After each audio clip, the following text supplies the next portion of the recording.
सबसे पहले एक जन बता रहा होता है, मुझे पता है ये नाम बहुत अच्छे से, एक अनकंट्रोलेबल स्वॉर्ड मास्टर जो अपने रूम में फंसा हुआ है, एक ऐसा इंसान जिसका दिमाग खराब हो चुका है, एक पागल आदमी, काउंट पेडियम्स का यूजलेस बड़ा बेटा गिस्लेन पेडियम, और तुम मुझे ये कह रहे हो कि मेरे जैसा एक बेस्ट नाइट एक ऐसे कचरे जैसे इंसान के सामने हार गया। और हम देखते हैं इसके ठीक सामने होता है एक हुडी पहने हुए और इसको बोलता है, क्यों जरा देखो तो आसपास, ये अच्छा नहीं है, यहाँ पे कितना कोजी और गर्म सा माहौल है, मैंने बहुत सारे पैसे लगाए हैं इस ट्रिप को बनाने के लिए। और हम देखते हैं आर्मर में होता है और बेडेस तरीके से चल के आ रहा होता है इसकी तरफ, क्यों पसंद आया तुम्हें? और फिर गुस्से में बोलता है, तुम वही कचरे गिस्लेन हो ना, और ये एक ट्रिप था क्या? तुम मुझसे ये कह रहे हो कि तुम्हें मेरा प्लान बहुत पहले से पता था? और सामने से इसकी तरफ आ रहा होता है और इससे बोलता है, सिर्फ यही नहीं, मुझे ये भी पता है कि तुम यहाँ पर कितने लोग आने वाले थे और कौन कौन से स्पाई थे जो हम लोगों के बीच में रहकर तुम्हारी मदद कर रहे थे, मुझे ये सब कुछ शुरुआत से ही पता था। और फिर ये बोलता है, नहीं ऐसा हो नहीं सकता, मेरे पास हमेशा हिडन कार्ड होते हैं, आखिर कैसे तुम्हारे जैसा पीस ऑफ शिट, तुम्हारी हिम्मत कैसे हुई ये सब? और तभी एक लात मारता खींच के इसके मुंह पे, मुंह बंद करो अपना,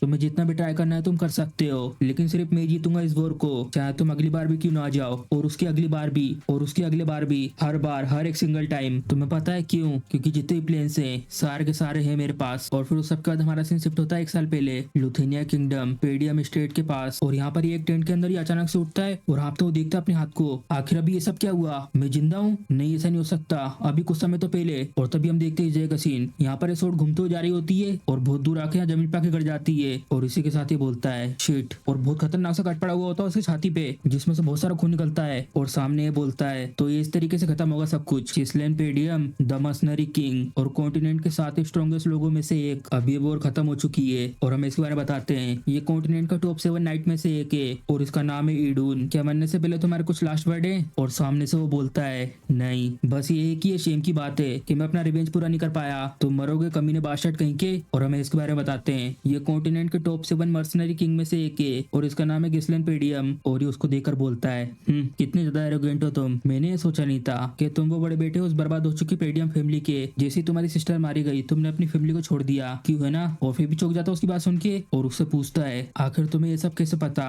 जबकि तुम एक दूसरे कंट्री से हो? और ये उसको बता रहा होता है, ऑफ कोर्स मुझे पता है, जबकि मैंने इतनी ज्यादा मेहनत करी तुम्हें टेक डाउन करने के लिए, क्योंकि वो हम लोग हैं जिन लोगों ने डेल्फिन फैमिली के साथ मिलकर तुम्हारी फैमिली को मट्टी में मिलाया है। और ये भी हैरान हो जाता है उसकी बात सुन के, क्या हम लोग? तो इसका मतलब यहाँ पे डेल्फिन फैमिली के अलावा यहाँ पर और भी लोग थे जिन लोगों ने मेरी फैमिली की ऐसी हालत करी है। और पीछे से वो इसी गर्दन पे अपनी तलवार रखता है और बोलता है, वेल वैसे भी अब और ज्यादा आगे एक्सप्लेन करने की जरूरत नहीं है क्योंकि तुम वैसे ही मरने वाले हो, एक्सेप्ट कर लो अपने फेट को। और फिर उसकी तरफ देखकर गुस्से में बोलता है, तुम बास्टर्ड कहीं के, मैं तुम्हें इसके लिए कभी भी माफ नहीं करूंगा। और फिर उसकी बात सुन के उसके घूर को देखता है, ठीक है, और इसी के साथ उड़ा देता है उसी गर्दन को। और फिर हमारा सीन शिफ्ट होता है प्रेजेंट में, और फिर पानी के रिफ्लेक्शन में अपने आप को चेक कर रहा होता है, उसने तो उस समय मेरी गर्दन उड़ा के रख दी थी, लेकिन यहाँ तो सब कुछ ठीक लग रहा है, मेरी गर्दन अभी भी मेरे कंधों के ऊपर है, क्या वो सब कुछ किसी तरीके का इल्यूजन था? जो रुको, मैं तो पहले से छोटा हो गया हूँ, क्या मुझे यहाँ पे पकड़ के लाया गया था जिससे कि मुझे यूज कर सके मैं जिसके एक्सपेरिमेंट के लिए? और ऐसे ही कुछ वो एरोगेंट बादशाह कहीं के, मैं मेक श्योर करूंगा कि वो रिग्रेट करें मेरे को यहाँ पर ऐसे पकड़ के लाने के लिए। और तभी पीछे से एक दिन बोलता है, यंग मास्टर, और फिर भी देखता है उसकी तरफ, प्लीज बाहर आ जाइए यंग मास्टर, मुझे पता है कि आप जाग चुके हो। और तभी अचानक से गर्दन पे तलवार जाती है और फिर भी बोलता है हैरान होके, शिट, अगर तुम मेरे क्वेश्चन का आंसर दोगे तो मैं तुम्हें जिंदा छोड़ दूंगा, और शायद नहीं। और फिर भी देखता डर के मारे उसकी तरफ, यंग मास्टर आप ऐसा क्यों कर रहे हो? क्या आपको ऐसा नहीं लगता कि बहुत ज्यादा हो गया है? आखिर ये किस तरीके का रिएक्शन है? अभी इस समय इसकी जान खतरे में है लेकिन तब भी। और फिर पीछे से इस आदमी से कहता है, आखिर तुम ये सब क्या बात कर रहे हो? और तभी ये सोल्जर अपने आप को दूर करता है इससे और इससे कहता है, आप यहाँ पर खुद आए थे गुस्सा करके और यहाँ पर आने के बाद सीधे अपने बिस्तर पे सो गए थे। और फिर बात सुनने के बाद हैरान होकर बोलता है, आखिर तुम ये सब क्या कह रहे हो? क्या किया मैंने? और ये बता रहा होता है, क्या सोने के बाद तुम सब कुछ भूल गए हो? तुम ही हो जो गुस्सा कर रहे थे कि तुम्हें सब लोगों को कमांड करना है और ग्रुप के साथ रेड करोगे ऑर्क मोस्टर पर। और ये भी हैरान आता है सुन के, क्या ऑर्क्स? आखिर तुम ये सब क्या कह रहे हो? मैं गुस्सा कर रहा था? ये किस तरह की बकवास है? और ये सोल्जर बोलता है, जल्दी अपने सामानों को इकट्ठा कर लो, हम लोग बाहर इंतजार कर रहे हैं। क्या? अपने सामान को तैयार कर लो? आखिर हम लोग कहाँ जा रहे हैं? और फिर उसको बता के जा रहा होता है, कहाँ जा रहे हैं? ऑफकोर्स हम लोग जा रहे हैं पेडियम स्टेट में। और ये नाम सुन के ये भी चुक जाता है, क्या? जरा फिर से कहना तो। और फिर भी डर जाता है और बोलता है, माफ कर दो मुझे, क्या कहा तुमने? पेडियम? कहीं तुम्हारा मतलब उस गिर चुके पेडियम स्टेट से तो नहीं है? और तभी ये बाहर आके देखता है सामने इस जगह को जो पहले पूरी तरीके से बर्बाद हो चुकी थी। और ये सब देखने के बाद मन ने बोलता है, क्या सच में पेडियम स्टेट है? आखिर ये ठीक कैसे अभी इस समय? मैंने पहले देखा था अपनी आंखों से, ये स्टेट पूरी तरीके से राख में बदल गया था। और तभी पीछे से आके सोल्जर उसको कान में धीरे से बोलता है, क्या तुम्हें कोई डरावना सपना आया था क्या? अपनी खुद की फैमिली को ऐसा बोल रहे हो कि वो गिर चुकी है, तुमको फैमिली से बाहर निकाला जा सकता है और अकाउंट ने ये सब सुन लिया तो। और ये अपने गाल को खींच के चेक कर रहा होता है, कहीं सपना दिख रहा है कि नहीं। और तभी उसको बहुत ही दर्द होता है, नहीं ये तो सपना नहीं है। और इसी के साथ सोच रहा होता है, एक जवान फेस और जो स्टेट है वो अपनी पहले जैसी कंडीशन में है, में, तो इसका मतलब मैं पास्ट में पीछे आ चुका हूँ। और गाइस अपनी सीरीज का मेन कैरेक्टर है तो अब से मैं इसे एमसी बोलूंगा। और इसी के साथ वो बता रहा होता है जो मेरा ये यंग वाला वर्जन था वो बहुत ही ज्यादा नफरत करता था अपनी फैमिली से और बहुत ज्यादा बचपनी की वजह से दिक्कत खड़ी करता था। और जैसे जैसे टाइम गुजरता गया जितने भी फैमिली के लोग थे सब मुझे अवॉइड करने लगे और मैं बिल्कुल भी झेल नहीं पाया अपने ऊपर होती हुई ऐसी बातों को। और इस सब की वजह से मैं अपने घर से दूर भाग गया और फिर उसके 7 साल बाद मैं बन गया एक मर्सनरी। मैंने बहुत सारी लड़ाइयों को सर्वाइव करा और खुद की स्किल भी डेवलप करी और सब लोगों के बीच मैंने अपना नाम बनाया। और उस सबके बाद में वापस आया अपनी फैमिली में। जितनी भी मैंने गलतियां करी थी पास्ट में उन सबको ठीक करने के लिए। लेकिन जो मेरी फैमिली थी वो ऑलरेडी मेरे रिटर्न आने से पहले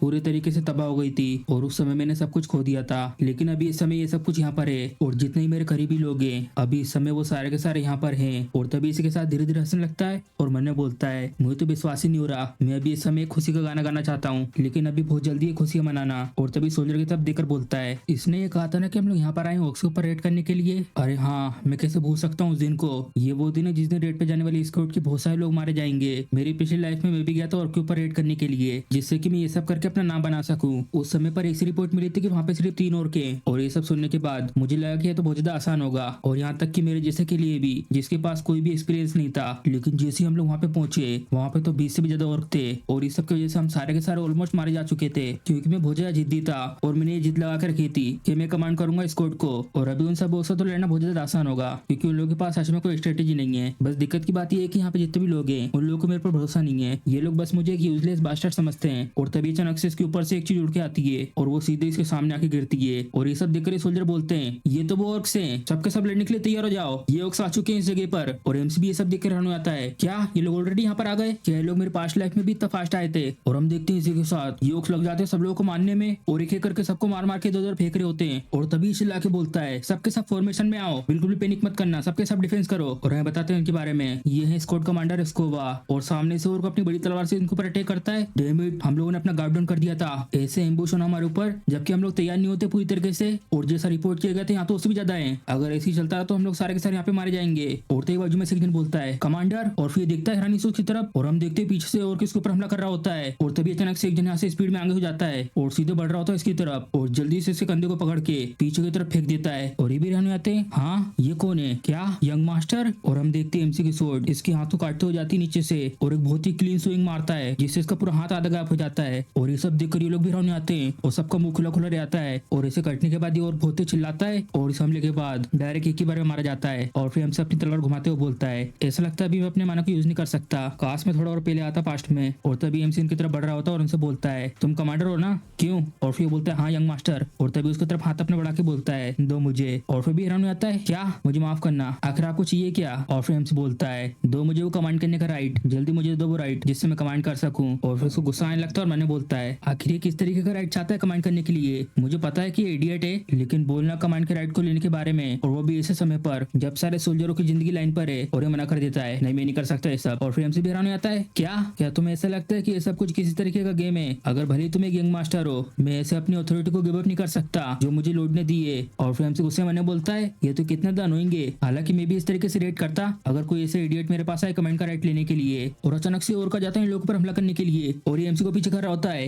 यंग मास्टर पीछे हटिए, तुम्हारे पास अभी एक्सपीरियंस नहीं है तो सारे लोगों को लीड करने का। और फिर एमसी बोलता है तो ऐसा लगता है मेरे पास कोई और रास्ता नहीं है और अपनी तलवार फेंक के मारता है सीधे इसकी बाजू में से। और ये कमांडर जल्दी साइड में हटता है सोर्ट से बचने के लिए। और इस सबके जैसे कमांडर एमसी को लड़ पकड़ के बोलता है आखिर तुम ये सब क्या कर रहे हो। और तो पीछे से आवाज आती है हाँ, और देखता है मुड़ के और हम देखते हैं एमसी की तलवार सीधे इस और के सर में घुस जाती है और एमसी के इस हमले की वजह से ये ओके एक ही बार मर जाता है। आखिर ये सब क्या था, आखिर ये कैसे मार पाया उसकी वीक स्पॉट पर। और फिर एमसी कमांडर से बोलता है तुम सेकोन हो ना, क्यों तुम्हें पता है सबसे ज्यादा इंपॉर्टेंट चीज क्या है बैटल में। और फिर भी चुप होता है, कुछ बोलता नहीं है। और हम देखते हैं सारे के सारे सोल्जर्स इन सब बॉक्स के सामने बहुत ज्यादा घबरा रहे होते हैं और एमसी कमांडर को बता रहा होता है यहाँ पर कोई भी आशा नहीं जीतने की, जब हमारे खुद के सोल्जर डर के मारे घबरा रहे हैं उनके सामने, हमें लगातार उनसे लड़ना है और गेन करना है मोमेंटम को। और इसी के साथ ये सब बोल के एमसी बढ़ जाता है उनके ऊपर हमला करने के लिए और बहुत स्पीड में आता है इन सारे ऑक्स के ऊपर और घुसा देता अपनी तलवार को इस ऑक के सर पे। और एमसी को ये सब करते देखकर ये भी हैरान हो जाते हैं आओ मेरे पास ऑर्क, मैं तुम सबको मार दूंगा, किसी को नहीं छोड़ूंगा। और वो सारे ऑक बढ़ जाते हैं और एमसी वहां से बढ़ जाता है इन लोगों की तरफ। और एमसी लगातार एक एक करके जितने भी ऑर्क यहाँ पर होते हैं सबसे एक साथ लड़ रहा होता है कि ये सब क्या है, क्या मैं सपना देख रहा हूँ। यहाँ तक कि मैं एक माना यूजर हूँ लेकिन मेरे लिए भी ये सब करना बहुत ज्यादा मुश्किल है, तो आखिर कैसे ये पतले सुखड़े यंग मास्टर ये सब कर पा रहे हैं। इनको देखकर मैं ऑलरेडी ये कह सकता हूँ ये बहुत ज्यादा थक चुके हैं, लेकिन तब भी ये बहुत ज्यादा छोटी छोटी मूवमेंट को यूज कर रहे हैं उन सब के अटैक को डोज करने के लिए और अपनी स्वॉर्डमैनशिप को यूज यूज करके स्ट्राइक कर रहे हैं उनकी वीक स्पॉट पर। ये तो बिल्कुल एक माना लिया स्वॉर्ड मास्टर जैसा है, और या तो इससे भी कुछ ज्यादा बड़ी चीज। और फिर एमसी चिल्ला के बोलता है, क्या तुम सबके सब यही कर सकते हो? मैंने तो अभी तक वार्म अप भी नहीं करा है, तुम तो बिल्कुल भी अपने वॉरियर स्पीसीज के नाम पे खड़े नहीं उतर रहे हो। और एमसी को ऐसा लड़ता देखकर लेफ्ट वाला सोल्जर बोलता है, ये सारे के सारे तो एक बार में इसको पर हमला कर रहे हैं। और फिर राइट वाला बोलता है, क्या है भाग रहे हैं? और फिर ईरानो के बोलते हैं, कमांडर। और फिर कमांडर मन में बोलते हैं, आखिर तुम ये सब क्या सोच रहे हो? उन सब के बीच में जाना और सबके अटेंशन को अपनी तरफ कर लेना ये तो अच्छा है, लेकिन उसके बाद भाग जाना। और जिस रास्ते पर ये भाग रहे हैं उसके ठीक सामने तो एक खाई है। जो रुको, एक खाई कहीं ऐसा मत किया, तुम सबके सब जल्दी अपनी शील्ड को सामने करो, हम लोग फॉलो करेंगे यंग मास्टर को। और तभी हम देखते हैं एमसी भाग रहा होता है और ये सारे के सारे ओक मोस्टर इसके पीछे जा रहे होते हैं। और इसी के साथ एमसी मैंने बोलता है, स्क्वाड्रन में श्योर हूँ कि तुम समझ गए होंगे कि मेरा प्लान क्या है, और अगर तुम एक स्किल कमांडर होंगे तो। हालांकि मैं ये प्रेफर करता कि मैं इन सबको यहाँ पे अपने साथ ले आता इस खाई के नीचे, लेकिन मेरा जो है बकवास सा स्टेमिना है ये हैंडल नहीं कर सकते ये सब। लेकिन फिर भी इतना सब कुछ काफी होगा तुम्हारे लिए हैंडल करने के लिए। और इसी के साथ पीछे से कुछ लोग भाग के आते हैं स्पीड में, और ये देखते हैं पीछे की तरफ, और हम देखते हैं इनके ठीक पीछे ये सारे के सारे तैयार हो जाते हैं अपने भाले को लगाकर। और फिर एमसी उनको देखकर मुस्कुराते हुए बोलता है, ये परफेक्ट है, और कूद जाता है उस खाई से। चलो अब स्टार्ट करो। और फिर कमांडर सबको ऑर्डर देते हैं, पुश करो इन लोगों को इस खाई की तरफ। और ये सबके सब ले जाते हैं इन लोगों को पुश करने में, और इसी के साथ सबके सब भूते चिल्लाते हैं और धक्का देते हैं उन सबको नीचे की तरफ। और ये सारे के सारे और किस पहाड़ी से नीचे गिर रहे होते हैं और सबके सब टकराते हैं नीचे जाके। और फिर सबके बाद सारे के सारे सोल्जर भी थक जाते हैं बहुत तेज और हाफ रहे होते हैं, और इसी के साथ बोलते हैं कि हम लोगों ने कर दिया, हम सब मैनेज कर पाए उन सबको मारने में। और तभी कमांडर खाई के नीचे एमसी को चिल्लाकर बोलता है, यंग मास्टर। और हम देखते हैं अपने एमसी को, ये इस खाई पे लटका हुआ होता है अपनी तलवार को पकड़ के, और मुस्कुराते हुए देखते हैं कमांडर की तरफ। और ये भी हैरान हो जाते हैं एमसी को देखकर और मुस्कुराते हैं, ये लो पकड़ो मेरे हाथ को। और फिर एमसी बोलता है, नहीं मैं ऐसा नहीं कर सकता, और एमसी गिर जाता है नीचे की तरफ। कमांडर बोलता है, जे रुको। और बहुत ज्यादा हैरान हो जाते हैं एमसी को ऐसा करते देखकर, और चिल्लाते हुए बोलता है, यंग मास्टर। और इसी के साथ एक आवाज आती है, ब्रदर ग्रिसलेन। और फिर एमसी भी देखता है रानी से, एलेना। और एमसी को उसकी छोटी बहन की मेमोरी याद आ रही होती है, और इस मेमोरी में उसकी बहन बोल रही होती है कि अब मोम जा चुकी है, तुम्हारा बहुत बहुत शुक्रिया ब्रदर, आखिर इन दिनों में तुम्हारे साथ क्या गलत है, तुम तो सबसे ज्यादा बेकार हो। और ये सब मेमोरी देखने का एमसी बोलता है, ये सारी की सारी मेमोरी तो एलेना की है। और तभी अचानक से इसका हाथ पकड़ के बोलती है, ब्रदर। और ये भी देखता है हैरान होकर उसकी तरफ, और ये रोते हुए एमसी से बोलती है, चलो एक साथ। और ये सब देखने के बाद अचानक से इसकी आंख खुलती है और अपने आप को इस रूम में पाता है, क्या मैं अभी भी जिंदा हूँ? ऐसा लगता है उन सब लोगों ने मेरे को बचा लिया, आखिर वो किस तरह का सपना था। और फिर अचानक से इसके पूरे शरीर में बहुत ही दर्द होने लगता है, मेरी पूरी की पूरी बॉडी ये तो बहुत ही दर्द कर रही है, ऐसा लगता है मैंने कुछ ज्यादा ही पुश कर दिया अपनी बॉडी की लिमिट को। वेल ये तो अच्छा ही है, चलो इससे कम से कम ये तो पता चला कि मैं अभी भी जिंदा हूँ। और तभी गेट खोल के मेड आती है और बोलती है, मास्टर। और हम देखते होती है, आप जाग गए? और एमसी भी हैरान आता है उसको देखकर, और उसका नाम लेकर बोलता है, क्या बिलिंडा? और फिर बोलती है, क्या तुम्हें पता है मैं कितनी ज्यादा चिंता कर रही थी, क्या मैंने तुमसे ये नहीं कहा था उन सब मोस्टरों को सोल्जरों को संभालने दो? और तभी एमसी जल्दी से आके से गले लग जाता है, और फिर भी रानी से बोलती है, आखिर तुम ये सब क्या कर रहे हो, क्या कुछ हुआ है क्या? और फिर एमसी बोलता है, नहीं मैं बस बहुत ज्यादा खुश हूँ तुम्हें यहाँ पे देखकर। और एमसी बता रहा होता है इसके बारे में, मुझे पर्सनली सिखाने वाली बेल्डीना, जब से मैं छोटा था तब से ये मेरे साथ आएगी, यहाँ तक कि मेरे बेवकूफी से भरे हुए हरकतों के बावजूद भी सिर्फ यही है वो जो लगातार मेरे साथ में बनी रही है। लेकिन जैसे मेरी फैमिली बर्बाद हुई, ये अचानक से कहीं पे गायब हो गई थी, और उसके बाद मैं उसे कभी भी नहीं देख पाया, और मैंने ऐसा कभी नहीं सोचा था कि मैं इससे यहाँ पे इस तरीके से मिल पाऊंगा। और फिर एमसी से बोलती है, आखिर तुम इतने ज्यादा खुश क्यों हो जबकि हम लोग एक दूसरे को हर दिन देखते हैं? और इसी के साथ एमसी ने बोलता है, मुझे बेल्डीना को सच्चाई बतानी होगी। और फिर उससे बोलता है, मेरी बात सुनो, एक बहुत बड़ी तबाही आने वाली है जो जल्दी इस फैमिली के ऊपर होगी। और फिर रानो के बोलती है, हाँ आखिर तुम ये सब क्या कह रहे हो? और फिर एमसी बोलता है, जो सच्चाई है वो ये है, मैं मर के वापस आया हूँ पास्ट में। और फिर भी बोलती मुस्कुराते हुए, हाँ हाँ मैं श्योर हूँ, जोर के उन्हें तुम्हें ऑलमोस्ट मार दिया था। और फिर एमसी रानो को बोलता है, नहीं मेरा वो मतलब नहीं है। और फिर बिस्तर सही करते हुए बोलती है, क्या तुम ये जानते हो फैमिली नहीं बल्कि तुम बहुत ज्यादा खतरे में हो। और लग जाती है एमसी को डांटने में। और फिर एमसी ने बोलता है, सबके बाद इसको भरोसा नहीं मेरे ऊपर बिल्कुल भी, ऐसा लगता है ये काम नहीं करेगा। सीरियसली आखिर अब तुम क्या करोगे? अगर तुम्हें कुछ ज्यादा ही चोट लग गई फिर तो तुम फेस्टिवल भी नहीं जा पाओगे। और फिर एमसी सुन के हैरान हो जाता है, क्या फेस्टिवल? और फिर मेड बोलती है, क्या तुम ऑलरेडी भूल गए इसके बारे में? लेडी एलिना बहुत बेसब्री से इंतजार कर रही है इस दिन का, जिससे कि वो तुम्हारे साथ जा सके इस फेस्टिवल में, और ये बहुत अच्छा मौका होगा तुम दोनों के लिए एक दूसरे के क्लोज आने का। और फिर ये सब सुनने के बाद एमसी मैंने बोलता है, हाँ ये फेस्टिवल जो हमेशा होता है हर साल में इस टाइम पर, मेरी पिछली लाइफ में मेरे पास टाइम नहीं था इसको एंजॉय करने का, और ये सब कुछ हुआ था मेरे ट्रोमेटिक एक्सपीरियंस की वजह से। और फिर एमसी मेट से बोलता है, आखिर कितना टाइम बचा फेस्टिवल को आने में, चलो सोचने दो। तो जबकि वो अगले हफ्ते, तुम्हारे पास सिर्फ एक ही हफ्ता बचा है। और फिर एमसी सुनने के बाद बोलता है, एक हफ्ता? ये वो दिन है जिस दिन मेरी पूरी लाइफ चेंज हो गई थी। और इसी के साथ एक जन गेट से आके बोलता है, ब्रदर क्या तुम अंदर हो? ये वो मेमोरी है जो मुझे लगातार हंट कर रही है। और एमसी को वापस याद आ रहा होता है, इसकी बहन इसको बुला रही होती है साथ में जाने के लिए। और इसी के साथ बोलता है, आज से एक हफ्ते बाद एलिना मारी जाएगी। तो जैसे एमसी अपनी बहन को देखता है जल्दी से आके उसे गले लग जाता है, और एमसी को ऐसा करते देखकर ये भी झुक जाती है और शर्माते हुए देख रही होती है उनकी तरफ। और फिर एमसी के बिहेवियर से एलिना भी शर्माते हुए बोलती है, आखिर तुम्हारे साथ क्या गलत है, क्या किसी तरीके का मजाक है क्या? और फिर एमसी उससे बोलता है, एलिना एलिना मैंने तुम्हें बहुत ज्यादा मिस करा।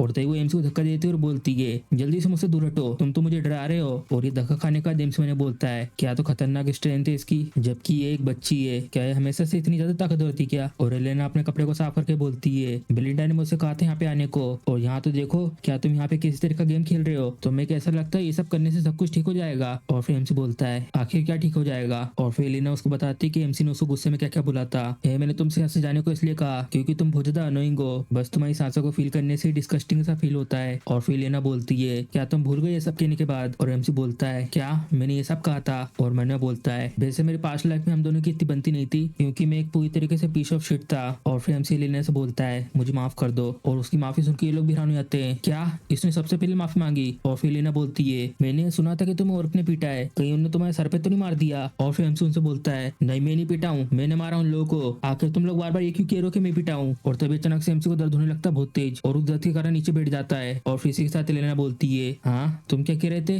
ये तो साफ साफ दिख रहेगा कि तुम उनसे पीट के आए हो, और तुम जब यहाँ पर आए थे तुम बेहोशी की हालत में थे, तो बताओ क्या कह रहे थे अब तुम। और फिर सबके बाद ये लोग बहुत ज्यादा खुश होकर हंस रहे होते हैं। और एमसी देखता है उन लोगों की तरफ, और फिर एमसी मुस्कुराता है और इसी के साथ बता रहा होता है जैसा मुझे याद है सबके सब वैसे ही है, आखिर क्यों मैंने पास्ट में इतना सारा टाइम बर्बाद करा यूजलेस चीजों में, जो फेस्टिवल अगले वीक आने वाला है। मैंने अपने पास्ट लाइफ में एलिना के साथ उस फेस्टिवल में जाने से मना कर दिया था, और उसके साथ ना जाने का एक्सक्यूज दिया था कि जो हम वो रेड करने गए थे और पोस्टर के ऊपर, उस सब की वजह से मैं अपसेट हूँ। और सिर्फ वही दिन था जब मैंने एलिना को आखिरी बार देखा, और उसके बाद एलिना की बॉडी मिली थी टुकड़ों में उसके बॉडीगार्ड्स के साथ, मुझे उसके साथ उस जगह पर रहना चाहिए था। और तभी एक जन इसी के साथ गेट खटखटा के बोलता है कि हम लोग अंदर आ जाएं। और हम देखते हैं लोग होते हैं एलिना के बॉडीगार्ड, और बोलते हैं तो यहाँ पर हो आप मिस एलिना। और हम इनका नाम बताते हैं, राइट वाले का नाम होता है जेमेल और लेफ्ट वाले का नाम होता है फिलिप। और एलिना इनसे बोलती है क्या मैंने तुमसे ये नहीं कहा था कि तुम्हें बाहर इंतजार करना है। और जेमेल माफी मांग रहा होता है मुझे माफ कर दीजिए, जो सर्वेंट्स है वो कह रहे हैं जो भी उन्होंने काम करा फेस्टिवल के सप्लाईज को लेकर, आप आकर उसको एक बार देख लीजिए। और फिर एमसी सुनने के बाद बोलता है हाँ आखिर वो लोग एलिना से ये सब की पूछेंगे। और फिर मेट बताती है तुम्हें कैसे पता होगा मेरे लॉर्ड, तुम हमेशा पूरे दिन लेजी की तरह रहते हो। मैं तो ये सोच रही हूँ आखिर पेडियम में आखिर इतने सारे वर्कर्स की कैसे कमी है, इन सब की वजह से यंग लेडी को भी काम करना पड़ता है वहाँ पर। और फिर हम देखते हैं इसी के साथ एलिना जाते हुए बोलती है मैं जा रही हूँ अपना ध्यान रखना। और एमसी बता रहा होता है कि हमारे पास सच में वर्कर्स की इतनी कमी है, मेरा मतलब पहले मैंने ये सब चीजों के ऊपर बिल्कुल भी ध्यान नहीं दिया था, तो ये तो ऑब्वियस है मुझे कैसे पता होगा ये सब। और फिर एमसी एलिना से बोलता है मैं भी इस समय मदद करना चाहता हूँ। और ये भी देखते रानी से पीछे मुड़ के, और ये दोनों हैरान हो जाते हैं एमसी की बात सुन के। और इसी के साथ मेट बोलती है क्या इसने खुद का ये मदद करेगा। और फिर एलिना बोलती है कहीं सच में इसके सर पे तो नहीं लगी है। और हम देखते हैं बाहर का सीन, यहाँ पर स्टोर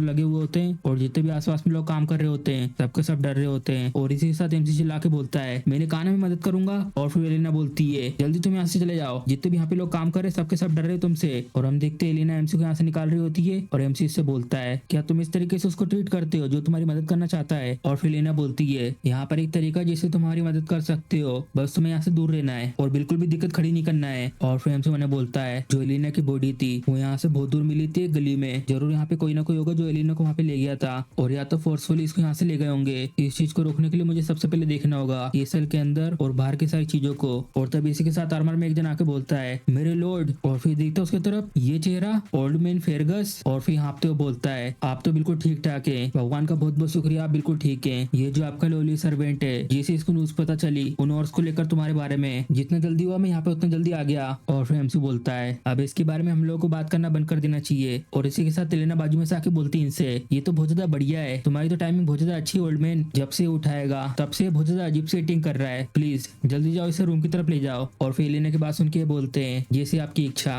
और फिर एमसी मैंने बोलता गुस्सा होके डैम इट ये फिर से मेरे रास्ते में आ रहा है, इसमें आप कुछ भी नहीं कर सकते, चलो अब इससे अच्छा पता लगाते केसल के आसपास के एरिया में छानबीन करके। और फिर एमसी इनसे पूछता है ओल्ड मैन क्यों यहाँ पर एक अबेंडेंट ट्रेनिंग हो लेना केसल के अंदर, ले चलो मुझे उस जगह पर। और फिर ये बोलते हैं मुझे माफ करना क्या ट्रेनिंग हॉल, लेकिन आपको वहाँ पे किस लिए जाना है। और फिर एमसी बोलता है ट्रेनिंग के लिए। और एमसी की बात सुन के ये भी चुक जाते हैं और बताते हैं रास्ता आओ इस तरफ। और यहाँ आने के बाद एमसी सामने की तरफ देखकर चुक जाता है क्या ये तो उससे भी ज्यादा अच्छी कंडीशन में है जैसा मैंने सोचा था। और आसपास चेक करके मैंने बोलता है ये तो एक परफेक्ट लोकेशन है मेरी ट्रेनिंग करने के लिए एज अ मर्सनरी, मैंने तो ऐसा पहले कुछ भी नहीं देखा था। और फिर बता रहे होते हैं हम लोगों ने इसको मेंटेन करके रखा है केसल के अंदर, ये कि कभी आपकी इच्छा इस फैसिलिटी को यूज करने की, मुझे पूरा यकीन है जिस चीज से आप गुजर रहे हैं इस समय ये बस एक शुरुआती फेस है। और फिर एमसी मैंने बोलता है सुनने के बाद क्या कहीं मेरी पास्ट लाइफ में भी इसने ये सब करके तो नहीं रखा था, अच्छा तो ये सब कुछ हुआ था। और एमसी इनसे बोलता है ओल्ड मैन मुझे बहुत लंबी लाइफ जीनी है सच में, मरना तो बिल्कुल ऐसा फील होता है एक शिट की तरह। और फिर बोलते हैं मुझे माफ करना, आप तो बिल्कुल ऐसे एक्टिंग कर रहे हो जैसे कि आपने ऑलरेडी एक्सपीरियंस कर लिया है लाइफ और डेथ को। और फिर एमसी बोलता है जैसा सोचा था, तुम तो बहुत ज्यादा शार्प हो, मैं एक्चुअली मर कर रिजरेक्ट हुआ हूँ। और एमसी की ये बात सुनने के बाद ये बोलते हैं मुझे लगता है बहुत ज्यादा हो गया मेल लोड। और फिर एमसी जाते हुए बोलता है ठीक है तुम अब जा सकते हो ओल्ड मैन, अब मैं स्टार्ट करने वाला हूँ अपनी ट्रेनिंग को। और फिर भी झुक के बोलते हैं मैं आपका बाहर इंतजार करूंगा। और फिर एमसी बता रहा होता है मैं हमेशा अपने आसपास के लोगों को इस तरीके से ट्रीट करता था जैसे कि वो लोग मेरे एनिमी हो, लेकिन मैं ये सब चीजें नहीं देख पाया, तो अब सिर्फ एक हफ्ता बचा है। मेरे पास लाइफ में ये चीज सामने आई थी कि जो एलिना की मौत के पीछे था वो था पास की टेरिटरी का लॉर्ड, और उस सब की वजह से जो पेडियम है वो इस वॉर के बीच में आ फंसा, जिसके कारण इस फैमिली का डाउनफॉल हो गया। जो एलिना की मौत थी वही स्टार्टिंग पॉइंट था इस फैमिली के डाउनफॉल का। तो इसका मतलब मुझे यहाँ से सारे के सारे चीजें सही तरीके से सेट करके रखनी है। चलो सबसे पहले ये करते हैं, मुझे अपनी फिजिक को और अच्छी करना है। बस बुरी बात तो ये है कि मेरे पास ज्यादा टाइम नहीं है सब के लिए, लेकिन मैं कम से कम माना जरूर कंट्रोल कर पाऊंगा। और इसी के साथ लंबी सी एक सांस लेता है। माना एक सुपर नेशनल रिसोर्स है और ये काम करता है ह्यूमंस की लिमिट को ब्रेक करने का। बहुत से लोग ये कहते हैं माना को नोटिस करके उसको अपने अंदर लेना ये सबसे ज्यादा मुश्किल का काम है, लेकिन मैं तो ये सब क्योटिक बैटल के दौरान भी आराम से कर पाया था। मुझे कनेक्ट करने होगा माना पार्टिकल्स को जो हवा में से उड़ रहे हैं, और यहाँ मुझे इन सब माना को अपने हाथ के बीच में इकट्ठा करके घुमाना है, किसी मेरे जैसे के लिए जिसने एक्सपीरियंस करा है हजारों नहीं 10,000 बैटल्स को। माना कोर को क्रिएट करना ये तो मेरे लिए बहुत ज्यादा आसान है, लेकिन बस अगर मेरे पास सिर्फ यही चीज होती तो मैं कभी भी पार्ट नहीं बन पाता स्ट्रॉन्गेस्ट 7 लोगों में से एक का, उस तरीके के साथ जो मुझे मिला था आधी जली हुई मैजिक बुक में। और जो नेचुरल माना कोर है इंसानों का मैं क्रिएट कर सकता हूँ सेकेंड नहीं यहाँ तक कि थर्ड। और इसी के साथ कनेक्ट कर देना सारे के सारे कोर को एक साथ, जिससे मैं बना सकूं एक एक्सप्लोसिव फोर्स। और ये सब करने के बाद इसकी नाक और मुंह से खून निकलने लगता है, तो 3 कोर मेरी लिमिट है। यहाँ तक कि मैं अपने पास्ट लाइफ में 5 कोर बनाने में कामयाब हो गया था। ये वो तरीका जिससे क्रिएट कर सकते हैं एक्सप्लोसिव फोर्स को, और वो भी बहुत कम टाइम में। लेकिन इसके रिटर्न में ये बहुत ज्यादा अमाउंट में माना को लेता है, और यही कारण है जिसके कारण मैं इडून से हार गया था अपनी पास्ट लाइफ में। अपने साथ वो लेके आया था पूरे के पूरे नाइट ऑर्डर को मेरे साथ फाइट करने के लिए, और जैसे उनसे लड़ने के बाद मेरा माना खत्म हो गया, फिर आया वो मुझसे लड़ने के लिए। अगर ये एक फेयर फाइट होती तो मैं डेफिनेटली उसे जीत जाता। और जो ये टेक्निक है ये एक अनस्टेबल टेक्निक है, लेकिन अभी के लिए इतना काफी है मेरे लिए, क्योंकि मेरे पास अभी एक जवान बॉडी है और अभी बहुत सारा टाइम है मेरे पास। इस बार मैं लूंगा तुम्हारा सर इडून, और यहाँ तक कि वो बास्टर्ड लोग भी जो डेल्फिन फैमिली के पीछे खड़े हैं, जिन लोगों ने मेरी फैमिली को डिस्ट्रॉय करने में मदद करी, मैं तुम सबको डिस्ट्रॉय करके रख दूंगा। और इसी के साथ एक हफ्ता गुजर जाता है ये देने का फेस्टिवल का, और यहाँ पे एमसी पूरी तरीके से तैयार हो जाता है और जा रहा होता है अपनी तलवार के साथ इस जगह से। और एमसी को यहाँ देखकर एलेना भी हैरानी आती है और एमसी से पूछती है वाह तुम तो यहाँ पे सच में आ गए, आखिर उस सबका क्या हुआ? तुम कह रहे थे ना कि तुम ऐसे फेस्टिवलों में आते नहीं हो। और फिर एमसी बोलता है वेल ऐसा पेडियम होकर मुझे पूरे हफ्ते में एक बार तो आना ही चाहिए इस फेस्टिवल में। और फिर एलेना बोलती है तुम तो बहुत ज्यादा अजीब सी एक्टिंग कर रहे हो कुछ दिनों से, मैंने ये सुना कि तुम पूरे इस हफ्ते सिर्फ ट्रेनिंग कर रहे थे और उसके अलावा कुछ भी नहीं। और फिर एमसी बोलता है आखिर ऐसा ट्रेनिंग करने में क्या गलत है, मैं एक नाइट फैमिली का हूँ वैसे भी, तो मुझे ये सब तो करना ही पड़ेगा। और फिर एलेना बोलती है एमसी की बात सुनने के बाद तुम तो पहले बिल्कुल परवाह नहीं करते थे इन सब चीजों को लेकर, तुम ही ने खुद कहा था कि डेट बहुत ज्यादा अनोइंग है और ये चाह रहे थे कि तुम ऑलरेडी लोड बन जाओ। और एलेना की बात एमसी को बहुत ज्यादा चुभती है। फिर जैसा भी अभी सब कुछ चल रहा है वो मुझे पसंद है, ऐसा लग रहा है कि पहले वाले तुम वापस आ चुके हो। और एमसी देखता है अपनी बहन की तरफ और इसी के साथ बता रहा होता है मुझे इन कुछ हफ्तों में एक चीज तो समझ में आ गई है, मेरा चीजें करने का तरीका चेंज होने से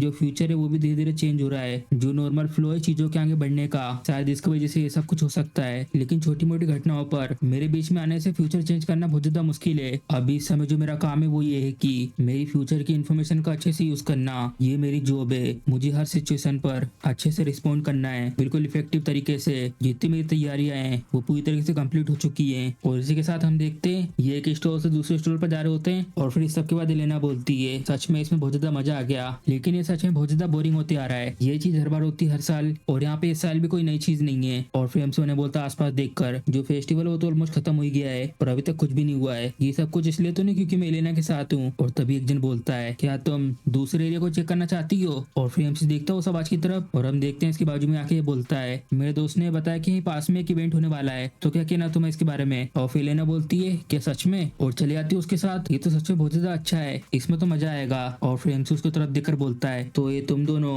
हमारी फैमिली के ट्रेटर्स। और फिर हमसे बता रहा हूँ इन लोगों के बारे में, एलेना को एस्कॉर्ट करने वाले नाइट जेमल और फिलिप, ये बहुत ही ज्यादा ट्रस्टेड नाइट है क्योंकि इन लोगों ने एलेना को बचपन से प्रोटेक्ट करा है। और ऐसा कहा गया था कि एलेना को बचाने के चक्कर में ये लोग भी वहीं पे साथ में मारे गए थे। और हम देखते हैं लोग यहाँ पर आ जाते हैं और ये नाइट दिखा रहा होता है ये देखो हम लोग यहाँ पर आ चुके हैं। और हम देखते हैं यहाँ पे कुछ भी नहीं होता, सब कुछ खाली खाली होता है। और फिर देखती है आसपास आखिर ये सब क्या है, यहाँ पे तो कुछ भी नहीं है, क्या तुम श्योर हो कि परफॉर्मेंस ऐसी जगह पर होने वाली है? और फिर पीछे से वो नाइट बोलता है ऐसा लगता है वो लोग तैयार नहीं है अभी इस समय ऐसा लगता है जो लोग यहाँ पे आने वाले थे उन लोगों को लेट हो गया है। और फिर लेना बोलती चिल्लाते हुए, मुझे हंसने पे मजबूर मत करो, क्या तुम परफॉर्म करोगे इसी जगह पर? और इन्हीं सब के बीच एमसी आसपास दिख रहा होता है। जैसा सोचा था, यहाँ आसपास देखने पर ऐसा लगेगा कि ये सिंपल सी एक खाली सी गली है, लेकिन जरा देखो तो यहाँ पे हर रास्ते पर बहुत सारी चीजें रखी हुई है आने जाने रास्तों को ब्लॉक करने के लिए। उन लोगों ने जरूर सारी तैयारी प्लेस करके रखी है। और इसी के साथ एलेना खींच के ले जा रही होती है एमसी को, चलो ब्रदर चलते हैं यहाँ से। और फिर पीछे से ओनाइट बोलता है, यंग लेडी आपको ऐसा नहीं लगता कि हम लोग यहाँ पर आए गए हैं तो हमें शो देख के जाना चाहिए? और फिर एलेना बोलती है, नहीं मुझे नहीं देखना, मैं नहीं देखना चाहती इस जगह पर इसे शो को। और फिर एमसी बोलता है, क्या तुमने कुछ वर्कआउट करा है क्या? आखिर तुम इतनी ज्यादा स्ट्रॉन्ग कैसे हो? और फिर भी देखती गुस्से में, हाँ। और सामने नाइट आ जाता है और उससे बोलता है, यंग लेडी चलो यहाँ पे थोड़ा सा और देर रुकते हैं। और उसका चेहरा देख के एलेना डर जाती है। फिलिप और फिर उन लोगों को देखकर बोलती है, आखिर तुम लोग ऐसी अजीब सेटिंग क्यों कर रहे हो? आखिर तुम लोगों के साथ आज ये क्या हुआ है? और फिर ये बोलता है, हम लोग तुम्हें डराना नहीं चाहते थे, बस बात ये है कि हमें एक बहुत ज्यादा अच्छी रिक्वेस्ट मिली है। और फिर ये बोलती है, एक रिक्वेस्ट मिली है? और इसी के साथ यहाँ पर एक जन आ रहा होता है और हम देखते हैं इसके साथ दो लोग आते हैं इसके पीछे। और ये नाइट से बोलता है, जैसा सोचा था तुम्हारा काम तो बहुत ज्यादा क्लीन है। और फिर नाइट बोलता है, ऑफ कोर्स जैसा हम लोगों ने डील करा था, हम लोग यहाँ पे यंग लेडी को लेके आ चुके हैं। और फिर सामने की तरफ देखकर बोलता है, ये तो पेडीएम का बेटा है, मुझे नहीं लगता कि मैंने रिक्वेस्ट करा था इसको यहाँ पे लाने के लिए। और फिर नाइट बोलता है, हम लोग इसे तुम्हें फ्री में दे देंगे। ये यहाँ पर हमें बेवकूफ की तरह फॉलो करते हुए आ गया, ये ना जानते हुए कि ये इसका ग्रेवयार्ड होने वाला है। और फिर एमसी नाइट से बोलता है, जेएमएल तो तुम लोगों ने हम लोग को भेज दिया है, क्या तुम्हें सच में ऐसा लगता है सब करने से तुम बच सकते हो? और फिर नाइट एमसी से बोलता है, तुम्हें सबसे पहले अपनी चिंता करने के बारे में सोचना चाहिए, हम लोग तो यहाँ इस जगह से बहुत दूर भाग जाएंगे। और वैसे भी हम लोग यहाँ पर रह के बहुत ज्यादा परेशान हो गए थे,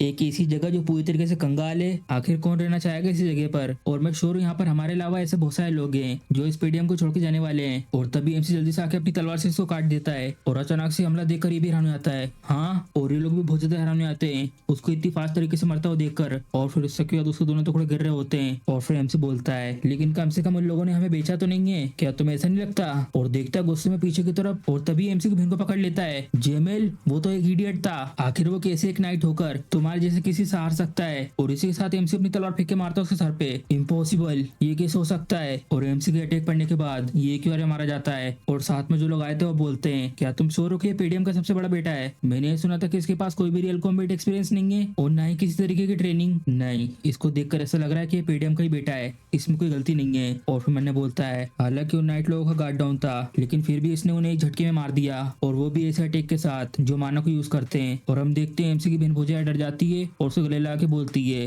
बिग ब्रदर आखिर ये सब क्या हो रहा है? और फिर एमसी कुछ नहीं कहता और जल्दी से उसे गर्दन पे मार के उसको बेहोश कर देता है, अभी के लिए तुम यहाँ पर आराम करो। और फिर पीछे से वो आदमी बोलता है, तुम्हारा बहुत बहुत शुक्रिया हमारा वो काम करने के लिए, तुम तो सच में बहुत ज्यादा अलग हो जैसा हमने सोचा था, हम लोग वैसे ही प्लानिंग कर रहे थे इस सब के बाद इन लोगों को मानने की, क्या तुम अपनी असली स्किल को इतने समय से छुपा रहे थे? और फिर एमसी उस नाइट के सर से अपनी तलवार निकाल के बोलता है, अगर ऐसा है भी तो तुम्हारा क्या लेना देना है? और उनको देखकर मैंने बोलता है, ये 3 लोग हैं, जो 2 लोग इसके आसपास हैं वो लोग तो कुछ नहीं है, लेकिन जो है बीच वाला है ये पूरी तरीके से माना से भरा हुआ है, मुझे जल्दी से खत्म करना होगा। और इसी के साथ बनाता अपने हाथों में रस्सियों को, चलो मुझे एक चीज पूछने दो तुमसे, जो ये रिक्वेस्ट थी कि तुम्हें एलेना को पकड़ना है, आखिर किसने की थी? और सामने से वो बोलता है, वेल आखिर एक मरे हुए इंसान को ये सब जानने की क्या जरूरत है? और फिर एमसी उनसे बोलता है, मुझे पता था कि तुम इतनी आसानी से नहीं कहोगे, चलो कोई बात नहीं, तुम अभी जल्दी अपने मुंह से खुद बताओगे। तो जैसे एमसी की बात सुनते हैं इसके पीछे वाला साथी बोलता है, क्या मैं उसकी गर्दन काट के ले आऊं यहाँ पर? और फिर उसको मना कर देता है, नहीं, उसको तुम्हें यहाँ पे जिंदा पकड़ के लेके आना है और तोड़ना उसके शरीर की सारी हड्डियों को, जिससे कि वो इस सब की वजह से पागल सा हो जाए, इसे पूरी तरीके से दर्द में तड़पना होगा, जिससे कि ये ब्यूटीफुल तरीके से बन के बाहर आए। और फिर इसी के साथ ही आ जाते हैं एमसी के ऊपर हमला करने के लिए। और इसी के साथ ही एमसी अपने पास से एक चीज निकालता है और फेंक देता है इन लोगों के सामने। और फिर इसको देखकर बोलता है, क्या एक पटाखा?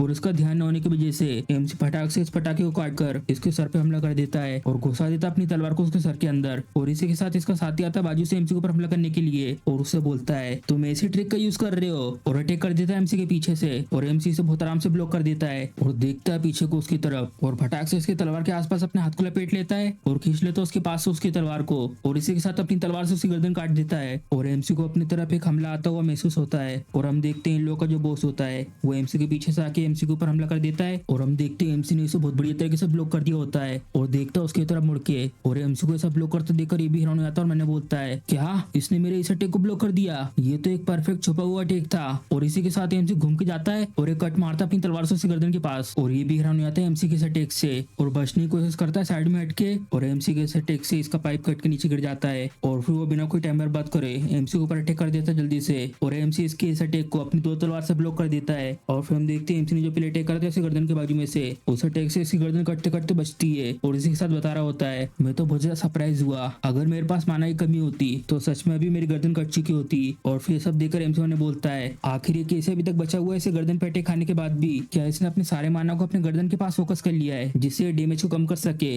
और इसी के साथ जो एमसी के ऊपर अटैक करा था वो बोलता है मुझे नहीं पता कि तुमने ऐसी अजीब सी स्वॉर्डमैनशिप इस उम्र में कैसे सीखी है, लेकिन अब तुम यहाँ पे मरोगे, तो मुझे यहाँ पे हरा नहीं सकते ऐसे इतने कम माना के साथ। और फिर हंसते हुए बोलता है अब तुम्हें कोई नहीं बचा सकता मरने से। और फिर एमसी उसकी बात सुनने के बाद मुस्कुराता है और ये भी हैरान हो जाते हैं एमसी को ऐसे मुस्कुराते हुए देखकर। और इसी के साथ एमसी अपनी तलवार को जंप लगाता है और पीछे से घुमा के लाता है अपने पैर को उसकी तरफ और मार देता है बहुत तेज लात उसकी मुंह पे। और ये लात खाने के बाद ये दूर जाकर रुकता है और फिर एमसी से बोलता है क्या मैंने तुमसे अभी ये नहीं कहा इतने कम माना के साथ ऐसे छोटे मोटे अटैक मेरे ऊपर काम नहीं करेंगे। और तभी अचानक से इसके साथ कुछ होता है और नीचे गिर के खून की उल्टी करने लगता है। आखिर ये सब क्या हो रहा है, उसने जो अभी अटैक करा था उसकी पावर तो बहुत कम थी, ऐसा हो नहीं सकता कि इसकी ऐसी स्किल के साथ इसका अटैक मेरी इनहेंसमेंट के पार चला गया। और फिर एमसी इसके पास आ रहा होता है और इससे बोलता है मैंने तो ये बिल्कुल नहीं सोचा था कि एलिना के मरने के पीछे यहाँ पर सच में एक कल्प्रेट है, तो वो तुम थे, अब तैयार कर लो अपने आप को।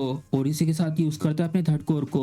और फिर हैरान हो जाता है क्या आखिर ये सब क्या है, अचानक से तुम्हारा माना इतना ज्यादा कैसे बढ़ गया। और तभी एमसी बिना कुछ बोले अपनी दोनों तलवार से इसको ऊपर आ जाता है अटैक करने के लिए। और ये भी हैरान हो जाता है ये तो बहुत ज्यादा फास्ट है। और इसी के साथ लगातार बहुत सारे अटैक करता है इसके ऊपर और फिर अपनी तलवार को पीछे करता है और मार देता है पूरी ताकत से उसकी तलवार पे। और ये अटैक को ब्लॉक करने की वजह से इसके हाथ भी कप जाते हैं। और फिर मैंने बोलता है ये तो इम्पॉसिबल है, इसके अटैक को ब्लॉक करने भर से मेरे हाथ तो सुन पड़ जा रहे हैं, चाहे कोई कितना भी माना अपने अंदर से निकाल ले, लेकिन तब भी वहाँ पर एक लिमिट होती है कि तुम कितने मानों को यूज कर सकते हो। लेकिन मैंने कभी भी नहीं सुना ऐसे तरीके के बारे में जिसमें तुम एकदम से अपने मानों को बढ़ा सकते हो और वो भी इतने ज्यादा अमाउंट में। ये तो बिल्कुल ऐसा फील हो रहा है ये कोई दूसरा इंसान है। और तभी एमसी बहुत पावरफुल अटैक करता है इसकी तलवार पे और तोड़ के रख देता है इसकी तलवार को। और तलवार के टूटने के साथ साथ इसके ऊपर एक बहुत बड़ा सा कट भी पड़ जाता है। और फिर एमसी अपना बिना कोई टाइम बर्बाद करे स्पीड में आता है अपनी तलवार को सीधा लेकर और घुसा देता है उसके पेट में। और जैसी ये तलवार पड़ती है बहुत तेज चिल्लाता है और फिर एमसी उसी गर्दन पे हाथ रख के उसको पीछे की तरफ घुसा देता है और उससे बोलता है चलो अब खत्म करते हैं अपनी बातचीत को जो हम लोगों ने पहले छोड़ दी थी, चलो बताओ आखिर कौन है सबके पीछे। और इसी के साथ ही जल्दी से अपने खंजर को निकाल के बोलता है मैं इतनी आसानी से नहीं हार मानूंगा, मैं कम से कम अपने साथ प्लेडियम की यंग लेडी को लेके जाऊंगा, तो मरो अब तुम। और जैसे ये डिगर फेंकने वाला था तभी बाजू में से रस्सी आके इसका हाथ पकड़ लेती है और हम देखते हैं एमसी ने इसके हाथ को अच्छे तरीके से पकड़ लिया होता अपनी रस्सियों से। और फिर इससे बोलता है तो क्या कहना है इसके बारे में, चलो एक डील करते हैं, बिल्कुल भी कुछ ट्राई करने की कोशिश मत करना जब तक तुम मेरे क्वेश्चन का आंसर नहीं दे देते, और जैसे ही तुम मेरा आंसर दे दोगे तुम्हारे अंदर से मैं अपनी तलवार निकाल दूंगा। और फिर मैंने बोलता है क्या जो ये रस्सियां हैं वो माना से बनाई गई हैं क्या, मैं तो अपना हाथ बिल्कुल भी हिला नहीं पा रहा हूँ, आखिर इसने रस्सी बनाई कब थी। और इसी के साथ इसको याद आता है लड़ने से पहले इसने बना के रख लिया था इन रस्सियों को। और फिर एमसी से बोलता है मैं श्योर हूँ तुम्हारे जैसे किसी को पता होगा कि कैसे ठीक करना है ऐसे घाव को, क्यों, और इससे बिल्कुल भी फर्क नहीं पड़ेगा अगर मैं तुम्हारे माना कोर को डिस्ट्रॉय कर दूंगा तो। और फिर हैरान हो जाता है एमसी की बात सुन के क्या। और फिर हम देखते हैं इसी के साथ एमसी अपनी एनर्जी डालता है अपनी तलवार में और छोड़ देता है उस एनर्जी को उसके कोर की तरफ। और तभी इसका कोर छिटक जाता है और ये सब महसूस करने का मैंने बोलता है क्या मेरा माना कोर तो छिटक रहा है। और फिर एमसी को चिल्ला के बोलता है क्या तुम्हारा दिमाग तो खराब नहीं हो गया, अगर तुम ऐसा करोगे तो हम दोनों को दोनों यहाँ पर एक साथ फट जाएंगे। और फिर एमसी उसको घूर के देखता है अपनी नीली आंखों से और उससे बोलता है ऐसा वो लोग करते हैं जिनको कुछ नहीं आता, ये सब मैं हैंडल कर सकता हूँ। और फिर एमसी को ऐसा देखकर ही मैंने बोलता है ये बिल्कुल भी झूठ नहीं बोल रहा है, मुझे इसकी आंखों में मौत दिख रही है। और तभी चिल्ला के बोलता है ठीक है मैं बताता हूँ, ये सब करवाया काउंट डेस्मोंड ने, वही है जिसने हमको ये सब करने को कहा था। और उसने ये कहा था कि उसको एक बहाना चाहिए पेडियम और डिगेट फैमिली के बीच में वॉर कराने के लिए। और फिर एमसी सुनने के बाद बोलता है अच्छा तो ऐसा है। और फिर मैंने बोलता है तो इस सब के पीछे डेमोंड था, तो इसलिए तुम मानना चाहते थे एलिना को, क्यों। और फिर ये बोलता है हाँ। और तभी ये सुनने के बाद एमसी घुसा देता अपनी तलवार को और अंदर। और फिर चिल्लाते बोलता है आखिर तुम ये सब क्या कर रहे हो, तुमने तो ये कहा था कि तुम अपनी तलवार हटा लोगे। और फिर एमसी बोलता है आखिर क्या हुआ, तुमने अपने टाइम पे बहुत सारे लोगों को मारा है और जब तुम्हारी बारी आई है तो तुम डर रहे हो। और तभी सामने से हंसने लगता है और उसको एहसास देकर एमसी भी चौंक जाता है। और फिर एमसी के सर पे अपने सर को टकरा के बोलता है कुछ भी चेंज नहीं होगा अगर तुम यहाँ पे मेरे को मार भी दोगे तो, मैंने अपना काम ऑलरेडी खत्म कर चुका है उस डिगेट फैमिली को लेकर। और तुम्हें क्या ऐसा लगता है कि इस सब के बाद लोग तुम्हारे जैसे बच्चे की बात सुनेंगे, पेडियम जरूर आंख में मिलेगा इस वॉर की वजह से। और फिर एमसी उससे बोलता है चलो मुझे तुम्हें कुछ कहने दो, मैं जो हूँ वो मर के वापस आया हूँ, इस बार सब कुछ अलग होगा पहले से। और इसी के साथ इसके कोर को तोड़ रहा होता है और ये बहुत तेज चिल्लाता है इसकी वजह से। और इसी के साथ आसमान में एक पटाखा जाता है और फट जाता है और हम देखते हैं जय का सीन, इसकी भी सेम हालत हुई होती है। और फिर उसको मारने के बाद एमसी भी हाँफ रहा होता है और देखता है पीछे की तरफ और हम देखते हैं उसकी बहन तो यहाँ पे सो रही होती है। और इसी के साथ अपनी तलवार को छोड़ देता है और ऊपर को मुंडी करके एक लंबी सी सांस लेता है। और तभी अचानक से कुछ होता है और खून की उल्टी करने आने लगता नीचे गिर के। डैम इट, जब मैं मर्सनरी था तब तो मैं इसे 3 कोर को आराम से तोड़ देता था। और फिर इस घर की तरफ आ रहा होता और बोलता है इस बार मैं फेल नहीं होऊंगा। और जल्दी से गेट खोल के आता है इस घर के अंदर। और यहाँ पर हम देखते हैं उन लोगों ने यहाँ पे 2 लोगों को मार दिया होता है। और इनको देखकर मैंने बोलता है मेरे पिछली लाइफ में एलिना के अलावा भी यहाँ पे 2 लोगों की बॉडी मिली थी। जैसा अभी उस आदमी ने कहा था उसके अनुसार जिसको उसने यहाँ पे पहले मारा है वो डीगेट का बेटा है। ऐसा लगता है यहाँ पर ये मारा गया अपने स्कॉट नाइट के साथ। तो इस तरीके से उन लोगों ने ये प्लान किया था, यहाँ इन लोगों के ऊपर इंजाम लगा दिया था एलिना के किलर होने का। और जैसे ये चीज सामने आई वैसे स्टार्ट हो गई वॉर। चलो सबसे पहले यहाँ पे जितने भी एविडेंस है सबको साफ करते हैं। और हम देखते हैं एमसी आग लगा के आ जाता है उस घर के अंदर और जा रहा होता है इस जगह से अपनी बहन को पीठ पे बिठाकर। और इसी के साथ बोलता है जैसा तुम चाहते हो मैं वैसा बिल्कुल नहीं होने दूंगा। और हम देखते हैं एमसी को यहाँ से जाते हुए एक जन दिख रहा होता है छत के ऊपर से और गायब हो जाता है इसी के साथ। और जो वहां से गायब हुआ था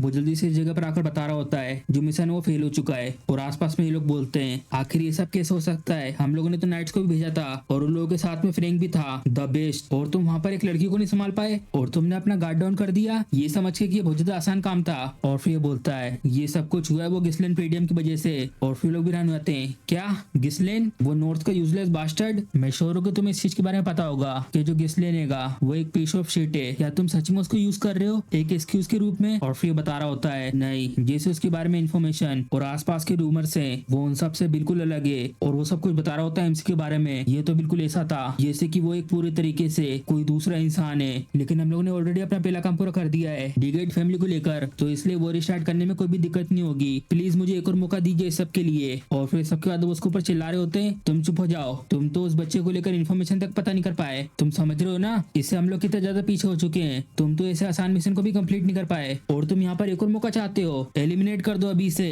और तभी सामने से एक जन बोलता है कितनी ज्यादा आवाज कर रहे हो तुम लोग, तो बताओ आखिर तुम्हें किस तरीके का मौका चाहिए। और फिर बोलता है मैं रास्ते से हटा दूंगा गिस्लेन पेडियम को। और सामने से वो बोलता है आखिर कैसे करोगे तुम ये सब। और फिर बोलता है यहाँ पर एक जन है जो ये सब कर सकता है। और आसपास में जो लोग होते हैं वो बोलते हैं आखिर कौन। और फिर वो बताता है उसका नाम है केन लॉक्स, वो फेमस है अपनी स्ट्रेंथ बेस्ड स्वॉर्डमैनशिप को लेकर। भले वो एक यंग एज का है लेकिन उसकी स्ट्रेंथ बहुत ही ज्यादा है। मैं आपको पूरी तरीके से कॉन्फिडेंट होकर बता सकता हूँ यहाँ पर पूरे नॉर्थ में ऐसा कोई भी नहीं है जो मैच करता है इसकी स्ट्रेंथ के साथ। और इसी के साथ जो केन हैगा वो गिस्लेन का कजन है। तो मैं सोचूं हम लोगों को फोर्स नहीं करना पड़ेगा उन लोगों को आमने सामने लाने के लिए। और तभी सबके बाद आसपास में जितने भी लोग बैठे होते हैं सबके सब चुप हो जाते हैं। और तभी जो सामने बड़ी सीट पे बैठा हुआ होता है वो बोलता है अगर तुम फिर से फेल हो गए तो यहाँ पर कोई भी अगला टाइम नहीं मिलेगा तुम्हें। और फिर इसके साथ चिल्ला के बोलता है मैं आपको डिसअपॉइंट नहीं करूंगा। और उसके बाद हमारा सीन इस जगह पर शिफ्ट होता है पेडियम के एसएल के ट्रेनिंग हॉल में। और यहाँ पर ओल्ड मैन आके बोलते हैं एक्सक्यूज मी मास्टर। और तभी सामने से स्पीड में कोई माना वाली रस्सी आती है और यहाँ इसके बाजू में जो तलवार रखी थी उसको पकड़ लेती है और वापस पीछे की तरफ निकल जाती है स्वॉर्ड लेकर। और एमसी पकड़ लेता है स्वॉर्ड को और आसपास घुमाते हुए बोलता है चलो ये ठीक है इतना काफी होगा। और फिर एमसी सामने देखता है ओल्ड मैन की तरफ और उनसे बोलता है हाँ तो कैसा आना हुआ ओल्ड मैन फेरगस। और फिर बोलते हैं मुझे माफ करना आप ट्रेनिंग में बहुत ज्यादा फोकस थे लेकिन अभी जो आपने किया था वो कैसे किया था। और फिर एमसी दिखाता है क्या इस तरीके से, इसे कहते हैं माना थ्रेड, इसमें मैं माना को यूज कर रहा हूँ ये रस्सी बनाने के लिए। और फिर मन में सोच रहा होता है ऐसा बोल के मेरी पास्ट लाइफ में तो मैं इसको बहुत बार यूज करता था लेकिन अभी इस समय मेरा कम लेवल होने के कारण मुझे अपने थर्ड कोर को यूज करना पड़ता है इस टेक्निक को यूज करने के लिए, क्योंकि अभी इस समय मेरे पास माना बहुत कम है। लेकिन अगर मैं माना से बनी हुई कम रस्सी को यूज करूंगा तो मैं इन्हें बार बार यूज कर सकता हूँ भले मेरे पास कम माना क्यों ना हो। और इसी के साथ सामने ओल्ड मैन बोलते हैं हालांकि मैंने इतने लंबे समय से ट्रेनिंग करी है माना को लेकर लेकिन मैंने कभी भी इस तरीके की स्किल नहीं देखी। और फिर मैंने बोलते हैं कुछ दिनों पहले तो ये माना यूज ही नहीं कर पाते थे और यहाँ तक की ट्रेनिंग भी नहीं करते थे, तो आखिर इन्हें कैसे आइडिया मिला माना को इस तरीके से यूज करने का। और फिर एमसी बोलता है चलो ये सब छोड़ो, तुम यहाँ पर आए हो, तुम्हें क्या कुछ चाहिए था क्या मुझसे। और फिर ओल्ड मैन बोलते हैं वेल बस मुझे आपसे यहाँ पर आकर ये कहना था। और फिर एमसी बोलता है क्या कहना था, आपका बहुत बहुत शुक्रिया यंग लेडी को प्रोटेक्ट करने के लिए। और फिर एमसी बोलता है तो मुझे थैंक यू कर रहे हो, ये कुछ ऐसा जिसे मुझे करना चाहिए था। और फिर इसके बाद बोलता है चलो फिर चलते खाने पर। और फिर इसी के साथ कुछ दिन गुजर जाते हैं और एमसी बता रहा होता है फेस्टिवल भी अब पूरी तरीके से खत्म हो चुका है और ये तो होना ही था क्योंकि गार्ड नाइट ने ट्राई करा यंग लेडी को बेचने का। और हम देखते हैं जय का सीन, यहाँ पर एलेना बोलती है सबके सब ये सोच रहे हैं कि मैं झूठ बोल रही हूँ जब मैंने उनसे ये कहा कि तुमने मुझे बचाया है, तुम्हें जाके कुछ ना कुछ कहना चाहिए सबके बारे में। और फिर एमसी बोलता है सब कुछ ठीक है, अगर उन्हें भरोसा करना है या नहीं करना हो इससे मुझे फर्क नहीं पड़ता। और फिर पीछे से मेट बोलती है गुस्से में वो जेमल और फिलिप वो आपको यहाँ से ले जा रहे थे खुद के लिए, वो बादशाह कहीं के वो लोग तो सच में एक परवट है। और फिर एमसी बता रहा होता है अब एलेना ठीक है और मैंने वॉर को भी होने से रोक दिया है लेकिन मैं श्योर हूँ वो लोग हार नहीं मानेंगे, मैं उन लोगों को खुद से अकेले हमेशा नहीं रोक सकता, मुझे जल्दी जल्दी बढ़ाना होगा मिलिट्री फोर्स को। और फिर बाहर से मेट आके बोलती है एक्सक्यूज मी और लेके आती खाने को। और फिर एमसी उन्हें बोलता है और ये सब करने के लिए मुझे और ज्यादा पॉलिटिक्स के अंदर जाना होगा। और हम देखते उसका खाना एक ब्रेड होता है और एमसी भी हैरान हो जाता है इसको देखकर और सामने मेट से पूछता है, बेलिंडा आखिर हमें शुरुआत में ये नाश्ते वाली चीज क्यों मिल रही है? क्या नाश्ता? तुम्हें पता है ना हमारे हालात कैसे हैं। औरतें ही बाहर से बहुत चिल्लाने की आवाज आती है और बाहर से चिल्ला रहे होते कंपनसेशन के लिए कि जितना भी डैमेज हुआ फेस्टिवल न चलने के कारण उन सबका कंपनसेशन मांग रहे होते हैं ये लोग। और ये सब के सब कैसल के बाहर चिल्ला रहे होते हैं कंपनसेशन कंपनसेशन। और यहाँ सामने गार्ड से बोलते हैं, ये जल्दी आओ बाहर, तुम लोग यहाँ पे सबसे ज्यादा पैसे बना रहे हो। और फिर गार्ड बोलता है, प्लीज शांत आओ शांत आओ। और फिर एमसी देखता है खिड़की से नीचे की तरफ आखिर ये सब क्या हो रहा है। और फिर बेलिंडा बताती है, मुझे पता था कि ये लोग ये करेंगे। तुम्हें पता है ना हमारी जो कंट्री है वो पूरी तरीके से मशीनरी से भरी हुई है, जो लोग रहने के लिए प्रॉफिट कमाते हैं और वो प्रॉफिट आता है फेस्टिवल से। पिछले साल का फेस्टिवल इनके लिए काफी अच्छा था, तो जबकि फेस्टिवल कैंसिल हो गया एक दिन के अंदर ही अंदर, तो ये तो मेक सेंस करता है, ये लोग बहुत ज्यादा गुस्से में होंगे। और फिर एमसी बोलता है हैरान होके, हमारी कंट्री की सिचुएशन सच में इतनी ज्यादा बुरी है, ये बिल्कुल भी ठीक नहीं है। ये लोग धीरे धीरे और ज्यादा एग्रेसिव होते जाएंगे अगर मैंने सब को लेकर कुछ भी नहीं करा तो। ओल्ड मैन आखिर जो तुम्हारे सोल्जर हैं वो लोग क्या कर रहे हैं? जल्दी से उन लोगों को नीचे भेजो और जितने भी ये भीड़ है उन लोगों को शांत करवाओ। और फिर ये बोलते हैं, हमारे पास एक भी नहीं है। और एमसी भी हैरान हो जाता है सुन के, क्या उनमें से बहुत सारे लोगों को भेज दिया गया है मोस्टर पोस्ट के जंगल में रिकंस्ट्रक्शन के लिए, क्योंकि वो ऑर्किडेट की वजह से। और फिर एमसी बोलता है, डेमिट, तो वो सारे के सारे वहां पर हैं। और इसी के साथ एमसी बताता है जो पेडियम है वो बेसिकली इटर्नल वॉर में हैगा, क्योंकि उन बारबेरियंस की वजह से जो नॉर्थ में हैंगे। और उसके दूसरे तरफ हैगा फॉरेस्ट ऑफ मोस्टर, जिस जगह से मोस्टर आते हैंगे कोई भी पैसे नहीं है और ना ही सोल्जर है। क्या तो बुरी हालत होके रखी हुई है। बेलिंडा चलो बात करते हैं, तो मोना जो मैनेज करती हूँ मेरे पैसों को, क्यों चलो उसको यूज करते हैं इन सब लोगों को शांत करने के लिए। और फिर एमसी को बोलती है, यहाँ एक भी पैसे नहीं है। और एमसी बोलता है, आखिर क्यों नहीं है? और बेलिंडा बोलती है, क्या आप भूल गए हो जो काउंट्स थे उनने आपकी पॉकेट मनी कट कर दी है, क्योंकि आप अपने पैसे ऐसी बेफालतू में खर्च करते थे और बहाते रहते थे पानी की तरह। और फिर एमसी उन्हें बोलता है, जय रुको, तो इसका मतलब मेरे पास एक भी पैसे नहीं है, मैं पूरी तरीके से ब्रोक हो चुका हूँ। और बेलिंडा से बोलता है, तो मुझे कुछ पैसे दो। और फिर हंसते हुए बोलती है, मेरे पास भी कुछ नहीं है। डेमिट, ना ही पैसे है ना ही सोल्जर है, आखिर हमारे पास है क्या? बिना थोड़े बहुत पैसों के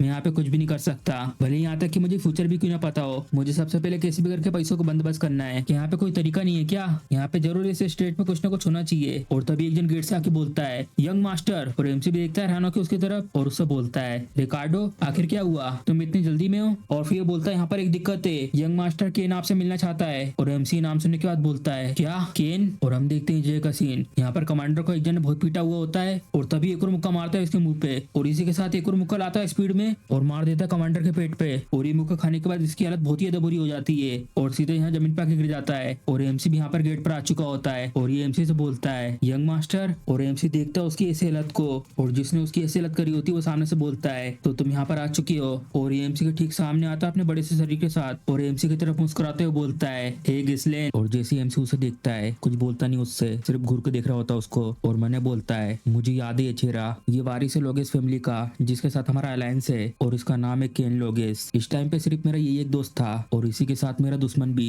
और केन आ रहा होता है सीढ़ी से उतर के एमसी के पास और एमसी पीछे रिकार्डो से पूछता है, आखिर ये सब कैसे हुआ? और पीछे वो बताता है, बात ऐसी थी कि हमें ये रिपोर्ट मिली थी कि यहाँ पर एक जन बहुत ज्यादा हंगामा मचा रहा है और जैसे ही हमने यहाँ पे पहुंचे यहाँ पे हमें केन और उसका एस्कॉर्ट नाइट मिल गया और केन ने वहाँ पे हम लोग को पहचान लिया और पूछने लगा यंग मास्टर के बारे में जितने भी रूमर चल रहे हैं क्या वो सच है। और ये सब सुन के कमांडर पूरे डिटेल में बताने लगे आपको लेकर जितने भी रूमर है उन सब के बारे में। और जैसे कमांडर सब कुछ बताता है केन जल्दी से मुंह पकड़ लेता कमांडर का, तुम्हारी हिम्मत कैसी हुई लोगेस फैमिली के बारे के सामने झूठ बोलने की। और फिर सबके बाद अभी जो आपको दिख रहा है वो सब हुआ। और ये सब सुनकर केन बोलता है, हे अगर तुम इसे बताने वाले हो तो ये अच्छा होगा कि तुम सच बताओ उसको। वो कमांडर ये बता रहा था जिनने कभी भी ट्रेनिंग नहीं करी उनने बहुत सारे ओक मोस्टर को सिर्फ अपने हाथों से मार दिया और जो ट्रेडर नाइट थे उनको तुमने खुद मारा अपने हाथों से, तो इसलिए मैंने इसको ऐसे सपने से जगाने के लिए थोड़े से सेंसेस इसके अंदर डाले हैं। ये सब होता ही नहीं अगर ये शुरुआत से मुझको झूठ नहीं बोलता तो। और एमसी से कुछ बोलता नहीं है, दिख रहा होता तो घुर घुर के। और फिर मैंने बोलता है, हाँ ये इस तरीके का इंसान है, ये हमेशा मुझे ट्रीट करता है अपने सबॉर्डिनेट के रूप में। और जब भी यहाँ पेडियम में आता है ये हर जगह बहुत सारा नुकसान और दिक्कतें खड़ी करता है और इतनी सारी दिक्कतें खड़ी करने के बावजूद भी इसको कोई कुछ इसलिए नहीं कहता क्योंकि मैं इसका सबॉर्डिनेट हूँ। कोई भी नीचे नहीं देखता केन को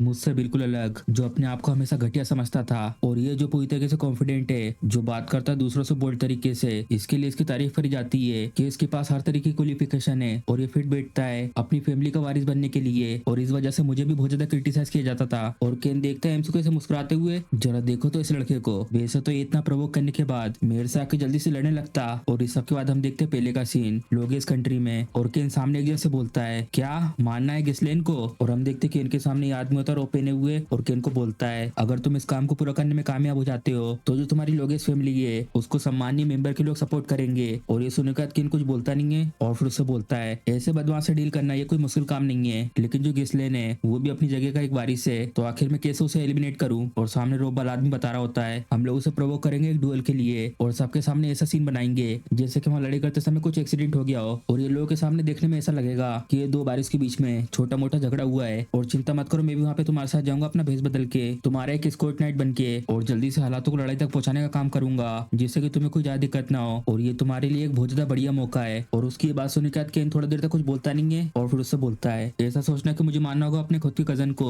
तो चलो इसे अभी इस समय करते हैं। और फिर केन मन में बोलता है पीछे की तरफ देखकर कहीं ये लोग इसको इसलिए तो नहीं मानना चाहते कि ये पहले से बहुत ज्यादा चेंज हो गया है। और फिर मुस्कुराते हुए बोलता है अगर ऐसी बात है। और केन सामने एमसी से बोलता है हे आखिर तुम यहाँ पे क्या कर रहे हो। और एमसी भी देखता है कंफ्यूज होकर उसकी तरफ। और केन सीढ़ी बैठ के बोलता है तुम अभी भी यहाँ पे ऐसे खड़े हुए हो, तुम्हें पता है ना कि मैं यहाँ पे आया हूँ, तो जल्दी से तैयारी करो बाकी सब चीजों की। और फिर एमसी से बोलता है क्या किस चीज की तैयारी करना है। और केन बोलता है मैंने सुना कि फेस्टिवल बीच में रुक गया, नहीं चलो सबसे पहले थोड़ा सा मूड बनाते हैं और कुछ अच्छा टाइम बिताते हैं यहाँ इस जगह पर। जब भी चीजें इन पर आती है हम दोनों हमेशा मैच खाते हैं, क्यों है ना, क्या मैं गलत हूँ मेरे दोस्त। और फिर एमसी भी सोच रहा होता है आखिर वो किस बारे में बात कर रहा है। और फिर सोचने के बाद बोलता है ओ अच्छा तो तुम उस चीज की बात कर रहे हो। और फिर मैंने बोलता है हाँ ये इस जगह पर जब भी आता है ये मुझसे लड़के और शराब लाने को कहता है। मैं इसकी ये बातें पहले मान लेता था क्योंकि मैं इसके हाथों से पिटना नहीं चाहता था, लेकिन अब मैं ये सब बिल्कुल नहीं करने वाला। इसकी वजह से मेरे इतने सारे पैसे बर्बाद हो गए। और याद कर रहा होता है ब्लेंडा ने इसको जो पहले कहा था लॉर्ड ने तुम्हें पैसे भेजने सब बंद कर दिए हैं क्योंकि तुम बहुत सारे पैसे को बर्बाद करते रहते हो। और अचानक से एमसी को एक चीज याद आती है ये तो हर वक्त मेरे पास ही था, मेरे पैसों का पूरा सोर्स। और केन चिल्ला के बोलता है हे गिस्लिन तुम सुन रहे हो कि नहीं सुन रहे, अगर तुम्हें याद आ गया हो तो जल्दी से लेकर आओ उन सबको यहाँ पर, क्या तुम देख नहीं पा रहे मैं यहाँ पे इंतजार कर रहा हूँ। और फिर एमसी बोलता है हाँ ऑफ कोर्स ये अच्छा रहेगा कि मैं उन सबको यहाँ पे लेके आ जाऊँ, लेकिन क्या तुम्हारे ऊपर मेरा कर्जा नहीं है जो तुम्हें चुकाना है। और ये सुन के ये भी हैरान हो जाते हैं। और ये सब सुनने के बाद केन एमसी से बोलता है कर्जा चुकाना है आखिर कौन सा। और फिर एमसी केन से बोलता है तुम्हें पता है ना इतने समय से जो भी तुम मुझसे मांग रहे थे वो सब का सब मैं अपने पैसों से लेके आ रहा था, तो दो मुझे वापस, जितना ये खर्चा मुझे हुआ है वो सब मैं सबको सेटल कर दूंगा 1000 गोल्ड में अपने पैसे और साथ में ब्याज को मिलाकर, तो जल्दी से पे करो ये सब। और ये सुनने के बाद केन भी हैरान हो जाता है और बोलता है क्या 1000 गोल्ड, जितना सब अभी तक तुमने करा है उन सब का खर्चा कम से कम 100 गोल्ड का होगा। और ये सब चीज तुम मेरे लिए इसलिए कर रहे थे क्योंकि तुम मुझे अपना दोस्त मानते हो, ये बिल्कुल एक फ्रेंडशिप की तरह है। और फिर एमसी बोलता है फ्रेंडशिप गई भाड़ में, मैं तुम्हारा डोरमेट रह चुका हूँ बहुत लंबे समय से, तो इसलिए जल्दी से मुझे ये सब पे कर दो नहीं तो मैं तेरी पीट पीट की बुरी हालत कर दूंगा। मेरे को अभी इस समय बहुत सारे पैसों की जरूरत है जैसे तुम देख सकते हो। और एमसी की मुझसे ये सुनने के बाद आसपास में जितने भी लोग होते हैं सबके सब हैरान हो जाते हैं। और रिकार्डो हैरान होकर मैंने बोलता है यंग मास्टर अभी इस समय आप ये सब क्या कह रहे हो। और एमसी की मुझसे ये सब सुनने के बाद केन उठता आएगा और एमसी के ठीक सामने आके बोलता है अब तुम बहुत ज्यादा बोल्ड तरीके से एक्टिंग कर रहे हो, वो इसलिए क्योंकि मैं तुम्हारे पास जब से इजी जा रहा था ऐसा लगता है कि तुम एक्चुअली में बिलीव करते हो कि तुम ताकतवर बन चुके हो, बस इसलिए क्योंकि तुमने बहुत सारे झूठे झूठे रूमर फैला दिए हैं कि तुमने हरा दिया एक नाइट को, तुम एक पैरासाइट के अलावा कुछ भी नहीं हो जो इस जगह पर सिर्फ रेंग रहा है, इसलिए तो यहाँ नॉर्थ में सब लोग तुम्हें एक बदमाश कहते हैं और बस तुम सिर्फ बकवास की बातें करते रहते हो, तैयार कर लो अपने आप को।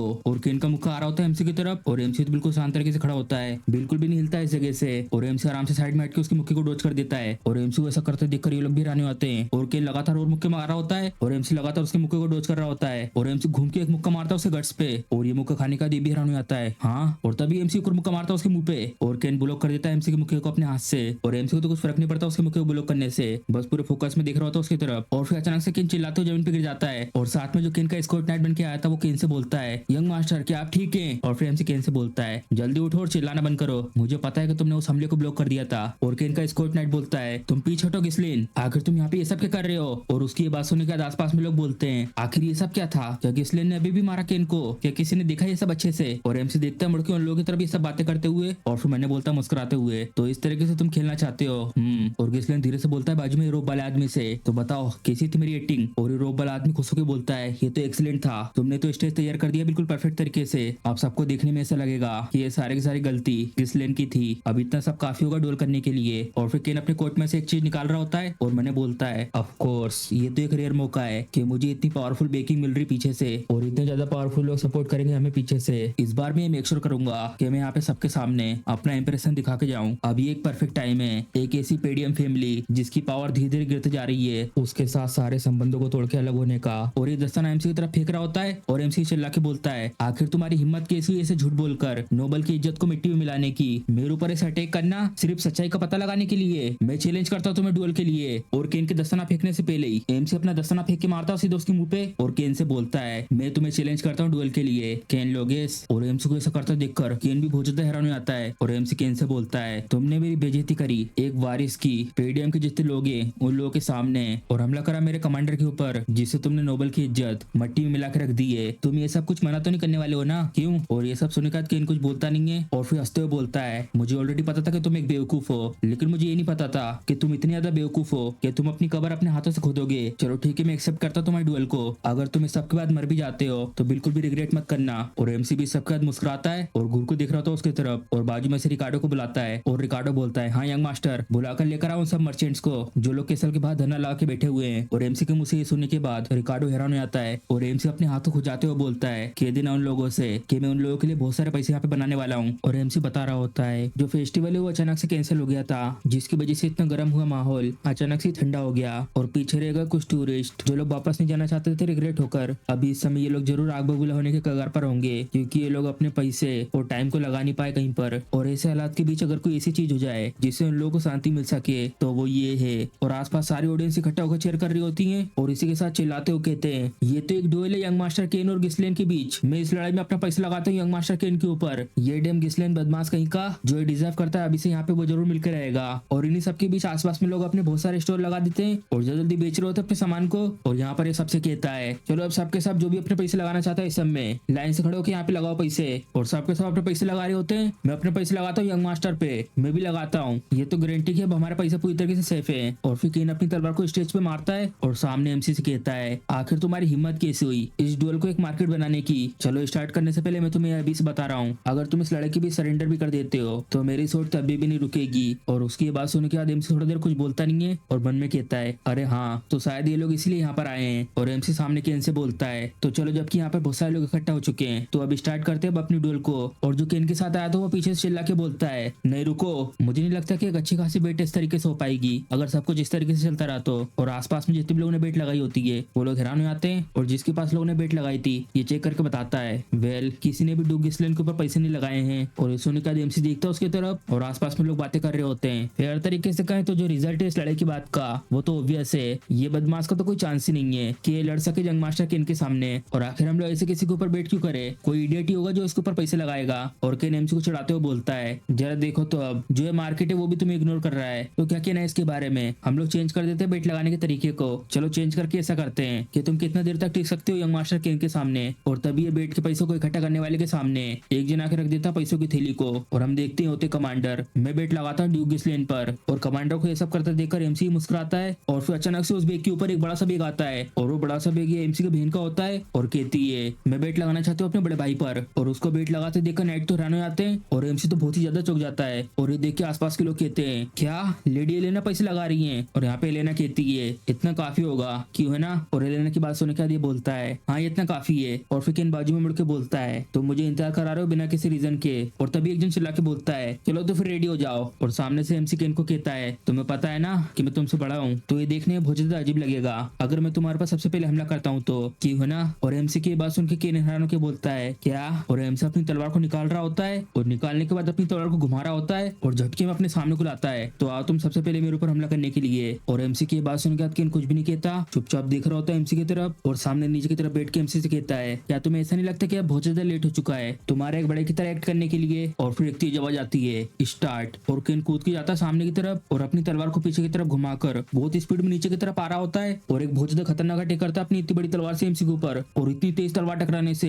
एमसी भी थोड़ा सा हैरान हो जाता है और केन चिल्लाते हुए कहता है, अब तुम ऑलरेडी बहुत ज्यादा नीचे गिर चुके हो अपने चेहरे को बचाने के लिए। और जल्दी से अपनी तलवार को पीछे की तरफ घुमाता है जिससे तलवार का पीछे वाला हिस्सा एमसी की तलवार पर जाकर टकराता है, जिसकी वजह से एमसी पीछे की तरफ गिर रहा होता है और बहुत स्पीड में एमसी को ऊपर अटैक कर देता है अपनी तलवार को उल्टा करके। और एमसी उससे आराम से बच जाता है नीचे झुक के। और तभी केन अपने पैर को घुमा के लेके आता है और बहुत तेज लात मारता है उस जगह पर जहाँ पे एमसी खड़ा था और एमसी फिर से आराम से बच जाता है साइड में हट के। और ये सब देखकर आसपास में लोग बातें कर रहे होते हैं, जैसा सोचा था यंग मास्टर केन से, ये तो यंग मास्टर केन का एक भी अटैक नहीं झेल पाएगा। और केन चिढ़ा रहा होता है एमसी को मुस्कुराते हुए और एमसी उसको ऐसा देखकर मैंने बोलता है, जरा देखो तो इस इंसान को। और ये सब देखकर बिलिंडा हैरान होकर बोलती है, यंग लेडी आखिर अब हम लोग क्या करें, हमें जल्दी से रोकना होगा इस लड़ाई को कैसे भी करके। और केन के साथ वाला हिसाब सुन के मैंने बोलता है, अब बहुत ज्यादा लेट हो चुका है, चाहे कोई भी अपोनेंट क्यों ना हो। जैसे उसने डिसाइड करा केन के साथ लड़ना उसी समय वो ऑलरेडी ट्रैप हो चुका है। जो अपोनेंट है वो इतनी ज्यादा पावर के सामने कुछ भी नहीं कर पाएगा और उसके अटैक को ब्लॉक करने में फंसा रह जाएगा, जिसकी वजह से वो लगातार खोते रहेगा अपनी एनर्जी को। और इस सब के बाद जो आखिरी में थका हुआ अपोनेंट है जो लगातार डोज और ब्लॉक कर रहा था वो गलती करके एक ओपनिंग दे देगा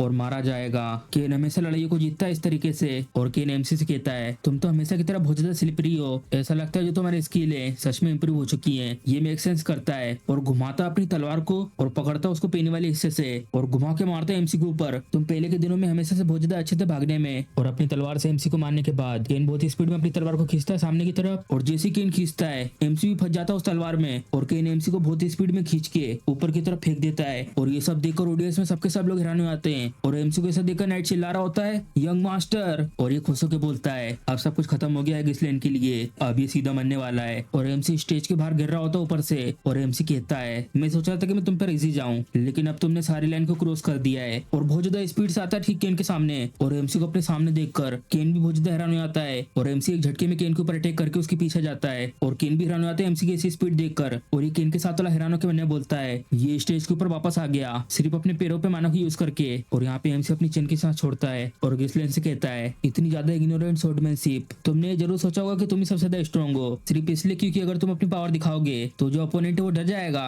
मुझे अलाउ करो मैं तुम्हारी आंखें खोलता हूँ। और एमसी की बात सुन के केन को बहुत तेज गुस्सा आ रहा होता है, हाँ और आखिर तुम ऐसा करोगे कैसे। और इसी के बीच एमसी अपने पैर को पीछे करता है और घुमा के मारता है उसकी तलवार पे लात और घूम के जा रहा होता है केन के ऊपर से और लगातार ऐसे घूम घूम के केन के ऊपर बहुत सारे अटैक करता है अपनी तलवार से। और एमसी को ऐसे उछलते देखकर केन को बहुत गुस्सा आ रहा होता है और चिल्लाते हुए अपनी तलवार से सीधा अटैक कर रहा होता है एमसी के ऊपर। और एमसी आराम से बच जाता है उसके अटैक से और अपने पैर को ऊपर करता है और मार देता है उसकी तलवार पे और पीछे की तरफ घूम के उसके ऊपर अपनी तलवार से अटैक कर रहा होता है और काट देता अपनी तलवार से केन की गर्दन के पास। और एमसी ये सब करने के बाद बिल्कुल शांत होकर देख रहा होता है और अचानक से केन की गर्दन के साथ साथ उन सब जगहों से खून निकल रहा होता है जहाँ पे एमसी ने पहले अटैक करा था। और ये सब देखकर आसपास में सारी ऑडियंस हैरान हो जाती है, आखिर ये सब क्या था, ड्यूक गिसलैंड ने तो सच में इंप्रूव कर लिया है। जरा रुको कहीं जीतने तो नहीं वाला इस डुअल को, डैम इट मैंने तो यंग मास्टर के इनके ऊपर पैसे लगाए थे। और एमसी को ऐसे देखकर पीछे बेलिंडा हैरान हो जाती है और एमसी की बहन बोलती है देखा ना मैं तो पहले से कह रही थी। और इस सब की वजह से कमांडर भी खुश होकर मुस्कुराते हैं और ये केन के साथ वाले को बहुत ज्यादा गुस्सा आ रहा होता है और केन अपने ऊपर इतने सारे कट देकर मैंने बोलता है ये जितने भी मेरे ऊपर घाव हैं ये सारे के सारे इतने घेरे नहीं है, ये चाहता तो और ज्यादा घेरा कट मार सकता था, क्या इसने ये सब ये जानबूझ के करा है। आखिर इस बदमाश के पास कैसे हो सकती है इस लेवल की स्वॉर्डमैनशिप। और एमसी केन की तरफ देख रहा होता है और केन की तरफ देखकर जो उसके हाथ में तलवार थी उसको फेंक देता है और एमसी को ऐसे करते देखकर केन भी हैरान हो आता है और एमसी कहता है स्किल में इतने कम गैप के साथ मैं कैसे दिला सकता हूँ एक अच्छे एंटरटेनमेंट को, अब मैं फाइट करूंगा बिना किसी वेपन के। और ये सुनकर केन को बहुत गुस्सा आ रहा होता है क्या। और एमसी कहता है मुझे ऐसा लगता है मुझे इस आज के मौके को यूज करना चाहिए तुम्हें अच्छे से एजुकेट करने के लिए सिर्फ खाली मेरे मुक्कों से। और एमसी की बात सुनकर केन कहता है क्या तुम मुझे सिखाओगे। और एमसी अपनी शर्ट की आस्तीन को ऊपर करके आ रहा होता है और बोलता है हाँ और ऐसा लगता है जो तुम्हारी स्वॉर्डमैनशिप है उसका मेरे सामने कुछ भी मैच नहीं है, तो चलो हैंड टू हैंड फाइट करते हैं। और इसके अलावा मैं इस लड़ाई में लगाना चाहता हूँ 2000 गोल्ड और उससे दुगना जितना मैं इसमें जीतने वाला हूँ। और एमसी के बाद उनके आसपास में लोग हैरान हो जाते हैं और आपस में बात कर रहे होते हैं क्या ये सिर्फ हाथों से लड़ाई करेगा, और यही नहीं इसने तो 2000 गोल्ड भी लगाए होंगे, लेकिन इसको तो एक डुएल होना चाहिए था ना। और एमसी के मुंह से सुनने के बाद जो केन के साथ आया था वो बहुत ज्यादा हैरान हो जाता है और मन में बोलता है जरा इसकी हिम्मत देखो, इसने केन को चैलेंज करा है सिर्फ खाली हाथों की लड़ाई में, मैंने तो ऐसा सोचा नहीं था कि ये दिन भी आएगा। चलो बहुत बहुत शुक्रिया कि ये इतना ज्यादा इंसेन है, किस्मत अभी भी हमारे साथ है। और जो पैसे इकट्ठा कर रहा था वो चिल्ला के बोलता है चलो तो ठीक है इसके ऊपर जितने भी लोगों को बेट लगानी वो लगा सकते हैं। यहाँ पर अभी इवेंट में सिर्फ खाली हाथों से लड़ाई होने वाली है यंग मास्टर गिसलैंड और यंग मास्टर केन के बीच। और ये सुनकर आसपास में ऑडियंस में लोग बोल रहे होते हैं चलो तो अब ठीक है अब एक बेयर हैंड फाइट होने वाली है, मैं अपनी बेट लगाऊंगा केन पर। और इन ऑडियंस के बीच दूसरा बोलता है चैलेंज करना इसको डायरेक्ट कैसे स्ट्रेंथ के मामले में ये तो एक पागलपन है, लेकिन इस बार मैं अपने पैसे लगाऊंगा यंग मास्टर गिसलैंड पर। और यहाँ पर केन हंसते हुए बोलता है तो तुम खाली हाथ लड़ाई करना चाहते हो, तुम ये सब कहकर मुझे हंसा रहे हो यहाँ पर। और अपने कोट को पकड़ता है ठीक है लड़ाई करो बिना किसी वेपन के, और अपने कोट को फेंक कर कहता है लेकिन मैं तो यूज करूंगा अपनी सोर्ड को। और ये सब सुनने के बाद बेलिंडा बोलती है क्या तो कमीना है ये यंग मास्टर, तुम भी यूज करो सोर्ड को। और यहाँ पर केन अपनी सोर्ड को पीछे करता है और एमसी केन को सोर्ड यूज करते देखकर बोलता है जैसा मैंने सोचा था, मुझे तुम्हारे अंदर अपने मुक्कों से कुछ सेंस डालनी होंगी। और केन स्पीड में हमला करता है एमसी के ऊपर अपनी तलवार से और एमसी आराम से उसे बच जाता है और बॉक्सिंग का पोज लेकर बढ़ता है उसकी तरफ। और केन उसी समय अपने पैर को घुमाता है एमसी को लात मारने के लिए और एमसी जल्दी से उस जगह से आगे को जाता है और ठीक उसके पैरों के बाजू में जाके अपने मुक्के को पीछे करता है और बहुत तेज मुक्का मारता है उसके टांग पर। और उसी वक्त अपने लेफ्ट हैंड के मुक्के को पीछे करता है और बहुत तेज नीचे से उसके चेहरे पे मुक्का मारता है बिल्कुल एक बुलेट की तरह। और जैसे केन ये मुक्का खाता है और वही नीचे घुटने के बल झुक के खांस रहा होता है और ये मुक्का खाने की वजह से उसके मुंह से खून गिर रहा होता है। और हैरान होकर मैंने बोलता है आखिर ये सब क्या था, आखिर कैसे बदमाश इस तरीके की मूवमेंट दिखा सकता है। और ये सब देखकर आसपास में लोग ऑडियंस में बात कर रहे होते हैं ये तो बहुत ज्यादा कड़क मुक्का था, अब ऐसा लगता है यंग मास्टर गिसलैंड एक्चुअली में जीत जाएंगे। और एमसी केन से कहता है जल्दी उठो अभी तो मैंने स्टार्ट भी नहीं करा है। और एमसी की बात सुनकर केन को बहुत गुस्सा आ रहा होता है और बढ़ जाता अपनी तलवार लेके एमसी की तरफ और लगातार बहुत सारे स्लेश मारता अपनी तलवार से एमसी के ऊपर। और एमसी सारे स्लेश से एक एक करके आराम से बच जाता है और इसी के साथ पकड़ लेता उसके हाथ को और केन मैंने बोल रहा होता है, अभी तक तो तुम मेरे सामने खड़े होकर मेरी आंखों तक में नहीं देख पाते थे, और जब भी मैं यहाँ पर आता था तुम हमेशा यहाँ पर खुद ही झुक जाते थे। और एमसी उसके हाथों को मोड़ता है और एक बहुत तेज लात मारता है उसके दूसरे हाथ में। और इसी के साथ केन मैंने बोलता है, मुझे तुम्हें मानना होगा मेरी फैमिली के फ्यूचर को सिक्योर करने के लिए। और एमसी यहाँ से मुक्कों की बारिश कर देता है और वो सारे के सारे मुक्के उसके चेहरे पे मारता है, और इतने मुक्के मारता है कि यहाँ के पेन ही खत्म नहीं होते। तो गाइस सोचो केन की क्या हालत हो रही होगी, जिसको ये लगातार मुक्के पड़ते जा रहे हैं और मुक्कों का नंबर खत्म ही नहीं होता, लगातार एमसी बहुत सारे मुक्के मारता है इसमें। और इतने सारे मुक्के पड़ने के बाद केन पूरा का पूरा सोच चुका होता है और मैंने बोलता है, आखिर क्यों? और एमसी पकड़ता है उसके बालों को, मुझे तो दया आ रही है तुम्हारे फादर पे। काउंट लोगेस ने मदद करी थी पेडीएम की जब ये पूरा का पूरा खत्म होने के कगार पे था, और ये सब उनने इसलिए करा क्योंकि वो दोस्त थे मेरे फादर के, लेकिन जो उनका बेटा उसका तो कुछ अलग ही इरादा है। और एमसी की बात सुनकर केन की भी आंखें खुलती है और याद कर रहा होता है कुछ साल पहले की बात। और यहाँ एक जन चिल्ला रहा होता है, फिर से भेजना और ज्यादा सपोर्ट को पेडीएम में। अगर भले ही आप दोस्त हो काउंट पेडीएम के, लेकिन ये हमारे तरफ भी बहुत ज्यादा दिक्कतें हैं। आखिर क्यों लगातार आप ऐसी जगह के ऊपर इन्वेस्ट कर रहे हैं जो पूरी तरीके से मिटने के कगार पर है? ये तो बिल्कुल ऐसा है जैसे कि पानी को भरना एक टूटी बाल्टी से। अभी एक हफ्ता भी नहीं हुआ है आपको वापस आए हुए, लेकिन आप ऑलरेडी पेडीएम की तरफ जा रहे हो मदद के लिए। और पीछे के इंसान खड़ा हुआ होता है और ये सब सुनने के बाद कुछ बोलता नहीं है और अपने फादर से बोलता है, मत जाइए फादर, सबके सब आपको रोकने का ट्राई कर रहे हैं, तो आखिर क्यों आप पेडीएम में जाके मदद करने के लिए तैयार हैं? और केन के फादर पीछे की तरफ मुंडी घुमा के बोलते हैं, ये सब कुछ इसलिए क्योंकि हम लोग दोस्त हैं और यहाँ पर कोई और रीजन नहीं है इसके अलावा। और एमसी बहुत स्पीड में अपना मुक्का लेके आ रहा होता है केन की तरफ, और ये मुक्का आता देखकर केन अपनी आंखें बंद कर लेता है और एमसी कहता है, तुम अब काफी चीजें सीख गए होंगे। और केन देखता है हैरान होकर अपनी आंखें खोल के, और एमसी अपने हाथ को आगे बढ़ा के बोलता है, तो चलो उठ जाओ। और केन एमसी की तरफ देख रहा होता है और अपनी मुंडी को नीचे कर लेता है, मैं अपनी हार मानता हूँ। और केन की मुंह से सुन के आसपास में सारी ऑडियंस हैरान हो जाती है, और केन के साथ जो आया था एमसी को मारने के लिए, ये सुन के ये भी हैरान हो जाता है, और सबके सब ऑडियंस में चेयर कर रहे होते हैं एमसी के लिए, यंग मास्टर गिस्लिन जीत गए, मैं तो अपनी बेट जीत गया। और बाकी लोग बोलते हैं, ये तो इम्पॉसिबल है, आखिर ये कैसे हो सकता है, मेरे तो सारे पैसे गए। और एमसी की बहन खुश होकर बोलती है, बिग ब्रदर जीत गए। और केन के साथ जो आया था वो जल्दी केन के पास आ रहा होता है और उसके कान के पास चिल्ला के बोलता है, आखिर तुम कैसे हार मान सकते हो, और वो भी इतनी जल्दी, बस इसलिए कि तुम थोड़े से डिसएडवांटेज में थे। आखिर तुम ये सब क्या कर रहे हो, मैंने तो तुम पे भरोसा किया था। और केन अपनी मुंडी साइड में करके बोलता है, छोड़ो अब, मैंने यहाँ पे सब कुछ खत्म कर चुका है, तो चलो अब यहाँ से। और केन की ये बात सुन के हैरान हो जाता है, क्या डेमिट, ये कमजोर बदमाश बच्चा। और इसके पीछे से एमसी बोलता है, तो चलो अब ये सब कुछ हो चुका है, अब मुझे वो चीज तो करनी होगी जो मुझे करना था। और एमसी की बात सुन के हैरान हो जाता है, क्या तुम क्या कह रहे हो ये सब? और एमसी सबको ऑडियंस में चिल्ला के बोलता है, यहाँ पर जितने भी लोग हैं सबके सब मेरे ऊपर ध्यान दीजिए। यहाँ ये जो आदमी आपको दिख रहा है, इसने इसके लिए अपने आप को वॉलंटियर किया है कि यहाँ पर जितने भी लोग हैं उन सबको ड्रिंक और मीट के लिए पैसे ये देगा। और जैसे एमसी अनाउंस करता है, ये बहुत ज्यादा हैरान हो जाता है सुन के, क्या आखिर तुम ये सब क्या कह रहे हो? और ये सुनने के बाद आसपास में लोग खुश होकर चिल्ला रहे होते हैं, मीट और ड्रिंक, ये तो बहुत ज्यादा लंबा समय हो गया है जब से मैंने ऐसी दावत करी है, तुम तो बेस्ट हो हमारे यंग लॉर्ड। और यहाँ ये चिल्ला रहा होता है एमसी को, मैंने इस सब के लिए एग्री नहीं करा है, जल्दी से जो तुमने अभी कहा है उसको वापस से लो। और एमसी से कंधे पे हाथ रख के इससे बोलता है, ये प्राइज है डुअल को हारने का, तुम्हारे पास कम से कम इतना तो राइट होना चाहिए। और जस्ट टू बी क्लियर, इस सब का जो पैसा है इस सब के लिए बेट के पैसों में से एक भी रुपए नहीं जाएगा।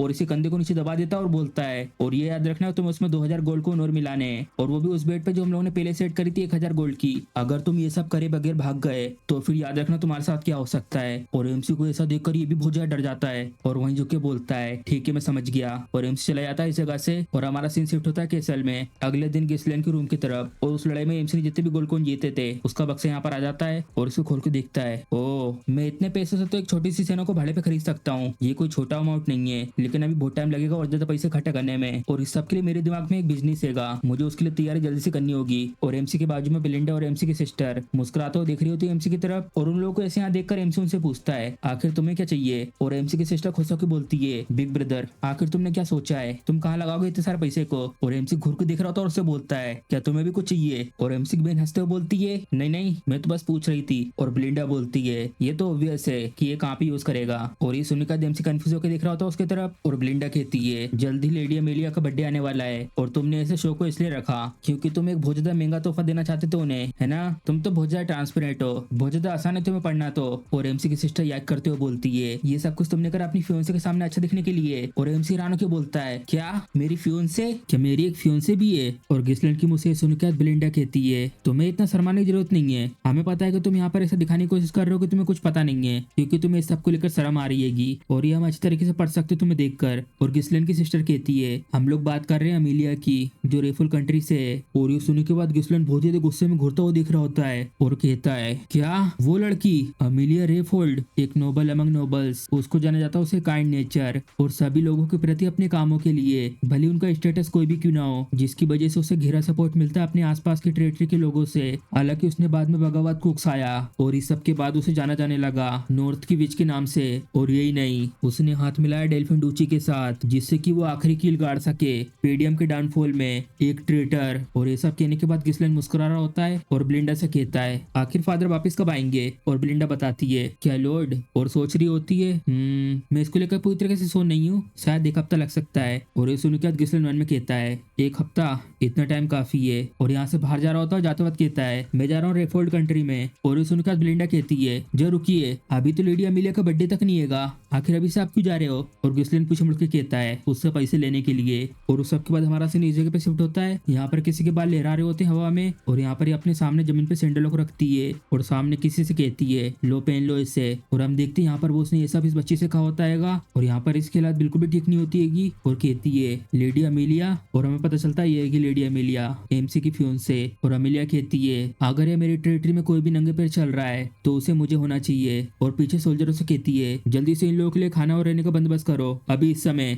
और ये सुनकर नाइट कहते हैं ठीक है माई लेडी। और यहाँ पर ये सारे के सारे नाइट लग जाते हैं सब कुछ तैयारियां करने में। और यहाँ पर जितने भी लोग आए होते हैं वो सबके सब हैरान हो जाते हैं सब देखकर। और इस सब के लिए सारे के सारे लोग शुक्रिया कर रहे होते हैं अमीलिया का। और अमीलिया यहाँ से वापस जा रही होती है अपने नंगे पैर। और उस सबके बाद हमारा सीन इस जगह पे शिफ्ट होता है रेफोल कंट्री में अमीलिया के गार्डन में। यहाँ पर अमीलिया का नाइट इसके पैर धुरा होता है और उसके पैर धोते हुए कहता है आपने आज बहुत अच्छा काम करा माई लेडी। और हमें बताते हैं इसके बारे में, ये है अमीलिया का स्कॉट नाइट और इसका नाम है बेरनफ। और ये अमीलिया अपनी बिल्ली को सिलाते हुए कहती है जो मेरे फादर है वो हमेशा डिमांड करते हैं जो हमारे टेरिटरी के लोग हैं वो आज्ञाकारी बन के हर चीज का पालन करें, लेकिन जो कॉमन लोग हैं वो हमेशा उसे ही फॉलो करेंगे जो उन्हें अच्छे से रखेगा और अच्छा खाना खिलाते रहेगा। और ये नाइट कहता है इस सब की वजह से आपने बहुत सारे लोगों का दिल जीता है, ये जरूर आपके फेवर के लिए काम आएगा फ्यूचर में जब आप सक्सेसर कंपटीशन में उतरेंगी। और ये सुनने के बाद ये कुछ बोलती नहीं, चुपचाप देख रही होती है और सीधे इसके चेहरे पे पैर रख देती है। और इस नाइट से कहती है जो नॉर्थ से आया हुआ कुशल स्वॉर्डमैन था उसके साथ डुअल में तुम्हारे साथ क्या हुआ था। और यहाँ पर ये माफी मांग रहा होता है मुझे माफ कर दीजिए इस सब के लिए, वो सब कुछ मैंने इसलिए करा था जिससे कि मैं टेंशन अवॉइड कर सकूं। अगर मैं वहाँ पे जीत जाता हूँ सब लोगों के सामने तो सब लोगों की टेंशन आपके ऊपर आ जाती, अभी सही टाइम नहीं आपके नाखूनों को सामने लाने का।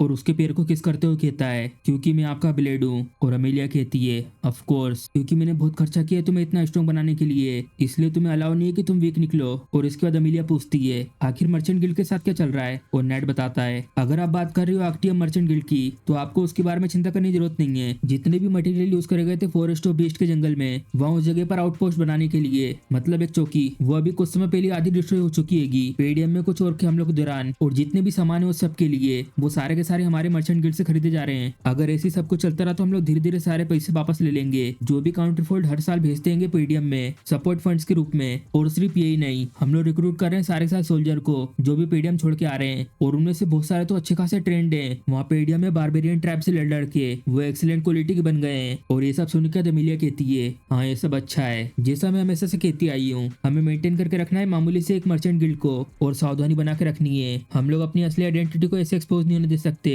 जब तक हम अपनी पूरी ताकत बना न ले। और इन्हीं सब बातों के बीच बटला रख के कहता है प्लीज एक्सक्यूज मी। और इसको यहाँ पर आता देखकर ये लोग भी हैरानी से देख रहे होते हैं। और नाइट इसके पास आके कहता है अभी लेडी इस समय आराम कर रही है, तुम्हें दिख नहीं रहा है, तुम्हें परमिशन किसने दी यहाँ पर एंटर करने की। और बटलर कहता है मुझे अभी भी न्यूज मिली है कि गेट से यंग लॉर्ड गिस्लिन आए हैं यहाँ पर मिलने के लिए। और ये सुनने के बाद अमीलिया कहती है आखिर बदमाश यहाँ पर क्यों आया है। और ये बटलर बताता है बात ऐसी है कि उन्हें कहा कि उन्हें कुछ बातें करनी मर्चेंट गिल्ड को लेकर। और जैसी ये बात ये दोनों सुनते हैं ये दोनों के दोनों बहुत ज्यादा चौंक जाते हैं। और हमारा सीन यहाँ पर शिफ्ट होता है विजिटर रूम में। और यहाँ पर अमीलिया और गिस्लिन बैठे होते हैं आमने सामने। और गिस्लिन अमीलिया से कहता है हेलो अमीलिया। और ये अमीलिया कोई भी आंसर नहीं देती है कि इसकी बिल्ली यहाँ पे घुर्रा रही होती है। और अमीलिया कहती है ये बिल्कुल भी अच्छा नहीं है बिना कुछ बताए यहाँ पर चले आना, क्या तुमने किसी भी तरीके के तौर तरीके और मेहनत नहीं सीखे हैं क्या। गिस्लिन कहता है तुम्हारा बर्थडे जल्दी आने वाला है तो इसलिए मैंने सोचा कि एडवांस में तुम्हारे लिए गिफ्ट ले चलूं। और यहाँ टेबल पे इस फूल को रख के बोलता है यहाँ आते वक्त मैंने इसको खरीदा था मर्चेंट गिल्ड से, इसकी खुशबू बहुत ज्यादा अच्छी है, मैं सोच रहा हूँ कि अब से मैं वहीं से खरीदा करूँ ये सारे सारे फूल। और उसका नाम क्या था,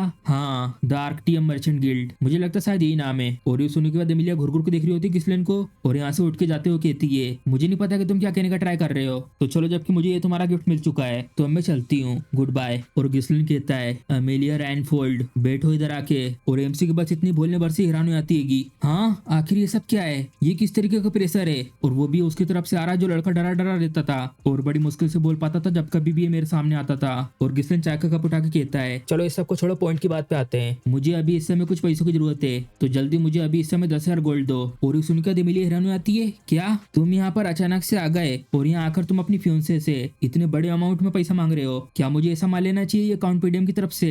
और गिस्लिन कहता है, नहीं, इस सबसे मेरे फादर का कुछ लेना देना नहीं है, बस वो सारे पैसे मुझे दो। और चाय को गिराते हुए कहता है, वैसे भी तुम्हारा कोई इरादा नहीं मुझसे शादी करने का, क्यों है ना, क्या मैं झूठ बोल रहा हूँ। और ये सुनकर गिस्लिन को देख रही होती है अपनी पेनी पेनी आंखों से। और गिस्लिन कहता है, चलो एग्जाम्पल के तौर पर स्कॉट नाइट को ले लो, अगर तुम इस जगह की लोड बन जाती हो तो ये जो भी कुछ मैंने कहा है ये सब कुछ पॉसिबल हो सकता है। लेकिन अगर इस सबसे पहले दुनिया को ये पता चल गया कि तुम सीक्रेट तरीके से अपनी पावर को बिल्ड कर रही हो और ये खबर फैल गई पूरे रेफोल्ड में, तो जो फाइट होने वाली है सक्सेसर को लेकर वो और ज्यादा खतरनाक होगी। और ये सब सुनने के बाद अमेलिया की बिल्ली बहुत चिल्ला रही होती है और गिस्लिन देखता है उसकी तरफ और अमेलिया कहती है, यंग लॉर्ड गिस्लिन, तुम्हें ऐसी बातें करना नहीं चाहिए, भली जोक के रूप में भी क्यों ना हो। और गिस्लिन कहता है, चिंता मत करो, मैं इसको सीक्रेट रखूंगा, और ऑफ कोर्स अगर मैं इस रूम से खाली आ जाता हूँ तो शायद मैं इसे सीक्रेट न रख पाऊँ। और अमेलिया कहती है, ओ नो, ऐसा होगा ही नहीं। और बुलाती है बेरनफ को और ये आ जाता है गेट के पीछे से इस कमरे के अंदर और यहाँ आकर गिस्लिन से कहता है, आपसे मिले बहुत लंबा समय हो गया लॉर्ड गिस्लिन। और उसको देखकर गिस्लिन मन में बोलता है, बेरनफ, ये वो लड़का जो हमेशा अमेलिया के साइड रहता है, एक स्किल्ड इंडिविजुअल जिसके पास पोटेंशियल है नॉर्थ के स्वॉर्ड मास्टर के साथ कंपेयर करने का। और यहाँ पर गिस्लिन इनसे कहता है, अगर मैं यहाँ पे मर जाता हूँ तो इससे यहाँ पे वॉर छिड़ सकती है, क्या तुम श्योर हो, तुम हैंडल कर पाओगे ये सब। और अमेलिया कहती है, ऑफ कोर्स, और हम लोग उन सबको ये सब बताएंगे कि यहाँ पर बदमाश घुसा आया था और हर जगह तबाही मचाने लगा था, और इन्हीं सब के बीच वो स्कॉट नाइट के हाथों मारा गया। दुनिया को सिर्फ ये सब चीजें पता चलेंगी। और अपने स्कॉट नाइट से कहती है, मार दो इस इंसान को।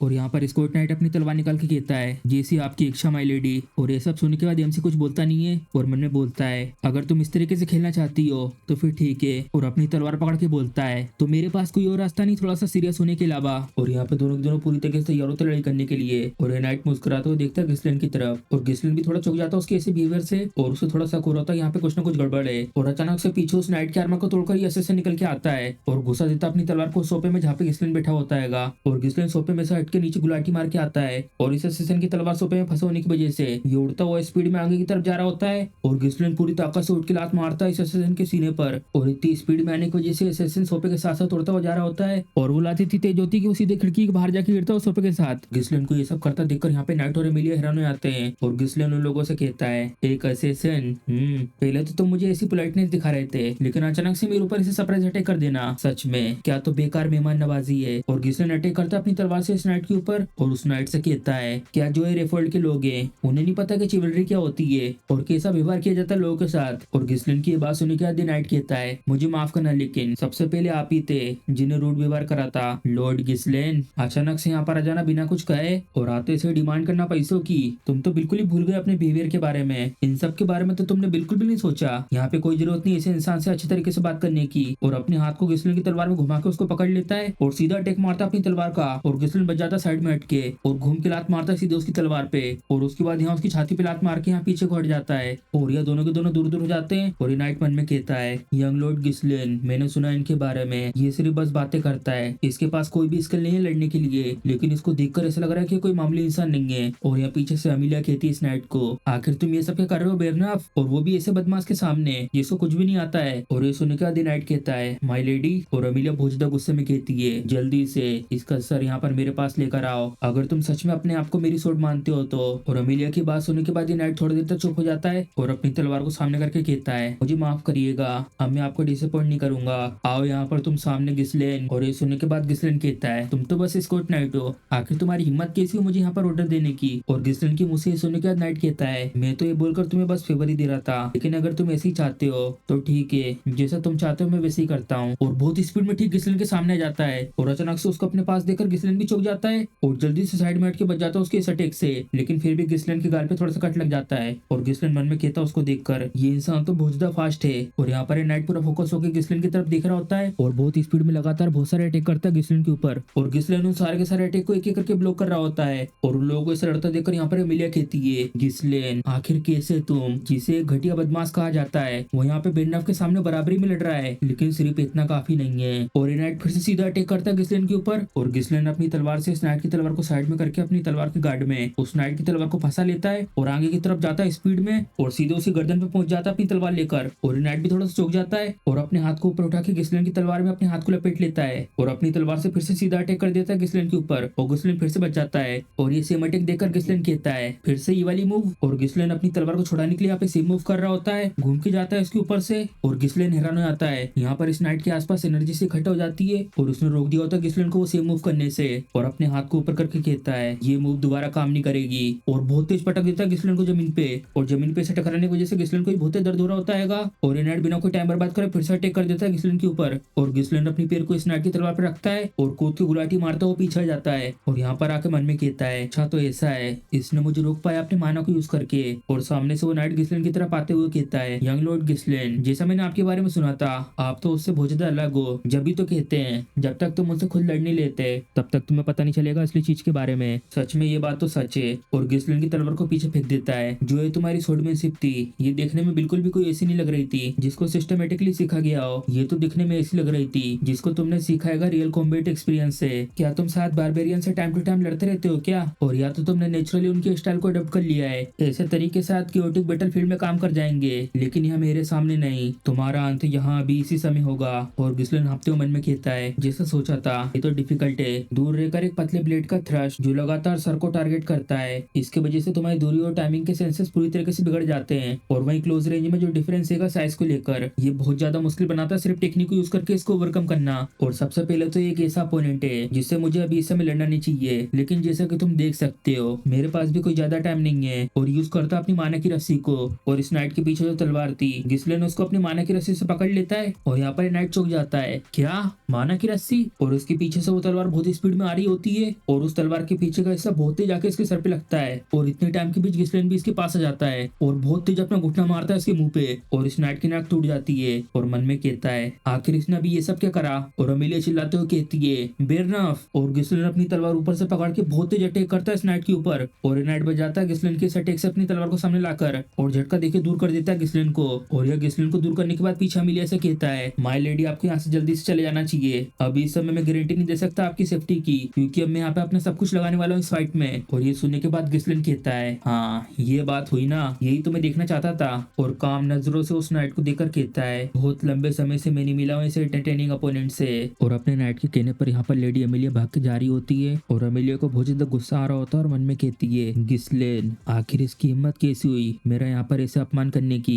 आखिर वो कौन इडियट हो सकता है जिसने मर्चेंट गिल्ड की इन्फॉर्मेशन को लीक करा है। ये पागल दिमाग के गिसलेन को बिना किसी के बताए बगैर ऐसा हो नहीं सकता कि इसको इतनी डिटेल इन्फॉर्मेशन के बारे में पता हो। जो रूमर चल रहा है इसके बारे में ये कि इसने और को मारा है और इसने असैसिन से अपने सिस्टर को बचाया है। और सिर्फ यही नहीं यहाँ तक कि उसने लोग इस फैमिली के वारिस तक को हराया है। उस बदमाश के पास्ट को देखते हुए मुझे ये लगा कि जो भी इसके साथ ये सब कुछ हो रहा है वो शायद लक होगा और या तो उसके बारे में बड़ा चढ़ा के बात करी जा रही हो। लेकिन क्या है सच में? डैम इट आखिर वो सारे के सारे गार्ड्स कहाँ पर हैं जिनको मैंने यहाँ पर एडवांस में खड़ा किया था। और मुड़ के देखती है यहाँ से और जितने भी इसने गार्ड्स यहाँ पर बुलाए थे सारे सारे मर चुके होते हैं और जिसने ये सब कुछ करा होता है वो वहीं उनके बीच में खड़ा हुआ होता है। और ये पीछे मुड़ रही होती है अमेलिया की तरफ देखने के लिए और हम देखते होते अपने एमसी गिसलेन की मेड बेलिंडा। और अमेलिया से कहती है बहुत ज्यादा लंबा समय हो गया लेडी अमेलिया। और अमेलिया उसको देखकर चुक जाती है क्या पेडियम की मेड आखिर तुम यहाँ पे क्या कर रही हो। और ये सुनने के बाद बेलिंडा कुछ देर तक बोलती नहीं है और बहुत स्पीड में अमेलिया के पीछे आकर उसके गर्दन पे खंजर रख देती है और अमेलिया से कहती है चुप हो जाओ। और अमेलिया बहुत ज्यादा हैरान हो जाती है उसकी स्पीड देखकर। हाँ। और बेलिंडा अमेलिया के मुंह से मकड़ी को हटाते हुए कहती है जरा देखो तो तुम्हारे ऑटो पर ये घटिया मकड़ी अभी भी है। मुझे लगता है बात शायद एंगेजमेंट सेरेमनी के दौरान की है। मुझे याद है अच्छे से जब मैं चुपके से बात सुन रही थी रेफोल्ड और हमारे कंट्री के लॉर्ड की। तुम्हारे भाई बहन तुम्हें हमेशा परेशान करते थे तुम्हारे आसपास ऐसी डरावनी मकड़ियां घूमने की वजह से तो तुमने अपने भाई बहनों से रिवेंज लेने के लिए उन मकड़ियों को खुद पालना शुरू कर दिया। मैं सोच नहीं हूँ सबको लेकर के तुमने सब कुछ अपने ड्रामा को ओवरकम करने के लिए किया है और या तो अपना आत्मविश्वास दिखाने के लिए। मुझे माफ करना ये कहने के लिए लेकिन ये आपको सूट नहीं करता माय लेडी। और उस मकड़ी को जमीन पर फेंक कर अपने पैरों से कुचल देती है। क्या मैं आपका कोऑपरेशन मांग सकती हूँ उसमें। और हमारा सीन शिफ्ट होता है यहाँ इस नाइट और गिसलेन की फाइट पर। और गिसलेन उस नाइट की तरफ देखकर मन में कहता है जो यहाँ की हवा है अब बहुत ज्यादा रफ हो चुकी है इतना ज्यादा ओवरवेलमिंग माना का अमाउंट। और ये नाइट गिसलेन से कहता है तुमने का एंटरटेनिंग अपोनेंट ये तो सुनने में ऐसा लग रहा है जैसे कि कोई लोली मर्चेंट कह रहा हो और तुम अपने आप को एक नोबल कहते हो बिल्कुल मेरी लेडी की तरह। और गिसलेन कहता है ऑफ कोर्स मैं एक नोबल हूँ। मुझे नहीं लगता कि ये सब कुछ एक मामूली सी नाइट को मुझे बताने की जरूरत है। और ये कोई ऐसी चीज नहीं है जिसको तुम्हारे जैसे एक मामूली से स्कॉट नाइट को कहना चाहिए। और ये सुनने के बाद नाइट को गुस्सा आ जाता है और थोड़ी देर के लिए सब कुछ शांत हो जाता है और नाइट चिल्लाते हुए कहता है यंग लॉर्ड गिस्लेन, और एकदम से अटैक कर देता है गिस्लेन के ऊपर और बहुत ज्यादा गुस्से में कहता है ये कहकर नोबिलिटी का अपमान मत करो।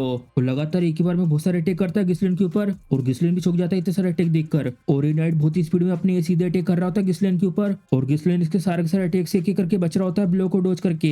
और इसके सारे सारे अटैक से बचते हुए मन में कहता है ये इंसान ये आगे की तरफ लगातार पुश कर रहा है बिना डरे। और गिस्लेन इसके इतने सारे अटैक करने की वजह से थोड़ा पीछे होता है और उस नाइट से कहता है बहुत हुआ अब ये सब। और इस नाइट की तलवार में अपनी तलवार को बहुत तेज मारता है जिसकी वजह से इस नाइट की तलवार साइड में हो जाती है और बहुत ही स्पीड में गिस्लेन अपनी सोट की डायरेक्शन चेंज कर देता है सीधे उसकी मुंह की तरफ। और ये नाइट अपनी तलवार सामने लाकर गिस्लेन की तलवार को रोक देता है और उसी समय गिस्लेन की तलवार को घुमा के दूर कर देता अपने से और कहता है यंग लॉर्ड गिस्लेन, हाँ तो क्या यही तो तुम्हारा फाइनल अटैक। और फिर से सीधा अटैक करता अपनी तलवार से और इस बार ये गिस्लेन को लगने में कामयाब हो जाता है और हम देखते खून खून गिर रहा होता है। और तभी ये नाइट चौंक जाता है, हाँ इसने खुद को चोट के लिए तैयार करा और मेरे ब्लेड को दूर करने के लिए अपने कंधे का यूज करा। और गिस्लेन फिर से अटैक करता है इस नाइट के ऊपर और ये नाइट कहता है गिस्लेन को देखकर, हाँ सच में देखने में ऐसा लग रहा है कि मैं अपना गार्ड डाउन नहीं कर सकता आखिरी तक, लेकिन सिर्फ ये काफी नहीं है। अपनी तलवार से घुमा के साइड में कर देता है गिस्लेन की तलवार को और गिस्लेन को लात मार के दूर कर देता अपने से। ये डिफरेंस है मेरे और उस इंसान के बीच जो तलवार पकड़ता है सिर्फ एंटरटेनमेंट के लिए। और ये लात खाने के बाद गिस्लेन बहुत दूर जाके गिर रहा होता है और लंबी सी सांस लेके मन में कहता है जैसा सोचा था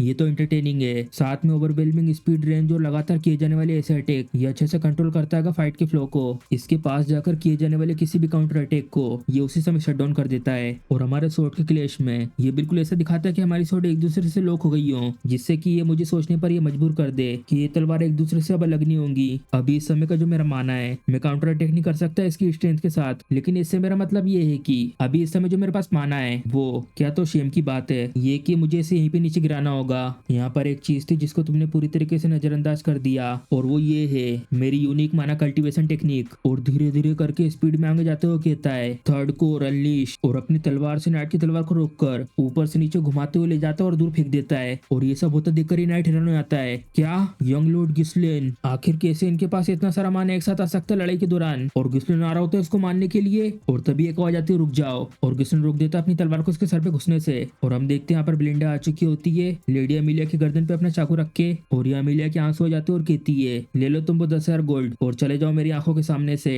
और गिस्लेन कहता है क्या तो परेशानी है, ये सब अच्छा होता अगर तुम मुझे वो पहले दे देती जब मैंने तुमसे अच्छे से बोला था। और अमीलिया के पीछे से ब्लिंडा कहती है माय गुडनेस, क्या है कुछ ज्यादा नहीं एक लवर के बीच के झगड़े से यंग मास्टर। और गिस्लेन कहता है हम दोनों के ओपिनियन में बस थोड़ा सा डिफरेंस है। और ये अमीलिया के पास आके कहता है मेरे पास तुम्हारे लिए एक बुरी न्यूज है कि अमीलिया, जो फीस थी 10,000 गोल्ड की अब वो बढ़ के 20,000 हो चुकी है। और हम देखते गिस्लेन के जाने के बाद का सीन, ब्लिंडा ने जितने भी नाइट ठिकाने लगाए थे सबके सब इधर उधर पड़े होते बिखरे हुए, और यहाँ गिस्लेन ने जितनी भी तबाही मचाई थी सबका सब वैसा का वैसा ही होता है। और इस सब के बाद हमारा सीन शिफ्ट होता है यहाँ दूसरे रूम में। यहाँ पर एक जन बहुत ज्यादा गुस्से में स्पोर्ट को फेंक कर तोड़ देता है और इस सब की वजह से ठीक सामने सोफे के नीचे अमीलिया की बिल्ली छुपी हुई होती है। और हम देखते हैं अमीलिया तोड़ा फोड़ी कर रही होती है इस रूम में। और अमीलिया को ऐसा गुस्से में देखकर बाजू में नाइट अपनी मुंडी झुकाकर कहता है मुझे माफ कर दीजिए मैडम, मुझे ये पता नहीं था कि वो इतना ज्यादा स्ट्रॉन्ग अपोनेंट होगा। जैसे उसके बारे में रूमर कर गए तो वो तो बिल्कुल उससे अलग था, इस सब में गलती मेरी थी, मैंने एडवांस में उसके बारे में पता नहीं करा। लड़ाई के समय तो उसने अचानक से अपने मानव को अनलीश कर दिया जो सरपास करता है हायरिंग करते के नाइट को।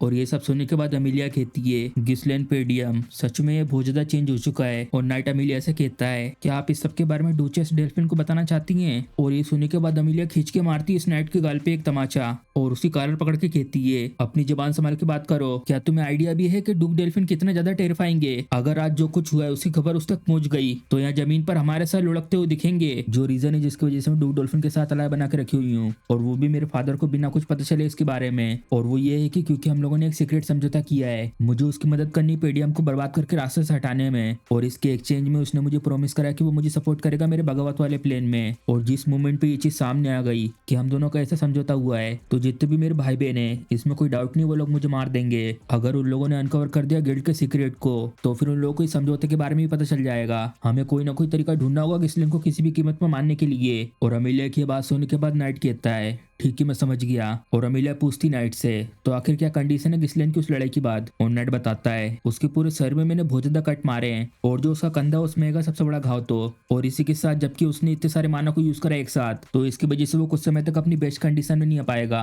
और थोड़ा सीरियस होकर मन में कहता है, लेकिन और अमीलिया से कहता है, हम लोग यहाँ इस जगह के नाइटों को यूज नहीं कर सकते अगर हमें इसको लेकर कोई भी सबूत नहीं छोड़ना है तो। ये सुनने के बाद अमीलिया कहती है, हाँ मुझे पता है, इसलिए तो हमारे पास वो लोग हैं जिन लोगों को हम लोग कुछ समय से पाल रहे हैं। यही सबसे ज्यादा बेस्ट मौका उनको यूज करने का, और ये सब सिर्फ हम लोग इसी मोमेंट के लिए तो कर रहे थे। और नाइट हेरानो को कहता है, कहीं आप उनकी बात तो नहीं कर रहे, द वाइल्ड फेलिनेस। और अमीलिया कहती है, वॉर के ऑर्फिन्स जिनके पास ना ही कोई फैमिली है और ना ही कोई स्टेटस, भेजो उन लोगों को यहाँ इस जगह पर, और कम से कम दर्जन इकट्ठा करना जो सबके सब स्किल्ड हो मानव को यूज करने में। और जिस जगह पर अमीलिया ने मैप में पॉइंट करके बताया था उसको देखकर नाइट मन में कहता है, ये तो बिल्कुल परफेक्ट है, ये जो पहाड़ी इलाका यहाँ का, यही एक डायरेक्ट रास्ता है पेडियम से रेफोल्ड में आने का। और वैसे भी ये जगह बहुत ज्यादा कम यूज करी जाती है, यहाँ से जाने का जो पतला रास्ता है ये बहुत ज्यादा परफेक्ट बनाता है किसी भी चीज को परफेक्ट तरीके से हैंडल करने के लिए। और अमीलिया से कहता है, मैं मेक श्योर करूंगा कि वो सबके सब पूरी तरीके से तैयार हो। और अमीलिया बहुत ज्यादा गुस्से में कहती है, गिस्लेन जो तुमने मेरी ये जो बेइज्जती करी मेरे घर पे आकर, तुम्हें इसकी कीमत चुकानी होगी। और हमारा सीन शिफ्ट होता है, यहाँ पे कैरेज बहुत ही स्पीड में जा रहा होता है धूल उड़ाते हुए, और हम देखते हैं उसी कैरेज के अंदर गिस्लेन अपने घाव में पट्टी बांध रहा होता है। और गिस्लेन मन में कहता है, ये क्या था, ऐसा लगा मुझे कोई याद कर रहा है, क्या वो अमीलिया थी? और ये कैरेज के अंदर सामने ओल्ड मैन कहते हैं, यंग मास्टर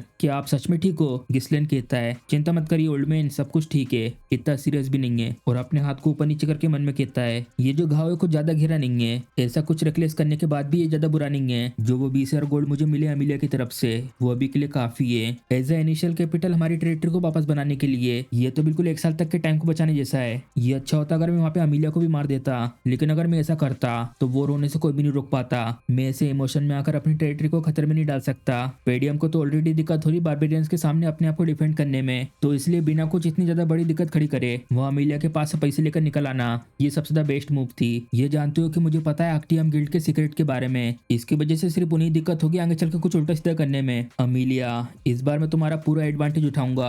और इस सब के बाद हम देखते हैं बेलिंडा देख रही होती है गिस्लेन की तरफ और उससे कहती है, क्या आखिरी में सब कुछ वैसे ही हो जैसे यंग मास्टर आपने कहा था? और गिस्लेन हैरान हो जाता है सुन के, हाँ। और बेलिंडा कहती है, आपने मुझसे ये कहा था ना कि अगर अंदर से लड़ने की आवाज आए तो बाहर जितने भी गार्ड्स हैं उन सबको संभाल लेना और अमीलिया को होस्टेज बना लेना जैसे वो कमरे से बाहर आए। और ये सब सुनने के बाद गिस्लेन कहता है, ओ तो क्या ये प्लेन था? लेकिन मुझे तो ऐसा लग रहा है कि मैंने ये सब कुछ करने के लिए किसी एल्डर को कहा था। और अचानक से गिस्लिन को कुछ होता है और बहुत तेज खांसने लगता है। और गिस्लिन को ऐसा देखकर चिंता करते ओल्ड मैन कहते हैं, यंग मास्टर क्या आप ठीक हैं? और हम देखते हैं गिस्लिन की मुंह से खून आता है खांसने के बाद। और मन में कहता है, तो क्या थर्ड कोर को ओपन करने का ये अंजाम है? ये लास्ट टाइम जितना सीरियस नहीं है, लेकिन अगर ये चीज लगातार होती रही तो मुझे अपनी पावर को यूज करने में बहुत ज्यादा दिक्कत होगी। मुझे जल्दी कोई ना कोई रास्ता ढूंढना होगा अपने मानव को इंक्रीज करने के लिए। और गिस्लिन ऐसा मन में बोल ही रहा होता है, तभी बेलिंडा गिस्लिन का हाथ पकड़ के अपनी तरफ करती है। और बेलिंडा को ऐसा करते देख गिस्लिन कहता है, बेलिंडा आखिर तुम ये सब क्या कर रही हो? और बेलिंडा चेक कर रही होती है गिस्लिन की नब्स को और अपने पास से एक पेनी सी पिन निकाल के कहती है, तुम्हारा जो माना फ्लो है वो पूरी तरीके से बिगड़ चुका है। और लगातार उस पिन को चुबाती गिस्लिन के हाथ पर। गिस्लिन ये सब देखकर मन में कहता है, ये चीज, और तभी उसको उल्टी जैसा महसूस होने लगता है और बहुत सारी हवा निकलती है उसके मुंह से। और ये सब होने के बाद गिस्लिन के आसपास बहुत सारा माना आ जाता है और मन में कहता है, मेरे जो माना के रास्ते थे अब वो थोड़े से क्लियर हो चुके हैं। इस तरीके के इलाज माना के डीप कंप्रेशन के साथ ही पॉसिबल हो सकते हैं। बेलिंडा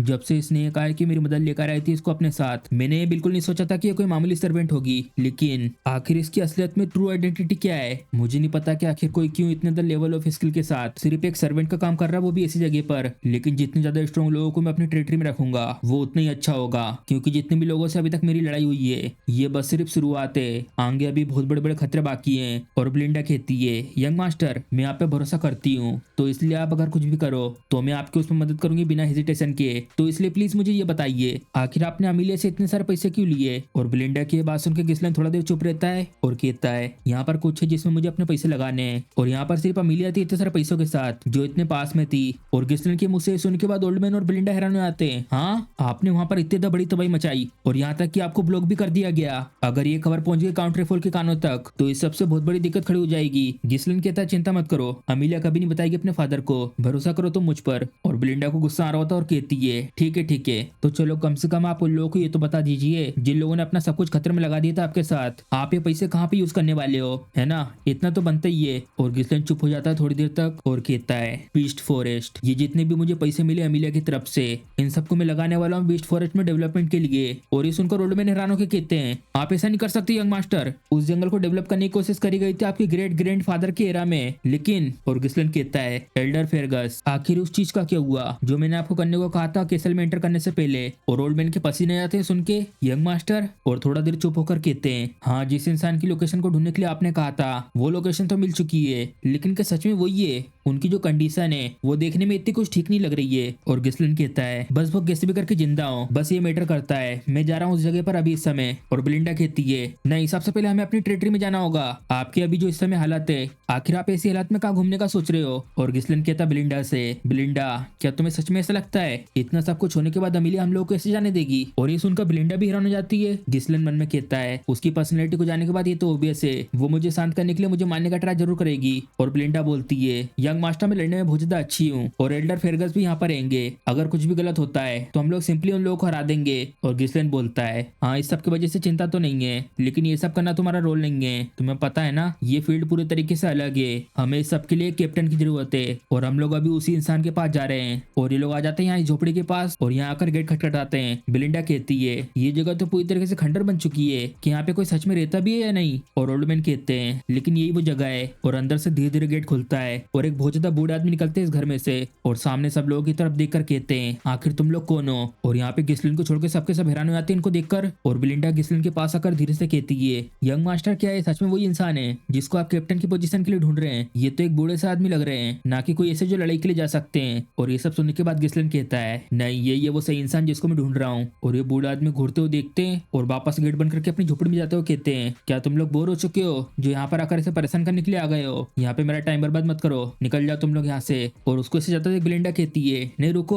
और तभी गिस्लिन कहता है मैं हूँ रटाटोस मर्सनरी ग्रुप का कैप्टन जिसका नाम है गिलियन। और ये सुनने के बाद ही ओल्ड मैन देखते हैं पीछे की तरफ और गिस्लिन अपने हाथ को आगे बढ़ाकर कहता है मैं तुमसे यहाँ पे मिलने के लिए आया हूँ। और ये सुनने के बाद ओल्ड मैन फेरगस कहते हैं द रटाटोसर का मर्सनरी स्क्वाड, कहीं इसका मतलब ये? और बताते हैं इसके बारे में, ये जो मर्सनरी स्क्वाड है इसमें सिर्फ वही लोग ज्वाइन करते हैं जिन लोगों ने मास्टर कर लिया हर तरीके के वेपन को, हालांकि अभी एग्जिस्ट नहीं करती है। इन सब की ब्रेवरी इतनी ज्यादा थी जिसकी वजह से दूसरी कंट्री तक के नाइट को इन लोगों के नाम पता थे। और उन सबका जो लीडर था उसका नाम था गिलियन। और जैसे गिलियन ने सुनता है बहुत तेज फेंक के मारता है इस खिलाड़ी को, और ये गिस्लिन के बिल्कुल पास से निकल के जाते हैं उसके कलर को काटते हुए। और गिस्लिन अपनी जगह से बिल्कुल भी नहीं हिलता इसकी वजह से। और गिलियन को ये सब करता देखकर यहाँ पे तीनों की तीनों हैरान हो जाते हैं। और गिलियन कहता है तो तुम्हें मेरा नाम पता है? और ये तीनों की तीनों गिस्लिन को बचाने के लिए उसके सामने जाते हैं। और गिलियन कहता है आखिर तुम यहाँ पर क्यों आए हो? और बिलिंडा गिस्लिन के सामने आकर कहती है आप पीछे रहिए यंग मास्टर, ये इंसान बिना सोचे समझे अटैक कर रहा है। और गिस्लिन कहता है इटर्नल पनिशमेंट। और ये सुनकर गिलियन चौंक जाता है और गिस्लिन बोलता है मुझे पता है कि तुम्हारी बेटी की बीमारी कैसे क्योर करना है, तो क्या अब तुम चाहते हो मुझसे बात करना? और बताता उसकी बेटी की बीमारी के बारे में, बहुत ज्यादा बुखार आना, खांसते वक्त खून निकलना और पूरे शरीर में लाल लाल कलर के दाग आ जाना, ये बिना ठीक होने वाली बीमारी है, क्योंकि जो लोग इससे पीड़ित होते हैं वो लोग हमेशा के लिए इसमें कैद हो जाते हैं, जैसे कि एक जेल हो पनिशमेंट की, इसीलिए इसका नाम रखा गया है इटर्नल पनिशमेंट। और उसकी बेटी को बहुत ज्यादा दर्द हो रहा होता है और गिलियन अपनी बेटी को गले लगाकर उसका नाम ले रहा होता है रिचल। और ये सब देखकर गिस्लिन मन में कहता है अभी ज्यादा देर नहीं हुई है, मेरी पास्ट लाइफ में मैंने ट्राई करा था गिलियन को अपनी टीम में लेने के लिए, लेकिन वो उस समय उस दुनिया में नहीं था। ऐसा कहते कि उसने अपने आप को मार दिया था अपनी बेटी को खोने के बाद, जिसकी वजह से उसने हर चीज के ऊपर गिव अप कर दिया। अभी इस घर की हालत देखकर ऐसा लग रहा है गिलियन ने अपने सारे के सारे पैसे को लगा दिया अपनी बेटी को क्योर करने के लिए, इसलिए अब सिर्फ यहाँ पर वेपन ही वेपन बचे हुए हैं। और गिलियन की बेटी दर्द में चिल्ला रही होती है डैड ये बहुत ज्यादा दर्द कर रहा है, बहुत ज्यादा, मैं मरना चाहती हूँ प्लीज। और गिस्लिन अपने कोट को निकालते हुए कहता है मन में अभी बिल्कुल भी टाइम नहीं हेजिटेट करने का, चलो अभी के अभी ठीक करते हैं इसे। और पीछे से बिलिंडा पकड़ लेती है गिस्लिन को, चलिए यंग मास्टर यहाँ से वापस चलते हैं, मुझे नहीं पता कि आखिर ये क्या करना चाहता है, लेकिन ये कोई ऐसी बीमारी नहीं जिसको इतने आसानी से ठीक कर सकते हैं, यहाँ तक कि प्रीस्ट और हीलर भी इसको हील नहीं कर सकते। ऐसा कहा जाता है ये एक ऐसी बीमारी जिसको गोड के द्वारा भेजा गया है, आखिर इस सबको लेकर ये कर ही क्या पाएगा।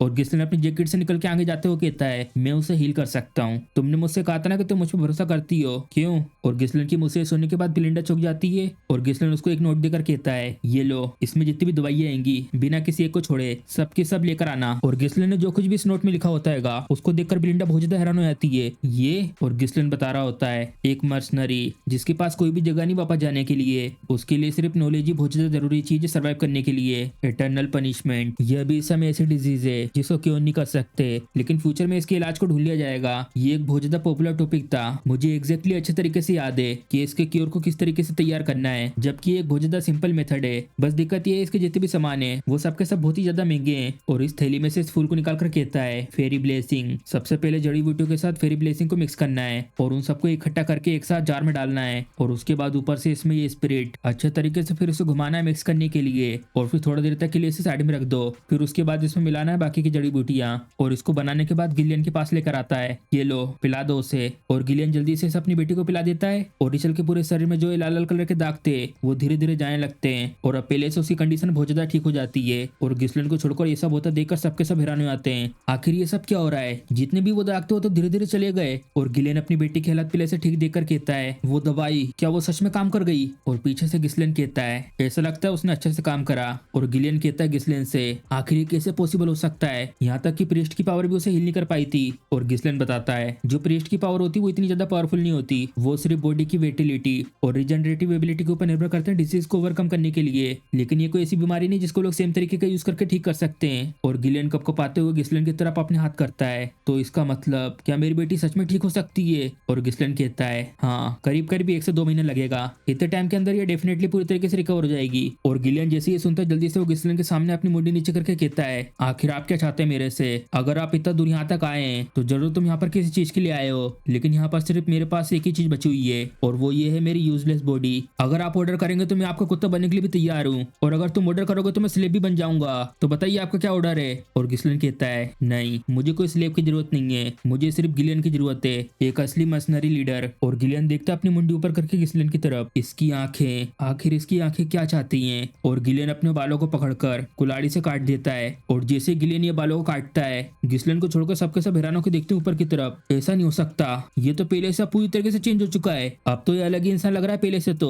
और गिलियन मुड़ के साइड में पीछे की तरफ जा रहा होता है और जाते हुए गिस्लिन से कहता है क्या यहाँ पे इन सब के अलावा कोई और भी आपके साथ, और या तो कोई रास्ते से आ रहा हो। गिस्लिन कहता नहीं, जितने भी लोग हम लोग यहाँ पर हैं वो लोग सिर्फ मेरे साथ आए हैं। गिलियन अपने भालों को उठाकर कहता है क्या किसी की दुश्मनी आपसे यंग मास्टर। गिस्लिन कहता है हाँ यहाँ पर हैं ऐसे लोग और फ्यूचर में तो और भी होने वाले हैं। गिलियन कहता है अगर ऐसी बात है, और पीछे होकर बहुत तेज फेंकता है भाले को सामने की तरफ। और ये भाला बहुत ज्यादा स्पीड में से घर को तोड़ते हुए आगे निकल जाता है और उस भाले के पीछे जो रस्सी बंदी होती है उससे पकड़कर दोबारा अपनी तरफ खींचता है। और वो जो भाला जो पेड़ के ऊपर लगा हुआ था वो यहाँ पर अपने साथ किसी को खींचकर लेकर आता है। और गिलियन जल्दी से पकड़ता है इसी गर्दन को, बताओ तुम्हें किसने भेजा यहाँ पर। और जिसकी गर्दन पकड़ी हुई होती है वो तो बहुत ज्यादा हैरान होता है, आखिर ये कैसे पॉसिबल हो सकता है। गिलियन कहता है गिस्लिन से आखिर आपकी क्या इच्छा है, क्या करना चाहते हो आप इसके साथ। गिस्लिन कहता है मुझे लगता है मुझे ऑलरेडी पता है इसको किसने भेजा है, अगर भले ये बताए या ना बताए। और अपनी तलवार निकाल रहा होता है, आज मैं इस सब के लिए अपने हाथ को यूज नहीं करना चाहता। और गिलियन रोक देता अपने हाथ से गिस्लिन को तलवार निकालने से, मैं संभाल लूंगा इसे। और अपने हाथों से दबा देता है इसी गर्दन को और एक बहुत तेज आवाज आती है उसे गर्दन टूटने की। और बिलिंडा उसको ऐसा करता हुआ देखकर मन में कहती है यहाँ पर इसकी मूवमेंट में कोई भी हेजिटेशन नहीं थी, आखिर क्यों यंग मास्टर अपने आप को ऐसे खतरनाक लोगों को अपने पास रखना चाहते हैं। और गिलियन अपने घुटनों पर आकर कहता है योर हाइनेस ग्रैंड ड्यूक गिस्लिन पेडियम, अभी आज इस समय से जो मेरी ये जो लाइफ है वो आपको बिलोंग करती है। और ये सुनने के बाद गिस्लिन मन में कहता है इसी के साथ जो मेरा फ्यूचर प्लान है टेरिटरी को वापस बनाने का, उसका सबसे ज्यादा जरूरी पीस मैंने सिक्योर कर लिया है। और गिलियन से कहता है अब से मैं तुम्हारे पर काउंट कर रहा हूँ गिलियन। और उसके बाद हमारा सीन शिफ्ट होता है रात के समय गिलियन के घर पे। और यहाँ पर एक जन कहता है हमने जिसको भेजा था गिस्लिन के पीछे वो मारा जा चुका है। और ये सबके सब हैरान हो जाते हैं सुन के, क्या कितने ज्यादा फूलिश था वो। और इनका लीडर कहता है शांत हो जाओ, कम रखो अपनी अपनी आवाजों को। और हमें बताते हैं इसके बारे में, ये है वाइल्ड के ट्रैफिकर्स का लीडर और इसका नाम है विएगो।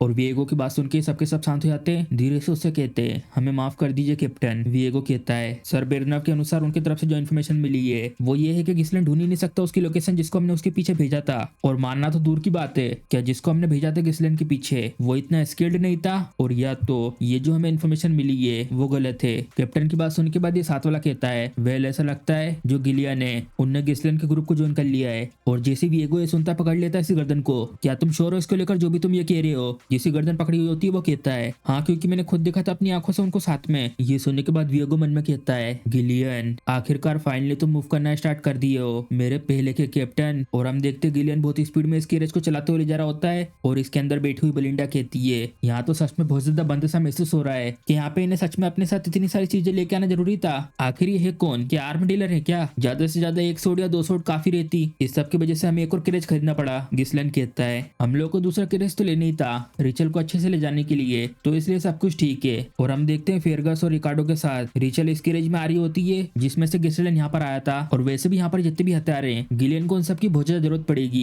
और सबसे ज्यादा इंपॉर्टेंट चीज ये है कि हम लोग को इस रास्ते से कैसे भी करके अच्छे से निकलना है। बेलिंडा कहती है यंग मास्टर उस वोचर के बारे में जिसको हम लोगों ने पहले पकड़ा था उसको जरूर भेजा गया होगा लेडी अमिलिया की तरफ से, क्यों है ना? गिसलेन कहता है हाँ शायद ऐसा हो सकता है। बेलिंडा बोलती है तो फिर ये बहुत ज्यादा दिक्कत की चीज है। जो मास्क उसने पहना हुआ था वो एक सिंबल है वाइल्ड कैट ट्रैफिकर का, एक फेयरली पावरफुल गिल्ड यहाँ रेफोल्ड में। गिसलेन कहता है वाइल्ड कैट ट्रैफिकर। बेलिंडा बताती है उनका मेन काम है स्मगलिंग और उसी के साथ में असैसिनेशन, ड्रग, ह्यूमन ट्रैफिकिंग और उसी के साथ और भी चीजें। ये सब के सब बहुत ज्यादा फिल्थी स्कैम है जो हर तरीके के इविल कामों को लेते हैं। और उन्हीं सब के बीच में बहुत सारे स्किल्ड मर्सनरी भी होंगे जिससे वो बन जाते हैं कैसे गिल्ड जिनके पास कॉम्बैट पावर है। इतनी सारी जानकारी सुनकर गिसलेन कहता है बेलिंडा आखिर तुम्हें इतना सब कुछ कैसे पता है जबकि तुम सारा का सारा दिन केसल के अंदर होती हो? बेलिंडा बात को टालते हुए कहती है वेल ये सब मैंने बातें सुनी है केसल में आने से पहले। इन एनी केस वो लोग अपने कामों को बहुत ज्यादा सीरियस तरीके से लेते हैं तो प्लीज अपना ध्यान रखिएगा। ये सुनकर गिसलेन बेलिंडा से कहता है सब कुछ ठीक रहेगा चिंता मत करो क्योंकि हमारे साथ यहाँ पर गिलियन है। और किरत जा रहा होता है इस रास्ते से तभी पीछे की जमीन अचानक से ऊपर को उड़ जाती है और दो लोग बहुत ही स्पीड में आते हैं पीछे से केरेज के आजू बाजू। और गिलियन देख लेता है उन लोगों को आते हुए। तभी जो दो लोग एक साथ आए थे केरेज के साइड में से वो दोनों के दोनों जमीन में से निकल के एक साथ अटैक कर देते हैं गिलियन के ऊपर। गिलियन अपने पीठ पर से तलवार और कुल्हाड़ी को निकालते हुए कहता है जमीन के नीचे से हमला। अच्छा तो ऐसी बात है। और दोनों के दोनों लोगों के हमलों को एक साथ ब्लॉक कर देता है अपनी कुल्हाड़ी और तलवार से। और सबसे पहले एक जन का हाथ काटता है और दूसरी तरफ अपनी कुल्हाड़ी से दूसरे को काट के रख देता है और बढ़ जाता है केरेज आगे की तरफ। और यहाँ पर ये दो लोग रस्सी को काटते हैं जिसकी वजह से ऊपर से बहुत बड़े बड़े पेड़ के टुकड़े गिरते हैं। और गिलियन देखता है रानों के ऊपर की तरफ एक ट्रैप। बेलिंडा कहती है अगर हम लोगों ने कुछ नहीं करा तो हम लोग दब जाएंगे इसके नीचे। तभी गिलियन कमान खींचता घोड़ों की और रोक देता उनको आगे बढ़ने से। और वो सारे के सारे भारी से लट्ठे सामने की तरफ गिरते हैं जिसकी वजह से सामने का रास्ता ब्लॉक हो जाता है। गिसलेन कहता है एक एम्बुश जैसा मैंने सोचा था। और सबके सब ये लोग हिल लेते हैं इस गैरेज को। इन सब लोगों का लीडर विएगो कहता है रेटाटोस्क मशीनरी के फॉर्मर कैप्टन गिलियन। ये सुनकर गिलियन भी थोड़ा सा कंफ्यूज हो जाता है। और विएगो कहता है एक कायर जिसने अपनी डॉटर के लिए पूरे के पूरे मशीनरी ग्रुप को डिसबैंड कर दिया। गिलियन के रेस उतर के कहता है मुझे नहीं पता कि आखिर तुम ये सब क्या बोल रहे हो। विएगो कहता है मुझे आखिरी में वो लाइफ जीना पड़ा जो मैं कभी भी नहीं चाहता था सिर्फ तुम्हारी वजह से। क्या तुम इतने ज्यादा बूढ़े हो गए हो कि तुम्हें अब अपने ग्रुप के पहले के मेंबर भी याद नहीं है? ये सब सुनकर गिलियन कुछ कहता नहीं है। विएगो बोलता है अब तुम ऐसा दिखा रहे हो कि तुम्हें कुछ पता नहीं है तो ठीक है मैं तुम्हें याद दिलाऊंगा मार दो उन सबको। और ये सारे के सारे जा रहे होते हैं स्पीड में। गिसलेन गिलियन से कहता है क्या तुम्हें जरूरत है मेरी मदद की? गिलियन कहता है नहीं सब कुछ ठीक है ऐसे लगता है इसका बिजनेस मेरे साथ है तो प्लीज यंग मास्टर इतने टाइम में आप आराम करिए। इन सब के लिए तो मैं अकेला काफी हूँ। और अपनी कुल्हाड़ी घुमा के इन चारों को एक साथ काट देता है तुम डेमिट ओल्ड मैन कहीं के। और गिलियन घूम के कुल्हाड़ी मारता है यहाँ इसके ऊपर और अपने दूसरे हाथ से तलवार घुसा देता है उसकी गर्दन पे। तभी उसके पीछे अटैक कर देता है गिलियन के ऊपर। गिलियन उसको आराम से ब्लॉक कर देता है और अपनी कुल्हाड़ी से उसे हाथों काट के रख देता है। गिलियन को ऐसे लड़ता देखकर विएगो कहता है जैसा मैंने सोचा था ये अभी भी बहुत ज्यादा स्ट्रॉन्ग है लेकिन। और अपने साथियों से चला के कहता है दो ग्रुप में जाकर अटैक करो दोनों तरफ से उसके ऊपर। और गिलियन जल्दी से घोड़े पे बैठ जाता है उसको किरे से अलग करके। ये लोग देख हैरान हो जाते हैं क्या एक घोड़ा? और उस घोड़े में बंधे हुए अपने दूसरे हथियार को निकालता है और बहुत ही स्पीड में आता है लोगों की तरफ उस हथियार को घुमाते हुए। और उनके पास आते से एक बहुत खतरनाक सा अटैक करता है उन लोगों के ऊपर और उड़ा देता है सब लोग को इधर से उधर। यहाँ पर ये दो लोग पीछे हट के कहते हैं मैं तो यहाँ इसके पास भी नहीं जा पा रहा हूँ। राइट वाला कहता है तुम बेवकूफ कहीं के उसके घोड़े पे हमला करो। गिलियन यहाँ पर अपनी बड़ी सी कुल्हाड़ी की रस्सी को पकड़ के घुमा रहा होता है और काट के रख देता है अपनी कुल्हाड़ी घुमा के सामने इन चार लोगों को। और वो सब कट कट के यहाँ कैरेज के पास आके गिरते हैं। तभी उनका लीडर विएगो बहुत स्पीड में आता है पीछे से और गिलियन अपनी बहुत बड़ी सी ढाल से उसको ब्लॉक कर देता है। और विएगो गिलियन से बोलता है तो जबकि तुमने मेरी जिंदगी बर्बाद करके रख दी है तो तुम्हें कम से कम मेरे काम के बीच में आना नहीं चाहिए। मैं मेक श्योर करूंगा कि मैं तुम्हें भी मार दूं। और अटैक कर देता अपने खंजरों से घोड़े के ऊपर और वो घोड़ा वहीं पे गिर जाता है और गिलियन दूर पीछे हट जाता है उस घोड़े से।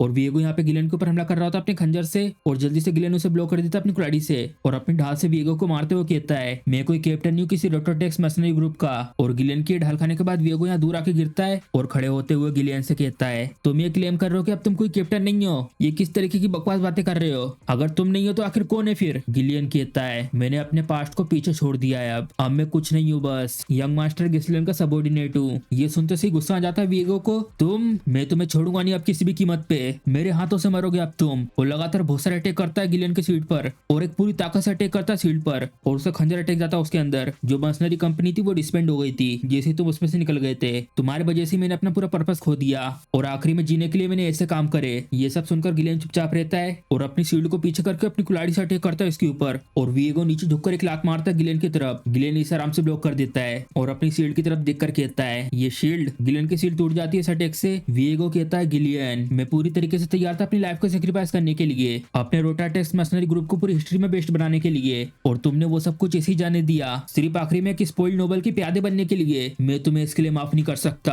और ये तीनों के तीनों खंजरों को फेंकता है गिलियन की तरफ, और गिलियन इन सब खंजरों को अपनी कुल्हाड़ी से ब्लॉक कर देता है और वो तीनों के तीनों खंजर या दूर जमीन पे आके गड़ जाते हैं। तभी डिएगो घूम के बहुत ही स्पीड में अटैक करता है गिलियन के ऊपर। गिलियन थोड़ा पीछे हट के बच जाता है और वही हवा में घूमकर विएगो फिर से अटैक कर रहा होता है। गिलियन उसे अपनी कुल्हाड़ी से ब्लॉक कर देता है। विएगो मन में कहता है गिलियन भले ही तुम कितने भी स्ट्रॉन्ग थे, लेकिन वो सब बातें बहुत साल पहले की, जब तुम एक कैप्टन थे, जब तुम अपना टाइम बर्बाद कर रहे थे अपनी डॉटर को क्योर करने में। उसी के बीच मैंने बहुत सारी अनगिनत लड़ाइयां करी स्ट्रॉन्ग बनने के लिए। अब तुम मेरे सामने कुछ भी नहीं हो। और घुमा के एक लात मारता है उन सब डेगरों पर जो जमीन पे गड़े हुए थे, और वो डेगर घूम के आ रहे थे गिलियन की तरफ, और गिलियन उसे अपनी बॉडी से ब्लॉक कर देता है। तभी इसी के बीच विएगो बहुत ही स्पीड में आता है गिलियन की तरफ। गिलियन घुमा के मारता अपनी कुल्हाड़ी को उसके ऊपर। विएगो चिल्लाते हुए कहता है अब तुम्हारा खेल खत्म गिलियन। और इसके बाद एक आवाज आती पकड़ने की, और गिलियन ने अपने हाथ के चारों माना को यूज करके इसके डेगर को पकड़ लिया होता है। तो क्या ये सब रीजन है तुम्हारे रिवेंज का मेरे ऊपर? विएगो मन में कहता है क्या इसने अपने मानव को अपने हाथ के चारों लाकर मेरे डेगर को पकड़ लिया? तो क्या अभी तक इसने अपनी फुल पावर को दिखाया नहीं था? और अपनी कुल्हाड़ी के ऊपर वाले हिस्से को मारता है इसके मुंह पे, जिसकी वजह से विएगो यहाँ दूर पेड़ के पास आके गिरता है। गिलियन विएगो की तरफ आते हुए कहता है मैं अभी तक समझ नहीं पाया हूँ, अगर तुम रिवेंज ही चाहते हो, यहाँ पर तुम्हारे पास बहुत सारे चांस थे मेरे ऊपर अटैक करने के,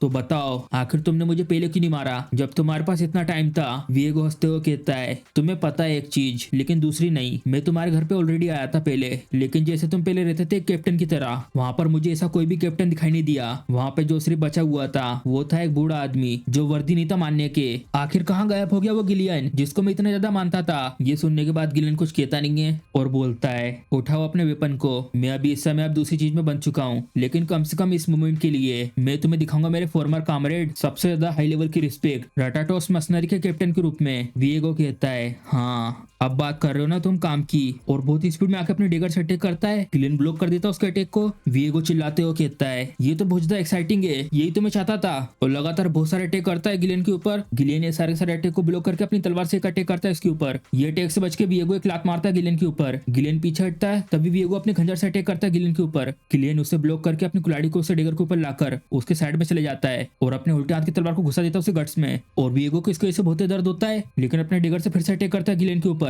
और गिलियन इसके अटैक को डोज करके अपनी कुल्हाड़ी के ऊपर करते हुए कहता है तुम याद हो मुझे, रेटाटोस मर्सनरी के 5th यूनिट के कमांडर विएगो वेलानोस। और जैसे विएगो अपना नाम सुनता है वो बहुत ज्यादा खुश हो जाता है कि गिलियन को उसका नाम याद देगा, और उसके बाद गिलियन उसे मार देता है। गिलियन उठाता है उसके पास पड़े हुए खंजर को और खड़ा रहता है उसके सामने। पीछे से गिसलिन आते हुए कहता है तुमने बहुत अच्छा काम करा। और बिलिंडा आसपास देखते हुए कहती है ओ माय, इन सब लोगों के आइटम को सेल करने पर तो सच में बहुत सारे पैसे मिलेंगे। क्यों, कैसे सोचते हो आप? गिलियन अपनी मुंडी झुकाते हुए कहता है मुझे माफ कर दीजिए, जितना जरूरी था मैंने उससे ज्यादा टाइम लगा दिया इसमें। गिसलिन कहता है नहीं सब कुछ ठीक है, और मन में कहता है गिलियन की तरफ देखकर जितना मैंने सोचा था ये तो उससे भी ज्यादा एक्सेप्शनल है। जब मैंने पहली बार अपने घर को छोड़कर मर्सनरी ग्रुप को ज्वाइन करा था, जितनी भी स्टोरीज थी जो मेरे सीनियर सुनाते थे गिलियन को लेकर, इसकी वजह से मेरी बहुत ज्यादा बंद थी मेरी मर्सनरी किंग के जर्नी में जल्दी मूव करना, ये मेरी राइट चॉइस थी। इस सब की वजह से मुझे बहुत सारे भरोसेमंद कामरेड भी मिले। गिसलिन कहता है गिलियन से क्या तुम्हें याद है कौन था वो? गिलियन कहता है हाँ वो मेरा एक बहुत ज्यादा पुराना कामरेड था। गिलियन मन में कहता है एक बहुत ज्यादा पुराना कामरेड, मैं सोच रहा हूँ मेरे पुराने कामरेड क्या कर रहे होंगे अभी। मैं श्योर हूँ वो लोग अभी खुद की जिंदगी जी रहे होंगे, क्योंकि जबकि ये तो बहुत पहले की बात है जब वो लोग मुझसे मिले थे। मुझे ढूंढना होगा उनको किसी ना किसी दिन। तो चलो फिर फॉलो करते बिलिंडा का सजेशन और इकट्ठा करते सारी की सारी वैल्यूएबल चीजों को इन सब लोगों से। बिलिंडा कहती है चलो ठीक है, चलो मिस्टर गिलियन आगे बढ़िए और कलेक्ट करिए सारी की सारी चीजों को हमारे लिए। गिलियन कहते हैं मैं तुम्हारा सबऑर्डिनेट नहीं हूँ। और हम देखते हैं 2 दिन बाद ये लोग यहाँ आ चुके होते हैं पेडियम की टेरिटरी में। बिलिंडा देखकर कहती है आखिर हम लोग कब पहुंचे यहाँ पर? गिलियन देखकर कहता है तो ये है पेडियम। गिसलिन कहता है हाँ, और आसपास देखते हुए मन में कहता है ये सच में अच्छा फील होता जब तुम्हारे पास एक घर होता वापस आने के लिए। जब मैं पहली बार भागा था अपने घर से मुझे लगा कि मैं वापस कभी भी आ जाऊंगा घर पे। और गिलियन आसपास देखकर कुछ कहता नहीं है। गिसलिन पूछता है गिलियन आखिर कैसा है, तुम्हें पसंद आई ये जगह? गिलियन हिचकिचाते हुए कहता है हाँ मुझे पसंद है, ये तो बहुत ज्यादा बढ़िया है। गिसलिन बोलता है हाँ मुझे पता है इस जगह की हालत बहुत ज्यादा बेकार है, जितने भी घर है यहाँ पर सारे पुराने हो चुके हैं और वापस उनको अच्छे से बनाना ये तो क्वेश्चन से बाहर है। और देखो वहाँ पर जितनी भी फील्ड है उधर पर किसी भी तरीके के खेत नहीं है, सबका सब ऐसे ही बंजर पड़ा हुआ है। इस जगह पर खेती करने वाले जितने भी फार्मर है उन सबको मिलिट्री में ले लिया गया है, जिसको ऐसे जगह पूरी पूरी खाली रह चुकी है और कोई भी नहीं यहाँ पर खेती करने के लिए। गिलियन कहते हैं मैंने सुना है कि पेडियम हमेशा वॉर में रहता है क्योंकि यहाँ पर नॉर्दर्न बारबेरियन है उनकी वजह से, लेकिन खुद अपनी आंखों से मैं देखकर ये कह सकता हूँ जो सिचुएशन है वो और ज्यादा खराब है यहाँ की। बिलिंडा मन में कहती है ये कोई ऐसा नहीं जिसको इस जगह के हालात के बारे में इतने अच्छे से पता हो पहले से? गिसलिन कहता है सबसे, मुझे ठीक करना है इस जगह की सारी दिक्कतों को, इसलिए मुझे तुम्हारी पावर की जरूरत है। और मन में कहता है ये सब बहुत ज्यादा लंबी लड़ाई होगी, एक ऐसी लड़ाई जिसमें एलिमिनेट करना है सबको जो भी डुक डेल्फिन से कनेक्टेड है और प्रोटेक्ट करना उन सबको जो भी मुझसे छीन लिया गया है। मैं वापस रिवाइव करूंगा इस जगह को, चाहे कुछ भी हो जाए। और केरेस से आ रहे होते हैं अंदर को। बिलिंडा सामने की तरफ देखकर कहती है, यंग मास्टर जरा देखो उधर की तरफ। गिसलिन देखता है और बहुत ज्यादा हैरान हो जाता है सामने की तरफ देखकर, ये परछाई क्या, ये तो फादर है। और उसके बाद है कैसल के अंदर दो लोग आपस में बातें कर रहे होते हैं गिसलिन के फादर के सामने। हमें अपनी फोर्सेस को कम करना होगा, नहीं तो काम बिल्कुल भी नहीं चल पाएगा। दूसरा है सुन के कहता है, क्या तुम ये क्या कह रहे हो ब्रदर, अगर हम लोगों ने अपनी फोर्सेस पहले से और ज्यादा कम करी तो इसकी वजह से बहुत ज्यादा दिक्कत होगी फोर्ट्रेस को और ज्यादा अच्छे से मेंटेन करने में। आखिर क्यों ना हम लोग ये सब करने से अच्छा रेफोल्ड से और ज्यादा सपोर्ट की रिक्वेस्ट करें। ये सुनते ही ओल्ड मैन कहते हैं, यही तो वो लोग हैं जिन लोगों ने सपोर्ट फंड को कम कर दिया है और अब पता चल रहा है कि हमारे जितने भी सोल्जर थे वो लोग वहां पर उन लोगों को रिक्रूट कर रहे हैं और स्टॉक में बहुत सारे खाने को भी।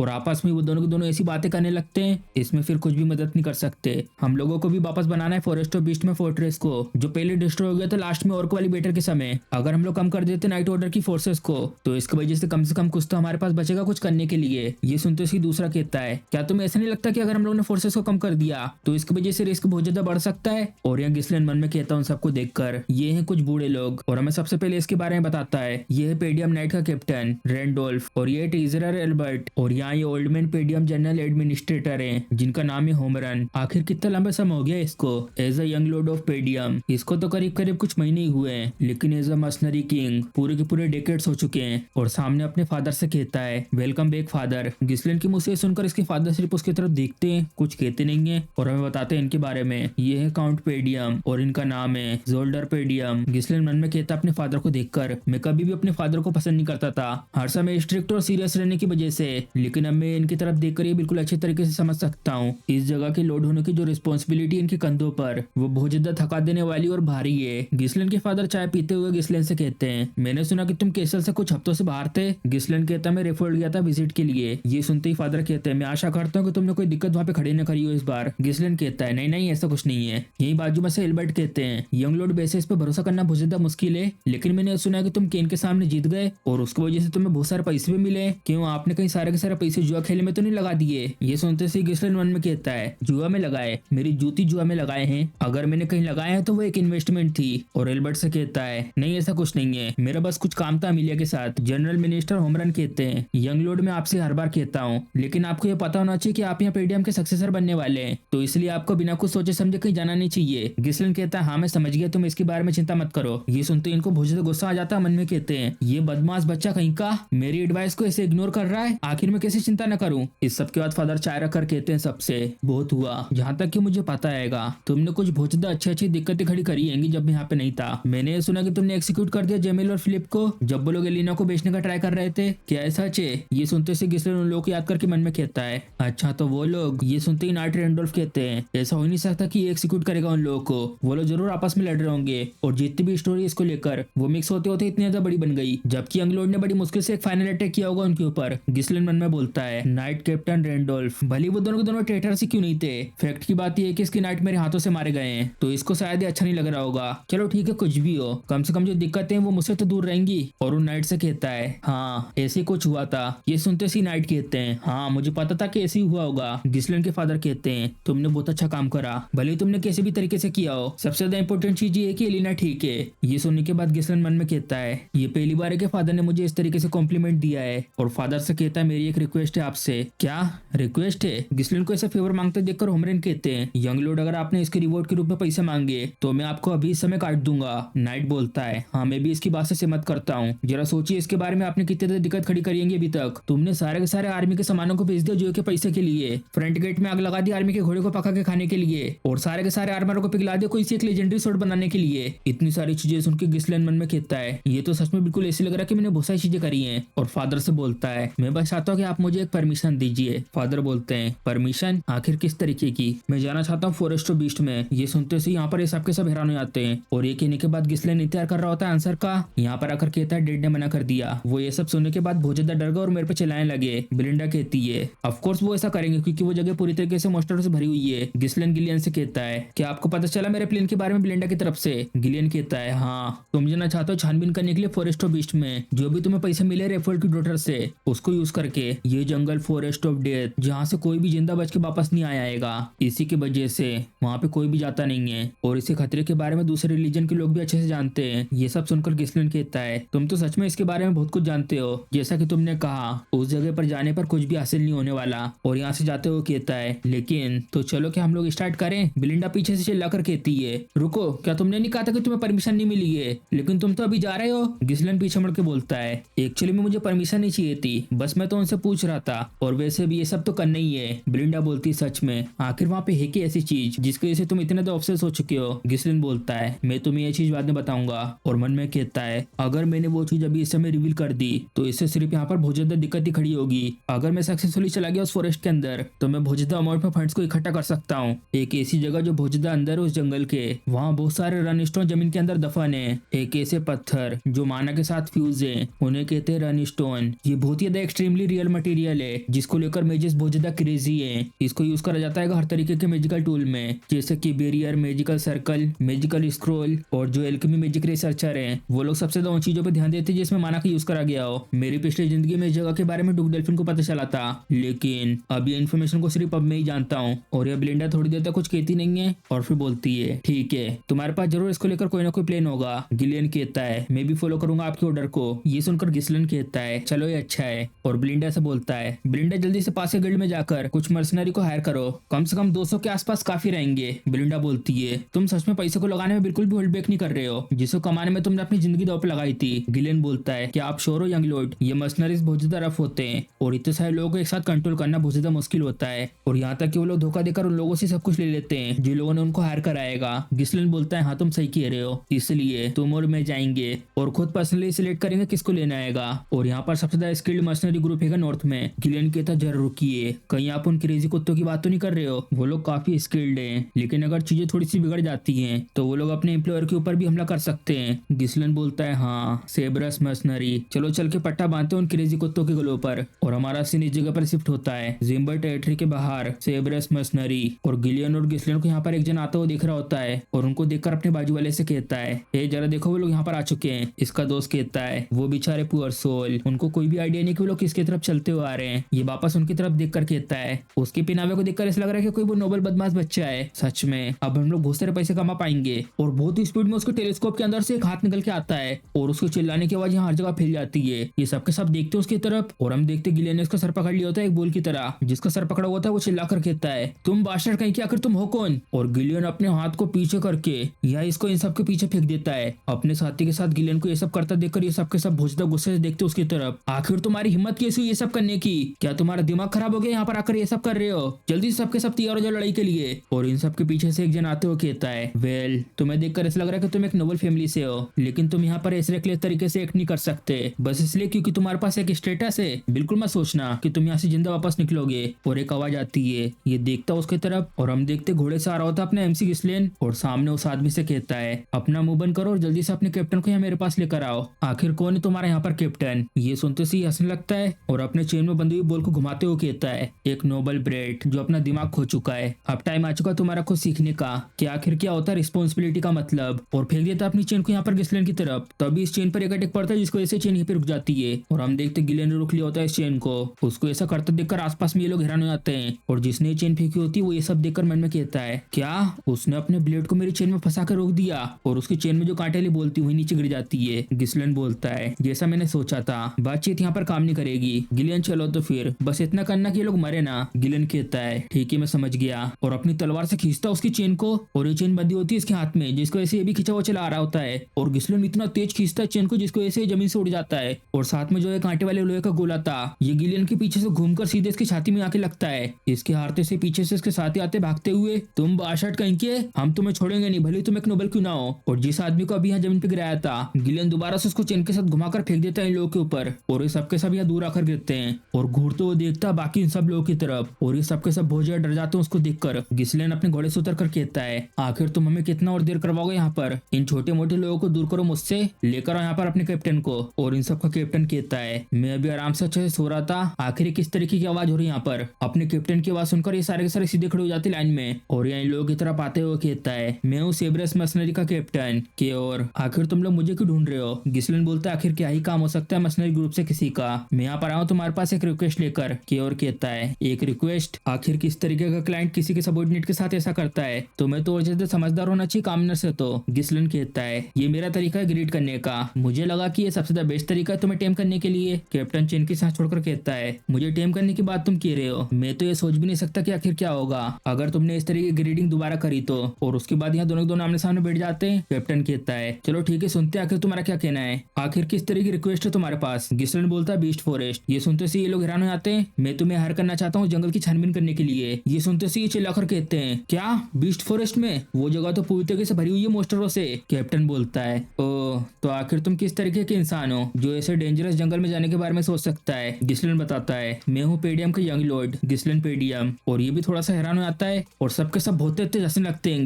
जय रुको, तो तुम हो वो यंग लॉर्ड जिसके बारे में इतने सारे रूमर्स हैं? मुझे पता था कि तुम्हारा दिमाग खराब ही है जो तुम इस तरीके की बातें कर रहे हो। ए तुम मिस्टर नोबल, तुम वहाँ पहले बड़े हो ऐसे ग्रीन हाउस में, तुम्हें कुछ भी नहीं पता उस जंगल के बारे में कि वो किस तरीके की जगह आएगी। वो जगह कोई तुम्हारे जैसे रुकीस के लिए नहीं है। और जबकि मुझे तुम्हारे बारे में पता चल गया आएगा तो ऐसा लगता नहीं क्या मुझे तुम्हारी बातें सुनने की जरूरत है? तुम बच्चे, नेगोशिएशन खत्म हो चुकी है अब। और ये सब सुनने के बाद गिस्लिन कुछ कहता नहीं है। गिलियन तो पूरी तरीके से तैयार होता है लड़ने के लिए। गिस्लिन इसको कहता है, क्या तुम डर रहे हो? और ये सुनकर ये हैरान हो जाता है, मैंने सुना कि तुम बहुत ज्यादा स्किल्ड मर्सनरी ग्रुप हो, लेकिन देखकर ऐसा लगता है कि ये सब कुछ सिर्फ कहने की बातें आएंगी। कैप्टन अपने पैरों को टेबल पर रखकर कहता है, मेरे साथ पंगा लेने की कोशिश मत करो। जैसा कि तुमने कहा है, हम लोग मर्सनरीज, यहाँ पर हमें ऐसी चीज करने की जरूरत बिल्कुल भी नहीं है जिसके लिए हम लोग कुछ कमाई ना पाए। गिस्लिन बोलता है, हमेशा ऐसी बातें सिर्फ कमजोर लोग करते हैं एक्सक्यूज के रूप में। और कैप्टन थोड़ी देर चुप हो जाता है ये सब सुन के और चैन की सांस लेकर कहता है, मेरा तो अब दिमाग खराब हो गया है। मैं यहाँ पर थोड़ा बहुत ट्राई कर रहा था, लेकिन तुम तो यहाँ पर सिर्फ मुझे पथेटी तरीके से प्रोवोक कर रहे हो। तुम्हारे जैसे क्लूलेस ब्रेड, तुम तो वर्थ इट भी नहीं हो मानने के। मैं तुम्हें यहाँ से जाने दूंगा, लेकिन यहाँ पर दिक्कत खड़ी करने के लिए तुम्हारे पास यहाँ पर जितने पैसे आएंगे तब मुझे यहाँ पर दे दो और निकल जाओ यहाँ से। गिस्लिन बोलता, नहीं ऐसा कुछ नहीं होने वाला। सेब्रस मर्सनरी के कैप्टन की ओर मैं रिक्वेस्ट करता हूँ एक मुरियाना रिकॉग्निशन तुम्हारे अगेंस्ट। ये सुनते से ये लोग हैरान हो जाते हैं। कैप्टन कहता है, तुम्हें पता है ना कि आखिर इसका मतलब क्या है? गिस्लिन उसको घूरते हुए कहता है, ऑफ कोर्स मुझे पता है। और गिस्लिन बताता है उसके बारे में एक बहुत ज्यादा पुराना तरीका जो मर्सनरी के बीच चलता हुआ आ रहा है, जिसे कहते हैं मुरियाना रिकॉग्निशन। जब दो लोग एग्री करते हैं इस फाइट के लिए तो वो लोग सिर्फ एक सिंगल डेगर को यूज करते हैं और इस फाइट के दौरान सिर्फ वो अपने माना के ऊपर ही निर्भर होते हैं और दोनों के जो दूसरे हाथ है उन दोनों को साथ में बांध दिया जाता है और उनके आसपास जो छोटा सा सर्कल है उससे अगर बाहर चले गए तो तुम हार जाओगे, जिसकी वजह से वो लोग फोर्सफुली लाइफ और डेथ का स्ट्रगल करते हैं उसके अंदर, जहाँ पर उन्हें इतनी कम जगह मिलती लड़ने के लिए। और बहुत सारे केसों में तो ना कि सिर्फ लूजर, जहाँ तक कि जो जीत गया है वो भी आखिरी में मारा जाता है। गिस्लिन यहाँ पर कैप्टन को कहता है, इसमें जो भी लूजर निकलेगा वो एडमिट करेगा कि वो हार गया है और पूरे तरीके से जीतने वाले की बात मानेगा। जो लूजर होगा वो बनेगा इसमें जीतने वाले का कुत्ता।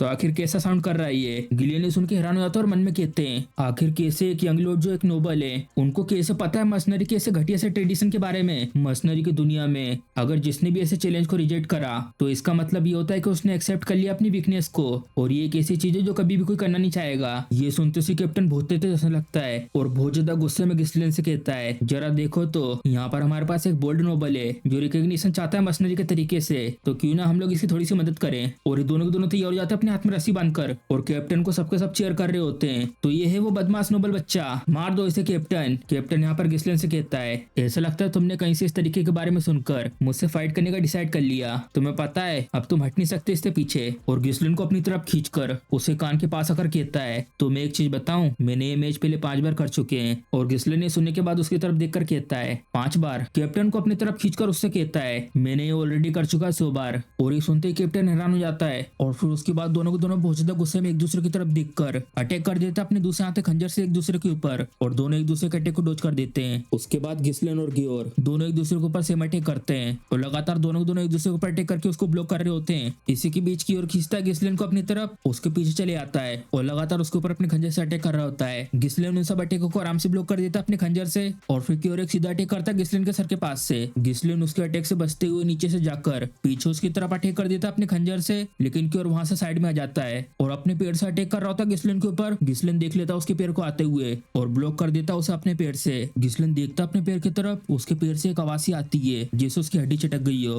गियोर कहता है, ओ जितना मैंने सोचा था, तुम तो उससे ज्यादा देर तक संभाले हुए हो। तुम तो अभी ऐसा क्लेम कर रहे थे कि तुमने अभी ये बहुत बार कराएगा, कोई ऐसी चीज जिसमें बहुत सारे लोगों को बहुत ज्यादा दिक्कत होती है एक बार करने में, 100 बार करने की तो दूर की बात है। अगर तुम ऐसे ब्लफ कर रहे थे तो कम से कम तुम्हें ट्राई तो करना चाहिए कि जो तुम कह रहे हो वो रियल है। और उसके बाद आपस में सबके सब चिल्लाते हो कहते हैं, ये बदमाश नोबल बच्चे का पूरा मोमेंटम बिगड़ चुका है। लीडर मार दो इसे, ऐसे ही होगा तुम्हारे साथ अगर तुम हमारे साथ पंगा लोगे तो। गिलियन गुस्से में देखता है पीछे की तरफ और वो सबके सब रुक जाते हैं और सामने की तरफ देखकर मन में कहते हैं ये एक हारी हुई लड़ाई है। ये जो गोल है वो मूव करने के लिए किसी एक इंसान के लिए भी बहुत ज्यादा छोटा आएगा और रूल के अंदर रहकर तुम्हें फोर्सफुली अपने माना को बिना यूज कर रेस में लड़ना होता है। और सिर्फ ये नहीं, यहाँ पर तो साइज का भी डिफरेंस है और बहुत ज्यादा कम मूवमेंट का होना, हाथों को एक साथ बंधे रहने की वजह से यंग लोड तो बड़ी मुश्किल से डोज कर पा रहे हैं इनके अटैक को। और वहीं दूसरी तरफ जो इनका अपोनेंट है उसके पास है हर तरीके के मौके इस फाइट में डोमिनेट करने के लिए। अगर सिचुएशन सच में थोड़ी सी बिगड़ जाती है तो फिर मेरे पास कोई और चॉइस नहीं बचेगी। और यहाँ क्योर गिस्लिन को इस पोजीशन में लाकर उसके ऊपर अपने खंजर से अटैक कर देता है, लेकिन गिस्लिन कूद के उधर से बच जाता है और उसके पीछे आके लैंड करता है। और ऐसे जमीन पर आने की वजह से उसके पैर में जो पहले चोट लगी थी वो और ज्यादा दर्द करने लगती है। अपने पैर की ऐसी हालत देखकर मन में कहता है इसके अटैक को पहले ब्लॉक करने की वजह से जो डैमेज हुआ है वो थोड़ा सा बढ़ गया है। माना प्रोटेक्शन की कमी होने की वजह से गिस्लिन को देखकर क्योर चिल्लाते हुए कहता है तुम्हारे चेहरे को देखकर तो ऐसा लग रहा है कि अब तुम और ज्यादा बुरी हालत में हो, क्या तुम ऑलरेडी अपनी लिमिट पे आ गए। और बहुत सारे अटैक करते हुए मन में कहता है गिस्लिन पेडियम तुम तो सच में बहुत ज्यादा पथेटिक हो, लेकिन फिर भी इस सब के बावजूद ये मानना पड़ेगा जितने भी नोबल से मैं अभी तक मिला हूँ तुम उन सबसे बहुत ज्यादा डिटरमाइंड हो और तुम्हारे पास है गट्स जो तुम अभी तक मेरे सामने ऐसे टिके हुए हो। लेकिन इस सब के बावजूद मैं तुम्हारे आर पार देख सकता हूँ, तुम्हारी स्ट्रेटेजी बिल्कुल ऐसी है कि लगातार डिफ्लेक्ट करना और डोज करना मेरे अटैक को अपने ब्लेड से, उसी के साथ हर एक अटैक में बहुत कम डैमेज लेना। लेकिन जो है मुरियाना रिकॉग्निशन फाइट है इसके दौरान माना को यूज करना पूरी तरीके से मना है, इसीलिए जितने भी अटैक है वो डायरेक्ट हो रहे तुम्हारी बॉडी के ऊपर। और ये कहने की मुझे जरूरत नहीं है, तुम्हें ये पहले से पता है कि तुम्हारे पैर की अभी इस समय क्या हालत है और ये साफ साफ दिखा रहा है तुम्हारे चेहरे पर। चलो देखते हैं ऐसे तुम्हारे स्ट्रगल करते हुए चेहरे को, इसकी वजह से इस बैटल में और ज्यादा मजा आएगा।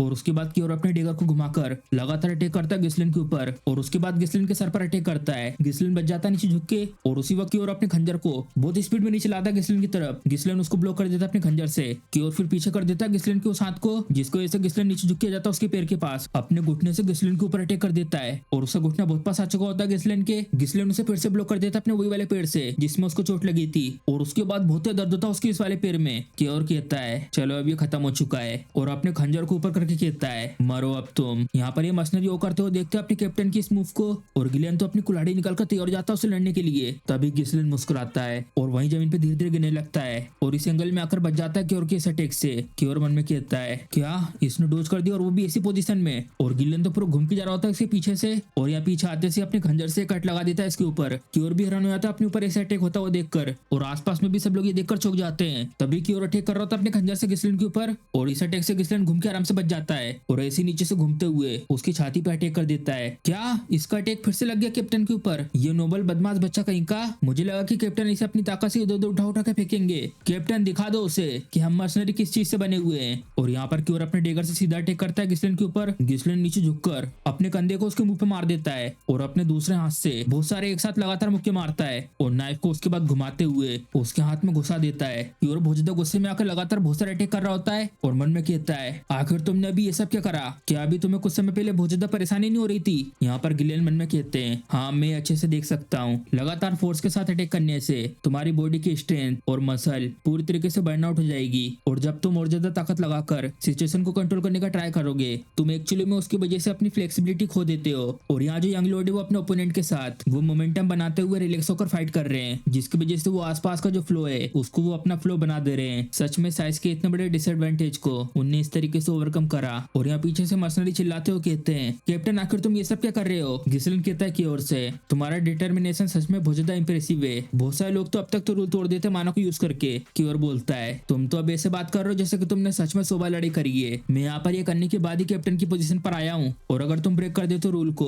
तो इस पोजीशन पे तुम कभी भी नहीं आ सकते। गिस्लिन मुस्कुराते हुए कहता है हाँ मुझे ये पसंद आया। क्योर बोलता है मैं एडमिट करता हूँ ऐसे हैंड टू हैंड कॉम्बैट में थोड़ा सा डिसएडवांटेज होगा मेरे लिए, लेकिन जो कंडीशन है जीतने की वो सिर्फ तुम ओवरकम करने से नहीं है। और अपनी पूरी ताकत लगाकर खींचता है गिस्लिन को और फिर बताता है यहाँ पर एक और रूल है, अगर यहाँ पर दोनों में से कोई भी एक सबसे पहले अगर रिंग के बाहर जाता है तो वो ऑटोमेटिकली हार जाएगा, भले ही तुम कितने भी स्किल्ड क्यों ना हो। अगर मैं तुम्हारी पूरी की पूरी बॉडी ऐसे उठा के बाहर फेंक दूं तो तुम यहाँ सर्कल के अंदर कैसे भी करके आ नहीं सकते, मैं अब जीत चुका हूँ। और तभी गिस्लिन अपने एक खंजर वाले हाथ को घुमाता हुआ लाता अपने दूसरे हाथ की तरफ, अपने दूसरे हाथ में फंसाकर ऊपर से घूमता हुआ आता है, अपने घुटने को उसके पैरों पे रख के वहीं बीच में झूल जाता है, जिसकी वजह से दोनों के हाथ बहुत तेजी से खींचते हैं एक दूसरे की तरफ। गिस्लिन उसके हाथ को और ज्यादा खींचता हुआ उसके पीछे जा रहा होता है और उसके पीछे आकर उसी के हाथ से उसकी गर्दन को लॉक कर देता है और दूसरे हाथ को ऊपर करके उसको सीधा मुंह के बल जमीन पे गिरा देता है, जिसकी वजह से क्योर जाता है गोले के बाहर। बाहर। मसनरी ये सब देखकर कहते हैं क्या ये तो सर्कल के बाहर आ गए। क्योर मन में कहता है अब ये खत्म हो चुका है। गिस्लिन कहता है मैं जीत गया। क्योर बोलता है आखिर तुम हो कौन, आखिर तुम्हारे पास कैसे हो सकती है इस तरीके की स्किल। गिस्लिन उसको घूरते हुए कहता है मुझे तुम्हारा एटीट्यूड ये बिल्कुल भी पसंद नहीं आया। तुम्हें पता है तुम अभी अपने मास्टर से बात कर रहे हो इस समय। और क्योर को उसके बाद जमीन से उठाकर लिया था गोले के अंदर। क्योर हाथते हुए कहता है आखिर तुम अब क्या चाहते हो, लड़ाई तो ऑलरेडी खत्म हो चुकी है। गिस्लिन कहता है मैं अभी तक नहीं गया हूँ सर्कल के बाहर। क्योर हैरान हो जाता है क्या,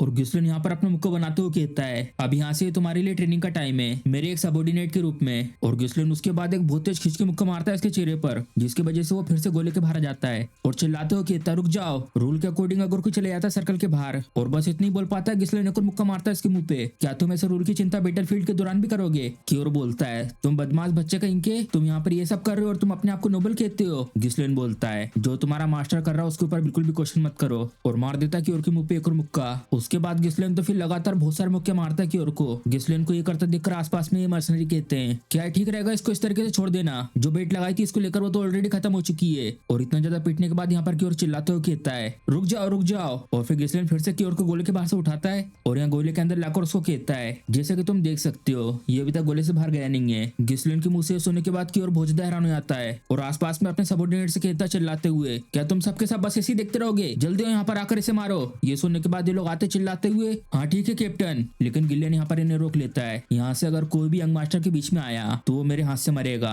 ये सुनते से यहाँ पर ये सारे के सारे यहीं पे रुक जाते हैं और क्योर को भी पता चल जाता है अब कुछ नहीं हो सकता। और देखता साइड मुड़ के गिस्लिन बोलता है क्या हम लोग कंटिन्यू करें, और उसके बाद इसकी तरफ आ रहा होता धीरे धीरे मुक्का गिस्लिन का। क्योर बताता है ये सारे के सारे नोबल्स बहुत ज्यादा कायर होते हैं, एक तो एरोगेंट सुअर, पैरासाइट, लीच, नार्कोसिस्ट, बस थोड़ा सा डर दिखाना है ऐसे लोगों को, फिर ये तुम्हारे सामने कीड़े की तरह गिड़गिड़ाते हुए भीख मांगते हैं। ऐसे लोगों की पॉकेट खाली करने में बहुत ज्यादा मजा आता है और यही तरीका है, इसी तरीके से मैंने मेड डॉग की रेपुटेशन को हासिल करा है। लेकिन आखिर में यहाँ कैसे फंस गया इस बदमाश नोबल के हाथों। और उसके बाद अपने कैप्टन की ऐसी हालत देखकर आसपास में सारे सारे मर्सनरीज कहते हैं कैप्टन क्योर अगर ऐसी चलता रहा तो ये मारे जाएंगे, लेकिन आखिर हम लोग यहाँ पर कर भी क्या सकते हैं। गिस्लिन यहाँ पर क्योर को उठाकर मन में कहता है क्या ये काफी रहेगा, और सामने मर्सनरी से बोलता है आखिर तुम लोग ये सब क्या कर रहे हो, जल्दी जाओ पानी बैंडेज और टॉवल लेकर आओ यहाँ पर। ये मर्सनरी से सुन के हैरान हो जाते हैं क्या तुम ये सब क्या कह रहे हो। गिस्लिन उनके कैप्टन को दिखाकर कहता है अगर तुम अपने कैप्टन को इस तरीके से छोड़ दोगे तो ऐसी हालत में यहाँ पर ये जरूर मारा जाएगा। ये सुनते ही मर्सनरी चौंक जाते हैं और चिल्लाते हुए कहते हैं ठीक है हम समझ गए। गिलियन देखता पीछे मुड़ के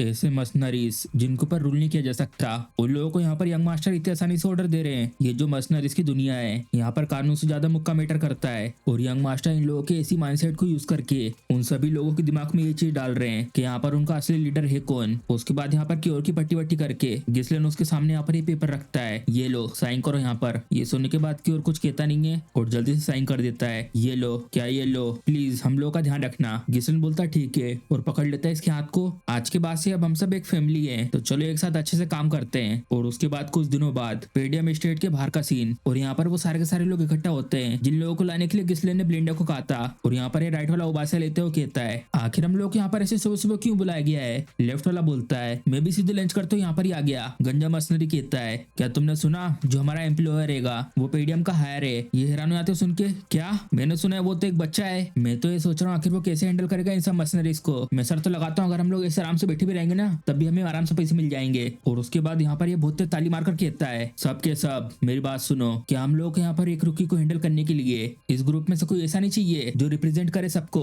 उसको यहाँ पर देखकर ये लोग कहते हैं तुम, अरे कहीं गोल्डन द मसल तो नहीं है। गोल्डन कहता है हाँ तुम सही कह रहे हो मैं हूँ गोल्डन द मसल। मैंने देखा तुम सबका आज का इतना अच्छा एटीट्यूड, तुम लोग सबके सब ये डिस्कस कर रहे हो कि आज का दिन कैसे आसान बनाए, लेकिन अगर हम लोग चुप रहकर कुछ कहेंगे नहीं तो आखिर हम सब लोगों को वो रिजल्ट कहाँ से मिलेगा जो हम सब चाहते हैं। लेफ्ट वाला सोचकर बताता है वेल यहाँ पर पहले था एक इडियट जिन लोगों ने हमें हायर करा था उसकी डिमांड इतनी ज्यादा थी कि उसको तो आखिर में फेल होना ही था। गंजा कहता है आखिर तुम क्या प्लानिंग कर रहे हो। गोल्डन बोलता है हम सब लोगों को ये पता होना चाहिए कि हम लोगों को कैसे चल के निकलना है ऐसी लाइनों के ऊपर से, इसीलिए मैं आगे बढ़कर एम्प्लॉयर के सामने तुम सब लोगों को रिप्रेजेंट करूंगा। क्या तुम सब लोग ओके हो इसको लेकर। सबके सब पैसे देते हो कहते हैं हाँ हम लोगों को इससे कोई दिक्कत नहीं है, तुम तो बिल्कुल सही हो इस काम के लिए। और पीछे से एक जन चिल्लाकर कहता है हे जरा देखो एक जन आ रहा है यहाँ पर। और ये लोग देखते हैं यहाँ पर घोड़े से कोई आ रहा होता है और हम देखते होता अपना गिस्लिन। गिस्लिन को देखकर यहाँ पर ये लोग कहते हैं क्या ये तो यहाँ पर अकेला आएगा। बीच वाला बोलता है हे जरा देखो तो उसकी आउटफिट, ऐसा लगता है ये वो जिसने अपन सबको हायर करा है। इसके लेफ्ट वाला हंसते हुए कहता है ये बच्चा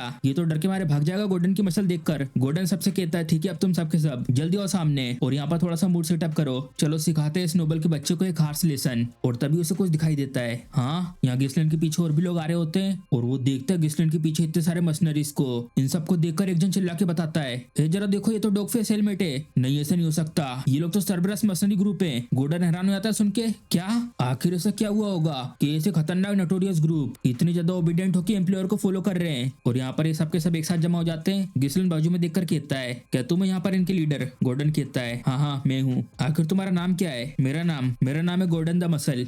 गॉर्डन द मसल, इम्प्रेसिव, तुम तो बहुत ज्यादा बढ़िया हो। मैं पेडियम का ग्रैंड ड्यूक गिसलैंड पेडियम। इकट्ठा करो सारे के सारे मशीनरीज को गॉर्डन, क्योंकि अब हम लोग कुंकुरा करने वाले हैं फॉरेस्ट ऑफ बीस्ट को। और उसके बाद हम देखते हैं जिस जंगल से होकर उन्हें गुजरना उस जगह का सीन। और यहाँ गिसलैंड तैयार हो रहा होता है कवच वच पहन के उसके अंदर जाने के लिए, और उसके तैयार होने में ब्लिंडा भी उसकी मदद कर रही होती है। मन में कहता है, जितनी भी तैयारियां थी इस जंगल के अंदर जाने के लिए वो सारी सारी कंप्लीट हो चुकी हैं। इसके बाहर यहाँ कुछ समय के लिए बेस बना लिया है, सप्लाईज थी उनको भी सिक्योर कर लिया गया है, और सारे के सारे ट्रूप्स भी रेडी हो चुके हैं। बस अब सिर्फ अंदर जाना बाकी है। और पीछे ब्लिंडा से कहता है, ब्लिंडा फिर से चेक करो यहाँ पर कितने लोग हैं। ब्लिंडा कहती है, ठीक है। हम लोगों ने एजेंसी के जरिए 148 मशीनरी लिए थे और सेब्रस मशीनरी ग्रुप से 41 लोग लेकर आए थे। दोनों को मिलाकर टोटल होते हैं 192। गिसलैंड कहता है, ठीक है। और तुम ये मेक श्योर करना कि स्कोबन से अब से अच्छे तरीके से बात करो, ठीक है? ब्लिंडा कहती है, हाँ ठीक है। मुझे लगा कि बस ये एक ऑब्जेक्ट हैगा, लेकिन उसने खुद सामने आकर ये मेक श्योर करा कि किसी को भी बिल्कुल पता न चले कि हम लोग जा रहे हैं मॉन्स्टर फॉरेस्ट के अंदर। और वो पहले से कमांडर रह चुका उस टीम का जो पहले गई थी मॉन्स्टर फॉरेस्ट के अंदर, तो इसकी वजह से अब हमें बिल्कुल भी चिंता करने की जरूरत नहीं पड़ेगी। गिसलैंड कहता है, चलो ये अच्छा है। और यहाँ पर तुम सबके सब लाइनअप में आ जाओ। अब आगे हमारे सामने यहाँ पर मॉन्स्टर फॉरेस्ट है जहाँ पर हमें जाना है। तुम लोगों ने इस जगह के बारे में पहले से बहुत सारे रूमर सुन लिए होंगे कि ये जगह बहुत सारे अनगिनत खतरों से भरी हुई है, जैसे कि मॉन्स्टर, अननोन थ्रेट्स, और या तो कोई उससे भी ज्यादा बियॉन्ड जिसके बारे में हम लोग इमेजिन भी नहीं कर सकते वो वहाँ पे छुपी हुई हो। लेकिन फिर भी हमें उस जगह पर रास्ता बनाते हुए आगे बढ़ना है। और ये सबके सब बहुत ज्यादा हैरान हो जाते हैं मॉन्स्टर फॉरेस्ट के बारे में सुनकर। क्या मॉन्स्टर फॉरेस्ट? मुझे तो इसके बारे में पता ही नहीं था कि हम लोग इस जगह को क्लियर करने के लिए जा रहे हैं। आखिर तब क्या होगा अगर हम लोग अंदर गए और वापस नहीं आ पाए तो? इन लोगों को ऐसा बीच में बात करते देखकर ब्लिंडा को गुस्सा आ जाता है। आखिर इन लोगों की हिम्मत कैसे हुई मास्टर कैसे बात करते समय बीच में बोलने की? गिसलैंड कहता है, अगर तुम सब लोगों में से यहाँ से कोई भी वापस जाना चाहता है तो यहाँ से अभी इस समय जा सकता है। और अगर ये मिशन कामयाब हो जाता है तो मैं तुम सब लोगों को 3 गुना ज्यादा पेमेंट का प्रॉमिस करता हूँ। हाँ, 3 गुना ज्यादा? क्या सच में? गिसलैंड को ऐसा 3 गुना ज्यादा पेमेंट देता सुनकर ब्लिंडा को पसीने आ जाते हैं। यंग मास्टर, आखिर आप ये किस तरीके की बकवास बातें कर रहे हैं? हम लोगों के पास जितने भी बाकी बचे हुए पैसे थे ऑलमोस्ट सारे के सारे पैसे इसकी तैयारी में लगा दिए हैं। गिसलैंड बोलता है, इस तरीके से मोरल को बूस्ट करते हैं। और मन में कहता है, वैसे भी इस रेड के कामयाब होने के बाद हम लोग और ज्यादा पैसे बना पाएंगे। और ब्लिंडा की तरफ देखता है, तुम मुझ पर भरोसा करती हो ना? क्यों? ब्लिंडा कहती है, हाँ मैं करती हूँ, लेकिन। और यहाँ पर क्योर गिलियन से बोलता है, ट्रिपल पेमेंट का वादा करना, ऐसा प्रॉमिस तो कोई बहुत ज्यादा इंसान इंसान ही करेगा। आखिर तुम कैसे मैनेज करोगे ये सब? हमारे मास्टर के पास तो कोई भी बैकअप प्लान नहीं है। गिलियन इसको बोलता है, वो कोई ऐसा है जिसके पास हमेशा हर चीज का प्लान होता है। और गिसलैंड चिल्लाते हुए सबसे कहता है, मॉन्स्टर फॉरेस्ट एक्सपीडिशन, चलो अब आगे बढ़ते हैं। और ये लोग आ जाते हैं यहाँ इस जंगल में। यहाँ बहुत बड़े बड़े पेड़ होते हैं और रास्ते में ये जो इतने बड़े बड़े पेड़ होते हैं उन सबको काटने में लग जाते हैं, जिससे कि वो लोग इस घने जंगल के बीच एक सीधा रास्ता बना पाए। और गिसलैंड भी यहाँ पर साथ में मदद कर रहा होता है इन सब पेड़ों को काटने में। और ऊपर से रोशनी आता देख कहता है, चलो अभी अच्छा है, कम से कम अब यहाँ पे थोड़ी सी रोशनी तो हुई। और चिल्लाकर कहता है, सबके सब लगातार इसी डायरेक्शन में रास्ता बनाते रहो और जितने भी कटे हुए पेड़ है उन सबको पीछे कैरेज में रखते जाना। फिर मन में कहता है, मेरी पिछली लाइफ में जो मुझे इन्फॉर्मेशन मिली थी डेल्फिन डुकल के हाउस से, उसमें मुझे ये पता चला था कि जो जंगल है वो सच में बहुत ही ज्यादा कुछ बड़ा है। कभी ना कभी हम लोग यहाँ के सारे मॉन्स्टर को यहाँ से भगाकर इसके रिसोर्सेस ले सकते हैं, लेकिन अभी हमें इस समय चाहिए वो है मनी। बाकी सब चीजों को भूल जाओ। सबसे पहले अभी मुझे बिल्कुल फास्ट और सीधा रास्ता बनाना है रूनीस्टोन की तरफ जाने का। इस एक्सपीडिशन के जरिए हम लोग जितनी वेल्थ गेन करेंगे ये बहुत ही ज्यादा काम आएगी। जितनी भी स्कीम आएगी पीडीएम को लेकर उन सबको रोकने के लिए। और यहाँ की और गिसलैंड की तरफ देखकर मन में कहता है, यहाँ तक कि ये यहाँ पर लेकर आया सब लोगों को पैसे देकर, लेकिन फिर भी अपने हाथों को गंदे कर रहा है। और यहाँ इसके पीछे लंबे वाला कहता है, क्या है किसी तरीके का एग्जाम्पल, और या तो नोबल की डिग्निटी दिखा रहा है। ये सुनते से ये सामने वाला सीन के साथ छोड़कर कहता है, डिग्निटी ये सब कुछ दिखाने के लिए हैगा, अभी बस तुम ये देखना है थकावट के कारण कैसे जमीन पे गिरता है। ब्लिंडा चिल्लाकर कहती है, ऐसे बात करना बंद करो और अपने काम पे लगो चुपचाप से। वो लोग जाते हुए कहते हैं, ठीक है, सीरियसली ये लोग बिना यंग मास्टर इतने सारे लोगों को पैसे देकर यहाँ पर हायर करने के बाद आप खुद काम क्यों कर रहे हैं? और आपको ऐसे काम करते देखकर वो लोग आपको हल्के में ले रहे हैं। गिसलैंड कहता है, सब कुछ ठीक है,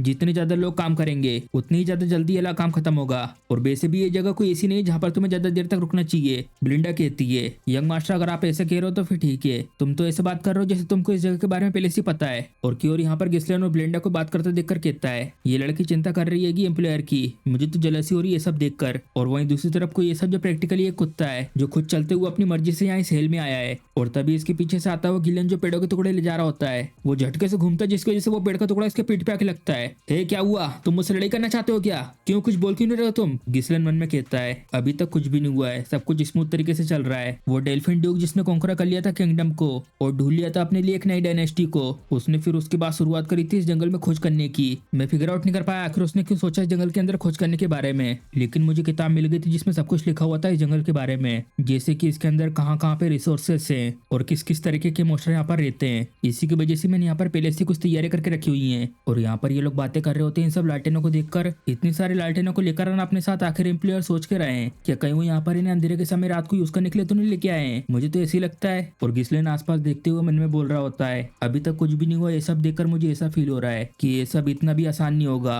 मैंने यहाँ के बारे में सिर्फ किताब में पढ़ा था, यहाँ पर क्या क्या हो सकता है उसको मैंने खुद अपनी आंखों से कभी नहीं देखा। और जाते जाते आसपास में लोग काम कर रहे हो तो उनसे कहता है अपना गार्ड डाउन बिल्कुल भी मत करना, क्योंकि जो ये जंगल है अब धीरे धीरे और ज्यादा घना हो रहा है। और हम देखते हैं दोनों के दोनों यहाँ पर आराम से पेड़ काट रहे होते हैं और आसपास देख कर कहते हैं क्या ऑलरेडी रात हो गई है? इसके पीछे वाला हंसते हुए कहता है सब लोग कहते हैं कि ये बहुत ज्यादा खतरनाक फॉरेस्ट है, लेकिन मुझे अभी तक कोई भी सिंगल मॉन्स्टर दिखा नहीं है। साथ जो भी हम लोगों ने बातें सुनी थी वो सबके सब रूमर ही थी। और गोल्डन को तो काम बन गया, उसको तो ज्यादा कुछ करना भी नहीं पड़ा, बस रास्ते को साफ करना है और ट्रिपल पेमेंट लेनी इसके बाद। सच में ये सब तो बहुत ज्यादा आसान है, ये सब करके तो मुझे ऑलमोस्ट बुरा सा फील हो रहा है। और ये टकला गोल्डन को लात मार कर कहता है हे जल्दी से मेरे पैसे वापस दे। और गोल्डन दिखता सामने की तरफ थोड़ा कंफ्यूज होकर पीछे इनसे कहता है हे गाइस, हम लोग यहाँ पर जब आए थे हम लोग ने तो ऑलरेडी बहुत सारे पेड़ काट दिए थे ना। हाँ तुम कह तो सही रहे हो, आखिर क्या हुआ? लेकिन जो इस जगह पर पहले रास्ता था वो आखिर यहाँ पे क्यों नहीं है? ये सुनते से ये सबके सब सीरियस हो जाते हैं। गिस्लेन कहता है सबके सब तैयार हो जाओ, इन लोग के पसीने जाते हैं। क्या हुआ, अचानक से आसपास का माहौल कैसे चेंज हो गया? गिस्लेन गोल्डन से कहता है अगर तुम वहां पर ऐसे खड़े रहे तो तुम मारे जाओगे, धीरे धीरे एक एक कदम करके यहाँ मेरे तरफ आओ। गोल्डन घूमता है हाँ ठीक है मैं समझ गया, और जो उसके कंधे पे लट्टा था वो टकरा जाता है पेड़ से, जिसकी वजह से वहीं पे जमीन पे गिर जाता है। तुम इडियट कहीं क्या कर तुम ये सब क्या कर रहे हो? गोल्डन देखता डर के मारे पीछे की तरफ, और यहाँ पर कुछ भी नहीं हुआ होता। आखिर ये सब क्या है, कुछ ठीक सा फील नहीं हो रहा है। गिस्लेन चुपचाप होकर दिख रहा होता है गोल्डन की तरफ, और यहाँ पर कुछ ना होता देखे टकला मुस्कुरा कर कहता है सच में जो हमारे एम्प्लॉयर है वो आसानी से डर जाते हैं, जरा देखो अच्छे से, यहाँ आसपास कुछ भी नहीं है। यहाँ का रास्ता इसलिए मिसिंग से लग रहा है क्योंकि यहाँ की जो सीनरी है वो बिल्कुल सिमिलर है कि जो पहले रास्ता था उससे। ये इडियट तो बस थोड़ा सा कंफ्यूज हो गया इस जगह को देखकर। मॉन्स्टर फॉरेस्ट क्या तो बड़ा चढ़ा के नाम रखा हुआ है, ये तो बस एक घना सा जंगल है। गिस्लेन पूरा सीरियस होकर कहता है तुम भी यहाँ पर धीरे धीरे आओ, नहीं तो तुम भी मार जाओगे। ये टकला तो बिल्कुल भी नहीं सुन रहा होता। आखिर तुम ये सब क्या कर रहे हो? तुम यहाँ पर बेफालतू में सब लोग को डराने की कोशिश क्यों कर रहे हो? क्या तुम्हें ऐसा लगता है कि हम लोग को पता नहीं है कि तुम यहाँ पर हम लोग को कंट्रोल करने की कोशिश कर रहे हो इसे डरा कर? और तभी अचानक से इसको जड़ें पकड़ लेती है। हाँ, और एक खिस्ता वो चले जाता पीछे को। गिस्लेन बताता है इन सब मॉन्स्टरों की कोई भी प्रेजेंस नहीं है और कोई भी ये पता नहीं लगा सकता कि आखिर ये कब मूव करेंगे। एक ऐसी प्रेजेंस जिसके बारे में अगर तुम्हें पता नहीं है तो तुम उसके शिकार बन सकते हो, जो जानी जाती है डिरूसेंट के नाम से। और ये सारे के सारे पेड़ों वाले मॉन्स्टर इन सबको चारों तरफ से घेर लेते हैं, और यहाँ पर ये सब के सब इन सब मॉन्स्टरों को देखकर चिल्लाते हुए भागते हैं ये तो मॉन्स्टर्स हैं, जल्दी यहाँ से भागो, अगर हम यहाँ से जल्दी से भागे नहीं तो हम सबको खा लेंगे। और ये मॉन्स्टर उन लोगों की तरफ अटैक कर देते हैं अपनी नगालों से, और उन सबको एक एक करके पकड़ के अपने बड़े से मुंह के अंदर डाल रहे होते हैं, और उनको खाने के बाद बहुत तेजी से अपने मुंह को बंद कर लेते हैं। गोल्डन तो यहाँ पर इस पेड़ को पकड़ के बचा होता है उसके पेट के अंदर जाने से, और चिल्लाते हुए कहता है मुझे बचाओ। और तभी यहाँ पर ये आता कुल्हाड़ी लेकर। गोल्डन ऐसे टाइट पकड़ के रखना, मैं अभी तुम्हें छुड़ाता हूँ, और पूरी ताकत से मारता अपनी कुल्हाड़ी उस जंगल में। लेकिन उस जंगल को कुछ भी नहीं होता, बल्कि इसकी कुल्हाड़ी को जाता है। ये क्या हुआ, ये तो बिल्कुल भी नहीं कटा, आखिर ये डंगाल इतनी मजबूत कैसे? और उसके बाद हैरानी से देखता गोल्डन को, वो खिंचा हुआ चले जा रहा होता है, और गोल्डन भी इसकी तरफ देखता है और बहुत ही स्पीड में उसको ऊपर खींच के ले आती। गोल्डन चिल्लाते रह जाता है, और उसके बाद हम देखते गिस्लेन अपनी तलवार घुमाते हुए लेकर आता है और एक ही बार में उस जंगल को काट के रख देता है, जिसकी वजह से वो मॉन्स्टर भी चुक जाता है। गिस्लेन फिर से अपनी तलवार को घुमाता है और एक सीधा अटैक करता है उसकी आंख पर, और उसकी आंख को काट के रख देता है। और यह नीचे लैंड करने के बाद देखता है उस मॉन्स्टर को, क्या एम्प्लॉयर ने उसको अपनी तलवार से काट दिया? क्या इन मॉन्स्टरों की वीकनेस इनकी आंखें? और उसके बाद गिस्लेन बहुत तेज चिल्लाकर कहता है तुम सबके सब अपने आप को संभालो, अगर हम लोग अलग अलग हो गए तो हम लोग आसान टारगेट बन जाएंगे उन सब के लिए। जल्दी से अपनी शील्ड को सामने लाकर एक टाइट फॉर्मेशन बनाओ, जिससे कोई भी पकड़ा ना जाए उन सब मॉन्स्टरों से। जब तक मैं अगली कमांड देता नहीं तब तक ऐसे ही फोकस करते रहना डिफेंस के ऊपर। ठीक है सर, ब्लॉक करके रखो इसी चारों तरफ से। डैम इट, मैं नहीं मरने वाले इसी जगह पर। क्योर कहाँ पर है? सारे के सारी लाइटें। क्योर कहता है हाँ ये रही, वो सारी की सारी यहाँ पर आ चुकी है। चलो ये अच्छा है, उन सब लाइटनों को जलाओ और फेंको उन सब के ऊपर, जला के राख कर दो उन सब मॉन्स्टरों को। क्योर कहता है तो इसलिए तुम लेकर आए थे इन सबको यहाँ पर? ये मॉन्स्टर अब सारे के सारे इधर की तरफ देख रहे रहे हैं, चलो अभी इसी समय फेंको उनके ऊपर। तुम मोस्टर कहीं की ये लो मरो सबके सब जल के। और ये लालटेन जा रही होती है उन लोगों की तरफ, तभी वो उन सब लालटेनों को बीच में तोड़ देता अपनी डंगालों से। क्या ये लोग सबके सब डिफेंड कर रहे हैं? अगर ऐसे ही चलता रहा तो हम लोग इनको जला नहीं पाएंगे। फिर ये मोस्टर अटैक कर रहा होता है अपनी डंगालों से इन लोगों के ऊपर, और साइड में से कुल्हाड़ी आती है गिलेन की, और बहुत स्पीड में एक एक करके अपनी कुल्हाड़ी से उन सब अटैकों को डिफ्लेक्ट कर देता है। ब्लिंडा भी अपने पास से खंजर निकालती है और डायरेक्ट फेंकती सीधे उनकी आंखों में। तुम दोनों ब्लिंडा और गिलियन सपोर्ट करो जाकर मर्सनरी ग्रुप को, और तैयार रहना उन सब लालटेनों को फेंकने के लिए। और फिर उठाता अपनी बड़ी सी तलवार को। मैं करता हूँ इन लोगों की अटेंशन दूसरी तरफ। संभल के यंग मास्टर। और गिलियन अपनी तलवार को ऊपर करके बहुत स्पीड में घुमाता अपने चारों तरफ, और जितनी भी वो डंगा लेती उन सबको काट के रख देता है। ये देखते से ये मोस्टर अटैक कर देते फिर से, और गिस्लिन लगातार उन सबके सारे के सारे अटैकों को डॉज करते हुए सामने की तरफ बढ़ता रहता है। फिर ये मोस्टर अपना पैर उठाकर उसके ऊपर अटैक कर रहा होता है। क्या भले यहाँ तक ये पेड़ों वाले मोस्टर है, लेकिन इन लोगों को भी पैरेंगे। ये तो कुचलने वाला है प्लेयर को अपने पैरों से। और यहाँ तो गिस्लिन ने आराम से उसको पैरों को काट दिया होता है, और फिर बहुत ही स्पीड में ऊपर की तरफ कूद कर अपनी तलवार इसकी आंखों में घुसा देता है। और यहाँ पर ये जितने मोस्टर थे उन सब ने अकेले गिस्लिन को चारों तरफ से घेर लिया होता है। ये सब देखकर ये मर्सनरीज कहते हैं अब ये सारे के सारे जा चुके हैं एम्प्लॉयर की तरफ। ब्लिंडा चिल्लाकर कहती है अभी या कभी नहीं, जल्दी से उन सब लालटेनों को फेंको, इस बार ये पक्का काम करेंगे, फेंको उन सबको। और वो लोग लगातार इन सब लालटेनों को फेंक फेंक कर इन सब मोस्टरों को जला देते हैं। केरोटी ये सब देखकर मुस्कुराते हुए कहता है ये हुई ना बात, अभी बिल्कुल मत रुकना, लगातार ऐसे फेंकते रहो जब तक ये सारे के सारे एक साथ जल नहीं जाते।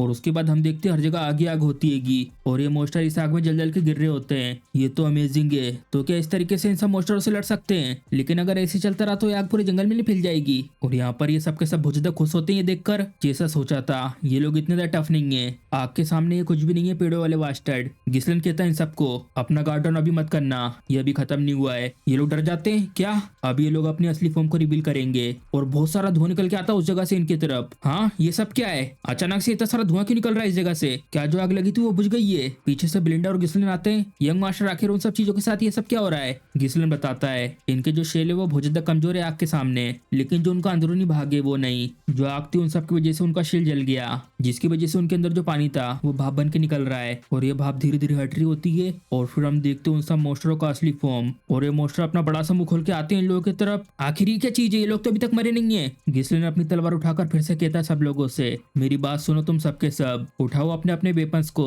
क्योंकि अब जो लड़ाई होने वाली है वो होगी क्लोज कॉम्बैट की। और बढ़ जाता है बहुत स्पीड में, अटैक करो इन लोगों के ऊपर। और गिस्लिन अकेले चले जाता है उन सब मोस्टरों से लड़ने के लिए, और पीछे जो मशीनरी खड़े होते हैं वो डर जाते हैं मोस्टरों को देखकर। क्या तुम कह रहे हो क्लोज कॉम्बैट करना है ऐसे बड़े बड़े मोस्टरों के सामने? ये कहना आसान है करने से, ये तो हमें कुचल के मार सकते हैं आसानी से। और ये इनके ठीक सामने से क्योर जाता है अपने मशीनरी ग्रुप को लेकर। वाह ये हुई ना बात, हम लोग जब से इंतजार कर रहे थे इसी चीज का। चलो सेबरस मशीनरी से अटैक करते हैं सब मोस्टरों के ऊपर। और पीछे पीछे ब्लिंडा भी जा रही होती है गिस्लिन की चिंता करते हुए। गिलेन इन सबसे कहता है तुम यहाँ पे सबके सब ऐसे हिचकिचा क्यों रहे हो? ये डरेगा लोड गिस्लिन की तरफ से, तो तुम्हें उनके ऊपर भरोसा करना चाहिए। भरोसा करो उनके ऊपर, वो तुम्हें कुछ नहीं होने देंगे। गिलेन के ऐसे बोलते से इनके अंदर जोश आ जाता है। चलो कुछ भी हो जाए अब हम इन सब मोस्टरों को मार के रहेंगे, और मुझे भरोसा है एम्प्लॉयर के ऊपर, वो जरूर कोई ना कोई तरीका ढूंढ निकालेंगे इन सब मोस्टरों से निपटने के लिए। हमें बस इनके ऊपर भरोसा करके ऑर्डर को फॉलो करना है। गिस्लिन चिल्लाते हुए सबसे बोल रहा होता है अब तुम इन सब मोस्टरों को आसानी से अपनी तलवार से काट सकते हो बिना माना को यूज करे, क्योंकि जो उनकी भारी परत थी अब वो हट चुकी है। बिल्कुल भी मत डरना इन सबसे, ये ज्यादा कुछ नहीं है, बस बड़े से टारगेट डबी हैं, तो इसलिए सबके सब अनाइलेट कर दो इन सबको।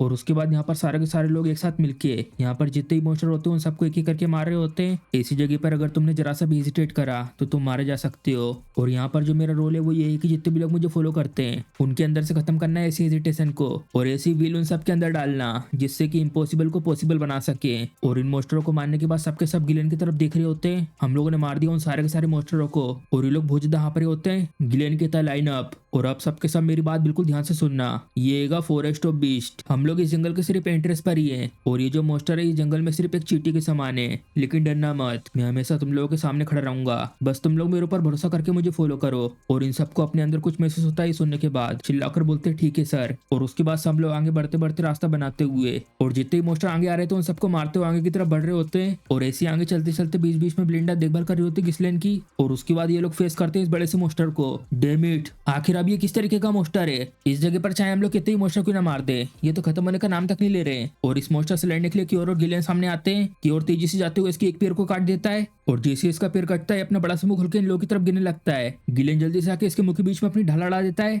और ऊपर से गिस्लेन आकर घुसा देता है अपनी तलवार इसके अंदर। यहाँ पे किसी को कहीं चोट तो नहीं लगी? नहीं नहीं सर, हम लोग बिल्कुल ठीक है। और ये लोग जो ढाल लगा के डिफेंड कर रहे होते हैं वो एक दूसरे से चिल्ला कर कहते हैं, एम्प्लॉयर से बिल्कुल भी दूर मत जाना अगर तुम्हें जिंदा रहना है तो। उन लोगों को देखकर गिलेन कहता है इन लोगों का जो फॉर्मेशन है वो ठीक ठाक है कि, और कहता है सर रियल कॉम्बैट करके ट्रेनिंग करना ये सबसे ज्यादा बढ़िया होता है। और गिस्लेन सामने इन लोगों से कहता है इस रास्ता बनाते रहो क्योंकि हमें अभी भी और ज्यादा आगे जाना है। ठीक है सर। और गिस्लेन के पीछे चूहे के मुंह वाला हाँपते हुए कहता है सबके सब इंसेन हो चुके हैं और ये जो क्रेजी बास्टर्ड है इसकी वजह से मैं ऐसे खतरनाक जंगल में फंस गया हूँ। और उसके बाद ये सबके सब चलते चलते पहुंचते सामने इस नदी की तरफ और ये लोग दौड़े चले आते पानी के पास। अरे ये तो एक नदी है, जरा देखो तो इसका पानी कितना साफ है। मुझे तो बहुत ज्यादा प्यास लग रही थी, अच्छा यहाँ पे पानी मिल गया। बिलिंडा बोलती है ये बहुत ज्यादा डेंजरस हैगा, तो मैं नहीं पता कि आखिर क्या निकल सकता है इस जगह से।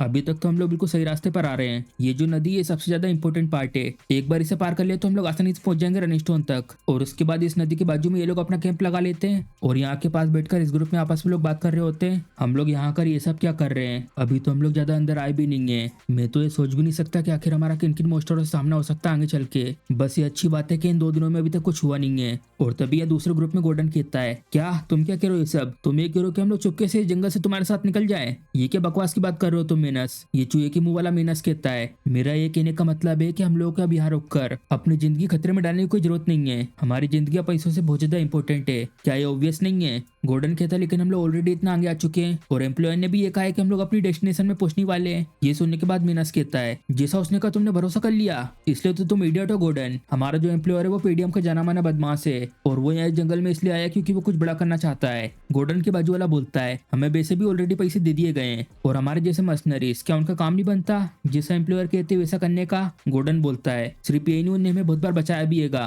मीनस कहता है हाँ मैं ये एडमिट करता हूँ कि वो बहुत ज्यादा अच्छा है लड़ाई करने में, लेकिन अभी तक हम लोग बस लकी निकले हैं और वो भी एक इंसान ही। अगर उससे गलती हो गई तो हम लोग सारे के सारे मारे जा सकते हैं और अगर एक बार अगर सिचुएशन थोड़ी सी भी बिगड़ जाती है तो वो हमें शील्ड की तरह यूज कर सकता है। और तुम सब लोगों को ये चीज अच्छे तरीके से पता है कि नोबल किस तरीके के होते हैं। वेल तुम्हारे पास पॉइंट तो है, लेकिन मीनस मन में कहता है हाँ बिल्कुल ऐसे ही ये काम कर रहा है। अकेले जाना इस जंगल से तो मरने की तरह आएगा। मैं तुम लोगों को बेट की तरह यूज करूंगा अगर जरूरत पड़ी तो। गोल्डन के बाजू में बैठा हुआ एक कवच वाला कहता है तो तुम ये कह रहे हो कि हम लोग पहले मर चुके होते अगर एम्प्लॉयर हमारे साथ नहीं होते तो? और वैसे देखो जरा उधर पर, यहाँ पर गिस्लेन लेप लगा रहा होता है इसके हाथों में। ये मेक श्योर करना कि तुम अपने घाव को पानी से दूर रखो, ठीक है? ये मर्सनरी कहता है तुम्हारा शुक्रिया। लिंडा गिस्लेन के पास आकर उससे बोलती है तुम्हें पता है कि ये दवाई कितनी ज्यादा महंगी है? क्यों मैं सही कह रही हूँ ना? तो आखिर तुम इसे अपने लिए यूज करने के लिए क्यों नहीं रखते? गिस्लेन बिलिंडा को कहता है क्यों तुम्हें ऐसा नहीं लगता कि ये दवाई यहाँ पर यूज करने के लिए ही थी? अब अगला मिनस चौक जाता है ये देखकर ये जो दवाई और पोशन जो एम्प्लॉयर हमारे ऊपर यूज कर रहे हैं, तुम्हें भी पता है कि ये कितना ज्यादा महंगे हैं। क्या तुम्हें सच में ऐसा लगता है अगर उसे हमें मीट सील की तरह यूज करना होता तो इन सब महंगी चीजों को हमारे पर वेस्ट करता? हाँ तुम सही कह रहे हो, ये बहुत ज्यादा अलग है बाकी एम्प्लॉयर से। मुझे नहीं लगता कि ये छोड़ेगा हम लोग को ऐसे। मिनस गुस्से में जा रहा होता है मेट जो मेरा प्लेन था यहाँ से निकलने का इसने पूरा का पूरा बिगाड़ कर रख दिया। मुझे यहाँ से जाने के लिए कम से कम कुछ लोगों की जरूरत थी, लेकिन अब ऐसा लगता है कि लोगों को मनाना बहुत ज्यादा मुश्किल होगा। गिस्लेन इनके ग्रुप के पास आकर कहता है कोई तुम यहाँ पर ऐसे बातचीत करना बंद करो और ये मेक श्योर करना कि अच्छे से आराम करो, ठीक है सर जैसा आप कहते हैं। और तुम दोनों गिलियन और कियोर यहाँ पर कुछ है जिसके बारे में मुझे तुमसे बात करनी है। ये दोनों बोलते ठीक है। और कियोर ने सुन चुका होता है जो भी मिनस ने कहा होता है। सामने गिस्लेन से बोलता है क्या तुम श्योर हो तुम उसे ऐसी जाने दोगे? अगर तुम्हारे बदले में होता तो मैं उसकी जीप काट के रख देता। गिस्लेन बोलता है चिंता मत करो, मैं श्योर हूँ कि वो कुछ नहीं करेगा और वैसे भी बहुत सारे मोस्टर है इस जगह पर, क्या ही कर सकता है वो। लेकिन अभी सबसे ज्यादा इंपॉर्टेंट कुछ है जो मुझे अभी यहाँ पर इस समय कंफर्म करना है। और यहाँ आने के बाद पूछा होता है कितनी लालटेन है। ब्लिंडा कंफ्यूज होकर कहती है आखिर तुम लालटेन क्यों गिनना चाहते हो ऐसे समय पर? कियोर बताता है अभी हमारे पास 24 है जैसा मैंने सोचा था, कुछ लालटेने गायब है। क्या तुम्हें थोड़ा सा अजीब नहीं लगा जब से हम लोग इस जंगल के अंदर एंटर करें तभी से रातों और दिन हर समय मोस्टरों ने हमारे ऊपर अटैक करा है, लेकिन इन 2 दिनों से मोस्टर ने अभी तक हमारे ऊपर अटैक नहीं करा है। तो इसका मतलब हम लोग एंटर कर चुके हैं खतरनाक मोस्टर की टेरिटरी में जिसका इस जंगल में इन्फ्लुएंस बहुत ज्यादा है। हाँ तुमने बिल्कुल सही कहा, जो इस जंगल का असली खतरा है वो यहाँ से स्टार्ट हो चुका है। और उसके बाद हम देखते हैं आधी रात का सीन, सबके सब सो गए होते हैं और उसके बाद जो गोल्डन इतनी आराम से सो रहा था उसकी नींद अचानक से खुल जाती है अपने सामने इतनी तेज रोशनी की वजह से। और जैसे अपने आंख खोल के देखता चौंक जाता है अपने सामने ऐसी लालटेन को उड़ता देखकर, जल्दी से उस लालटेन को लात मार के दूर कर देता अपने से। हाँ आखिर ये सब क्या है? ये लालटेन ऐसे हवा में कैसे उड़ रही थी? और उसके बाद गोल्डन के साथ बहुत ज्यादा भयानक सीन होता है। पीछे से मोस्टर आकर इसके गाल को अपनी जीप से सिलाता है और उसके बाद गोल्डन बहुत तेज चिल्लाता है जिसके बाद यहाँ पे सबके सब उड़ जाते हैं। गोल्डन उस मोस्टर को दूर कर रहा होता है तुम मोस्टर कहीं के मैं तुम्हें छोड़ूंगा नहीं, मुझसे दूर हटो, मैंने कहा ना दूर हटो मुझसे।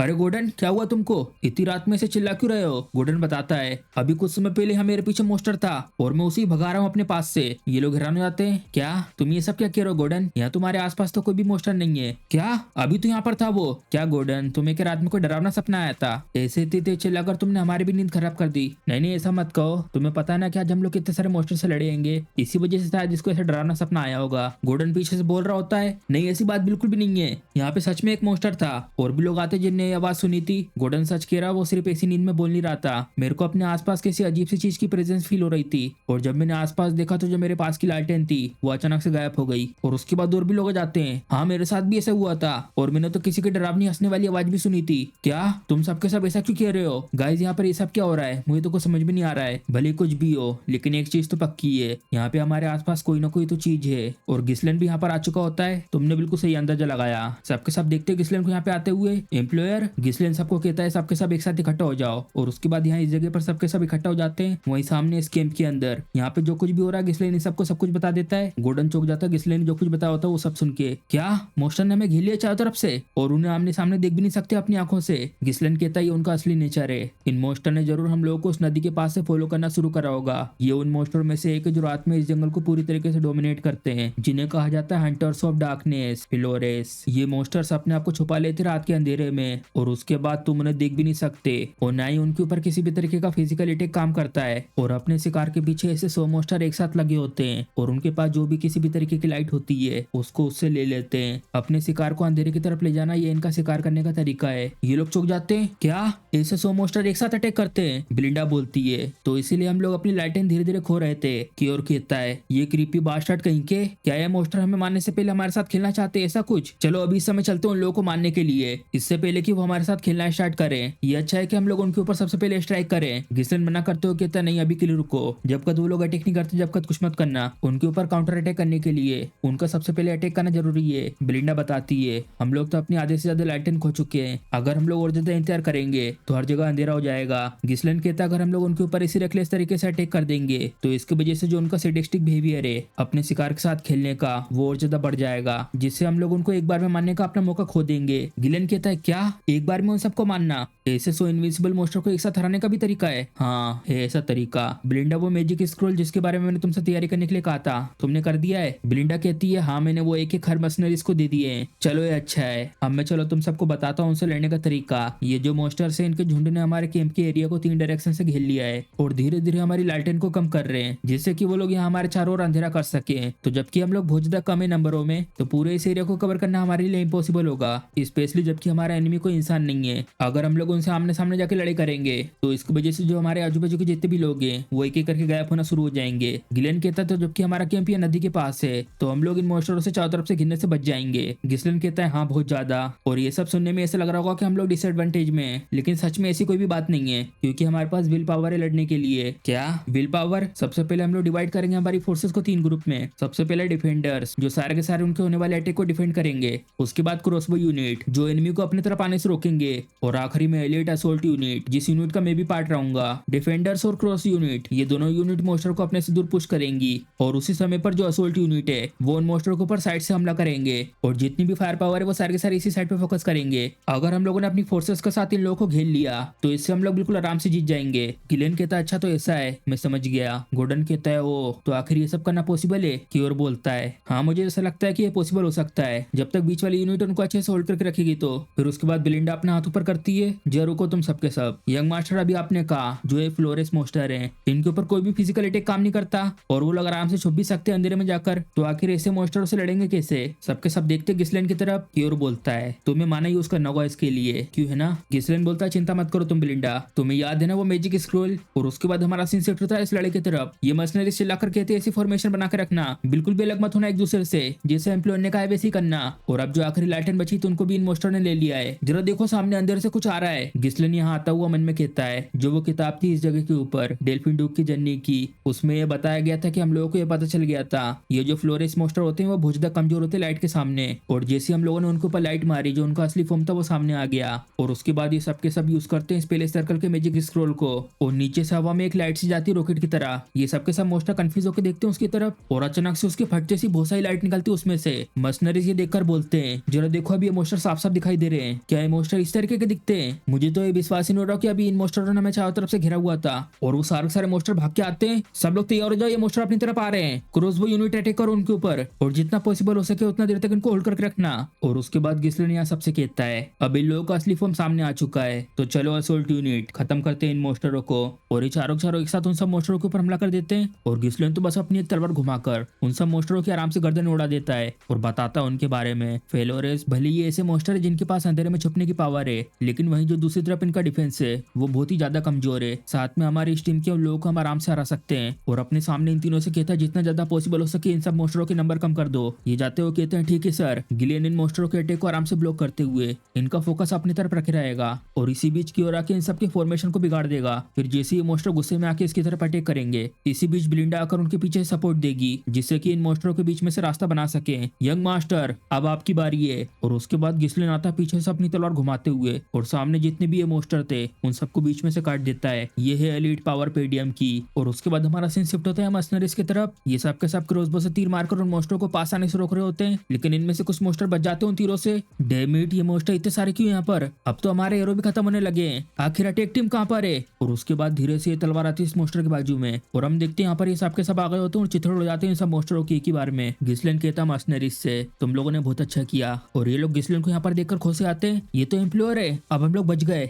जल्दी से बड़ा करो फॉर्मेशन को। इन मोस्टरों को घेरने की अब हमारी बारी है। और उन सबके घेरने से पहले ही ये मोस्टर यहाँ से भागने लगते हैं। हाँ, ये मोस्टर तो भाग रहेंगे। ये लोग घेरे जाने से पहले यहाँ से रिट्रीव कर रहे हैं। ये तो सच में बहुत ज्यादा चालाक है। ब्रिंडा, क्या तुम ढूंढ पाओगे उनके लीडर को? जिसके सर पे सींग है वो है उनका लीडर। वो ये जो इन सब लोगों को सिग्नल दे रहा है यहाँ से भागने के लिए। पीछे से क्योर कहता है कि हम लोगों को उनका पीछा करना है। ब्रिंडा बोलती है क्या ये अच्छा नहीं उनका यहाँ से ऐसे चले जाना? गिस्लिन बताता है ये लोग अपने शिकार पर नजर रखे रहते हैं। अगर भली वो लोग अभी इस समय यहाँ से जा रहे हैं, लेकिन वो लोग फिर से वापस आकर हम लोगों को पूरे दिन परेशान करेंगे। इसलिए यहाँ पर कोई भी ऐसा रीजन नहीं लोगों को दूसरा मौका देने का। हमें इन्हें अभी इस समय खत्म करना होगा। एक बार अगर हम लोगों ने उन लोगों के लीडर को मार दिया तो जो उन लोगों का सिस्टम है वो पूरा का पूरा कोलैप्स हो जाएगा और फिर हम लोग उसके बाद उन्हें पूरा वाइप आउट कर सकते हैं। गिस्लिन को ऐसा देखकर ब्लिंडा मुस्कुरा कर कहती है ये बहुत ज्यादा चेंज हो चुके हैं। ठीक है, मैं समझ गई। और अपने पास से एंकर को निकालकर गोल गोल घुमा रही होती है और सामने स्पीड में बांधकर स्पीड में उन मोस्टरों की तरफ निकल जाती है। उन मोस्टरों के ठीक ऊपर आते ही उससे अपने ठीक नीचे मोस्टर दिख जाता है जिसके सर पे सींग होता है। तो ये है वो जिसके सर पे सींग है और जल्दी से उसकी तरफ अपने एंकर को फेंक कर उसकी गर्दन को पकड़ लेती है। ढूंढ लिया मैंने यंग मास्टर। ये सुनते से गिस्लिन भागता हो जाता है उनके तरफ। अच्छा, तो ये रहे तुम।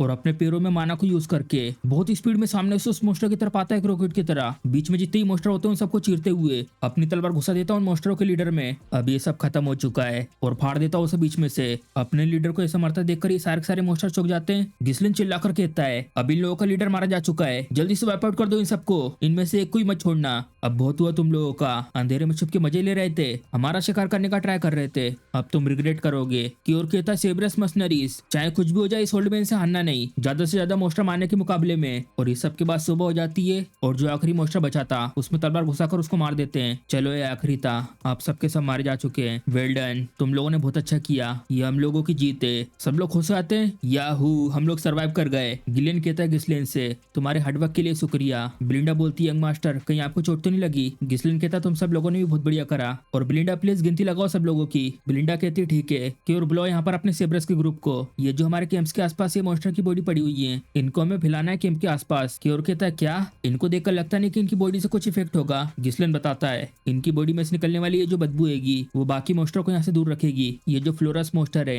ये हंटिंग के मामले में टॉप 10 पर आते हैं, इसीलिए इनसे नीचे वाले जितने मोस्टर आएंगे वो सब के सब कैंप से दूर रहेंगे। गिलियन शॉर्ट में क्योर को समझाता है इसका मतलब जो कैंप का एरिया है वो सेफ एरिया बन जाएगा बच्चे। क्योर को गुस्सा आ जाता है क्या तुम यहाँ पे अभी सेटल करना चाहते हो ओल्ड मैन? क्यों? अब पूरे के पूरे 10 दिन हो चुके हैं जब हम लोग यहाँ फॉरेस्ट ऑफ बीस्ट में एंटर कर रहे थे, तो जबकि अब हम लोगों ने एक्सटर्मिनेट कर दिया फ्लोरेस मोस्टर को और हमारे रास्ते के बीच पड़ने वाले जितने भी खतरे थे वो सबके सब भी एलिमिनेट कर दिए हैं। बस अब सिर्फ एक ही चीज बची हुई है और वो है रन स्टोन्स। क्या अभी ये सबका सब खत्म हो चुका है? पीछे से ब्लिंडा आकर बोलती है यंग मास्टर मैंने सब लोगों को काउंट कर लिया है। यहाँ पर सेब्रस मर्सनरीज ग्रुप में 41 लोग हैं और कॉन्ट्रैक्ट मर्सनरीज में 126 लोग। लड़ाई के शुरू होने से पहले अब 3 लोग कम है। तो सेब्रस मर्सनरीज ग्रुप में कोई भी कैजुअल्टी नहीं है। क्योर कहता है ऑफ कोर्स, क्योंकि उनका कैप्टन मैं हूँ। गिस्लिन पूछता है क्या जो कॉन्ट्रैक्ट मर्सनरीज ग्रुप में से 3 लोग थे वो मारे गए हैं? ब्लिंडा बोलती है वेल मैं ये कंफर्म नहीं कर सकती क्योंकि उन लोगों की बॉडी अभी तक मिली नहीं है। और यहाँ गॉर्डन पूछता है सबसे आखिर ये मीनस कहाँ पे चला गया? अरे वो शायद लड़ाई करते करते मारा गया होगा। तुम ये सब क्या कह रहे हो इडियट? क्या तुमने सुना नहीं उसकी बॉडी अभी तक मिली नहीं है? अगर उसकी पर्सनैलिटी देखें तो वो जरूर यहाँ से लड़ाई के वक्त भाग गया होगा। क्या ये ऑब्वियस नहीं है? और हम देखते हैं यहाँ पर ये लोग भाग रहे होते होते यहाँ से। ओए क्या तुमने सुना क्या? तो डरावनी बैटल की आवाज है, हम लोग सच में मारे जाते अगर मिनस नहीं होता तो।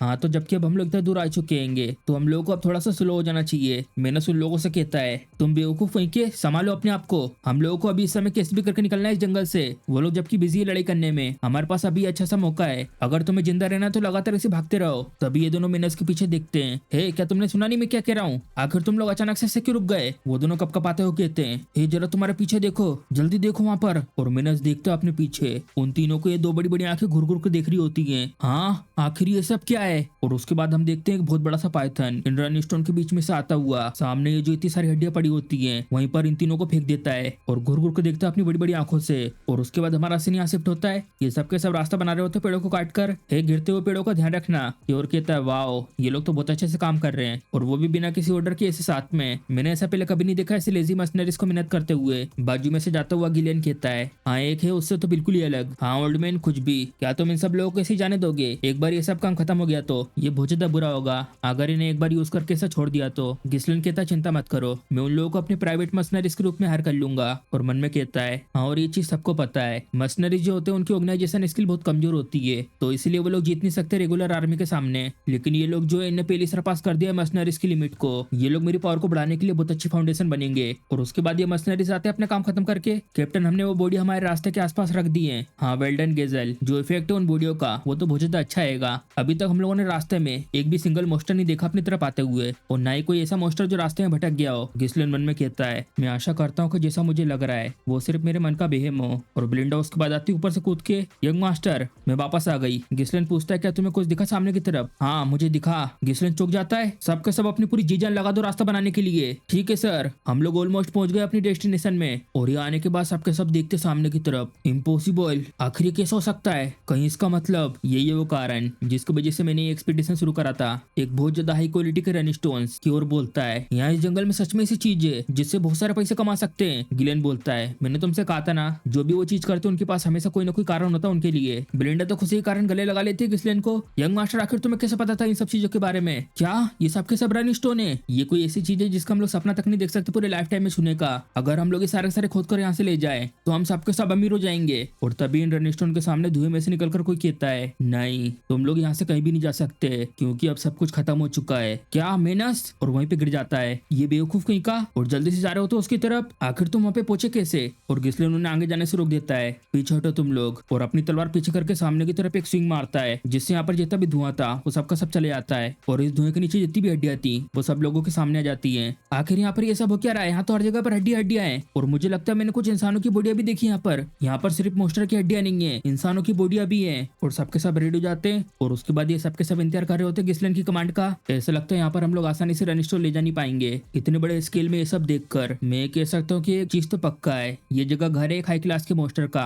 और जबकि यहाँ पर कुछ बॉडियां पुरानी नहीं है, इसका मतलब इस जगह को छोड़ा नहीं गया है। डैम इट, इसके बारे में उस बुक के अंदर कुछ भी नहीं लिखा था कि यहाँ इस जगह के आसपास कोई ना कोई खतरा होगा। सब लोग लड़ाई करने के लिए तैयार हो जाओ। और हम देखते हैं इसके ठीक ऊपर वही बहुत बड़ा सा पाइथन होता है, और गिस्लिन को ही देख रहा होता है घुर घुर के। जल्दी से अपना बड़ा सा मुंह खोल के अटैक कर देता है गिस्लिन के ऊपर। गिस्लिन चिल्लाकर बताता है सब लोगों को सबके सब अलग अलग हो जाओ। और कंफ्यूज होकर देखते पीछे की तरफ, गिस्लिन तो सीधे कूद के इसके मुंह की तरफ आ रहा होता है। जल्दी से अपनी तलवार उसके सर पे मारकर उसका मुंह बंद कर देता है, और दोबारा से पीछे से कूद के उसके सर में अपनी तलवार घुसा देता है। लेकिन इतने से इसको कुछ भी नहीं होता। गिलियन कहता सिर्फ एक स्क्रैच, और वो भी माना को यूज करने के बाद भी। कि और बोलता आखिर किस तरीके की खाले इस मोस्टर की, और अपना बड़ा सा मुंह खोल के वेनम फेंक देता है गिस्लिन की तरफ। गिस्लिन जल्दी से पीछे मुड़ता है, क्या पॉइजन? और वो वेनम आके सीधे पीछे कपड़ों में लग जाता है। उसी के बाद गिस्लिन के ठीक ऊपर से पाइथन अटैक कर रहा होता है अपनी पूंछ से। गिस्लिन तो घूमता हुआ उसकी पूंछ पे अपनी तलवार मारता है जिससे एक बहुत तेज शॉकवेव निकलती है, लेकिन इससे इसको कुछ भी फर्क नहीं पड़ता, और गिस्लिन को वहीं जमीन में घुसा देता है। ब्लिंडा चिंता करते हुए चिल्लाती है यंग मास्टर, और ये जो इसका बड़ा सा शरीर होता है वो इन मशीनरीज के बीच में रख देता है। सबके सब बहुत ज्यादा घबरा जाते हैं सब होता हुआ देखकर। सब लोग अपना अपना ध्यान रखना, इसके किसी भी तरीके के अटैक के बीच में मत आ जाना। आखिर ये सब क्या है? ये सांप इतना बड़ा क्यों है? ये हम लोगों को यहाँ पर कुचलने की कोशिश कर रहा है। उसके बाद तीनों के तीनों ब्लिंडा गिलियन की ओर यहाँ पे सब लोगों को एक एक करके बचा रहे होते हैं, और सबके सब पैनिक में चिल्ला रहे होते हैं जल्दी से डोज करो, मेरी मदद करो, डैम इट मुझे मरना नहीं है, ब्लॉक करो, सेबरस मशीनरीज फॉर्मेशन में आओ। आखिर यंग मास्टर कहाँ पर है? Young master! तो जबकि अब मैंने इसे अपनी आंखों से देख लिया है, तो जो बुरी फीलिंग मुझे इतनी देर से आ रही थी वो इसकी वजह से थी।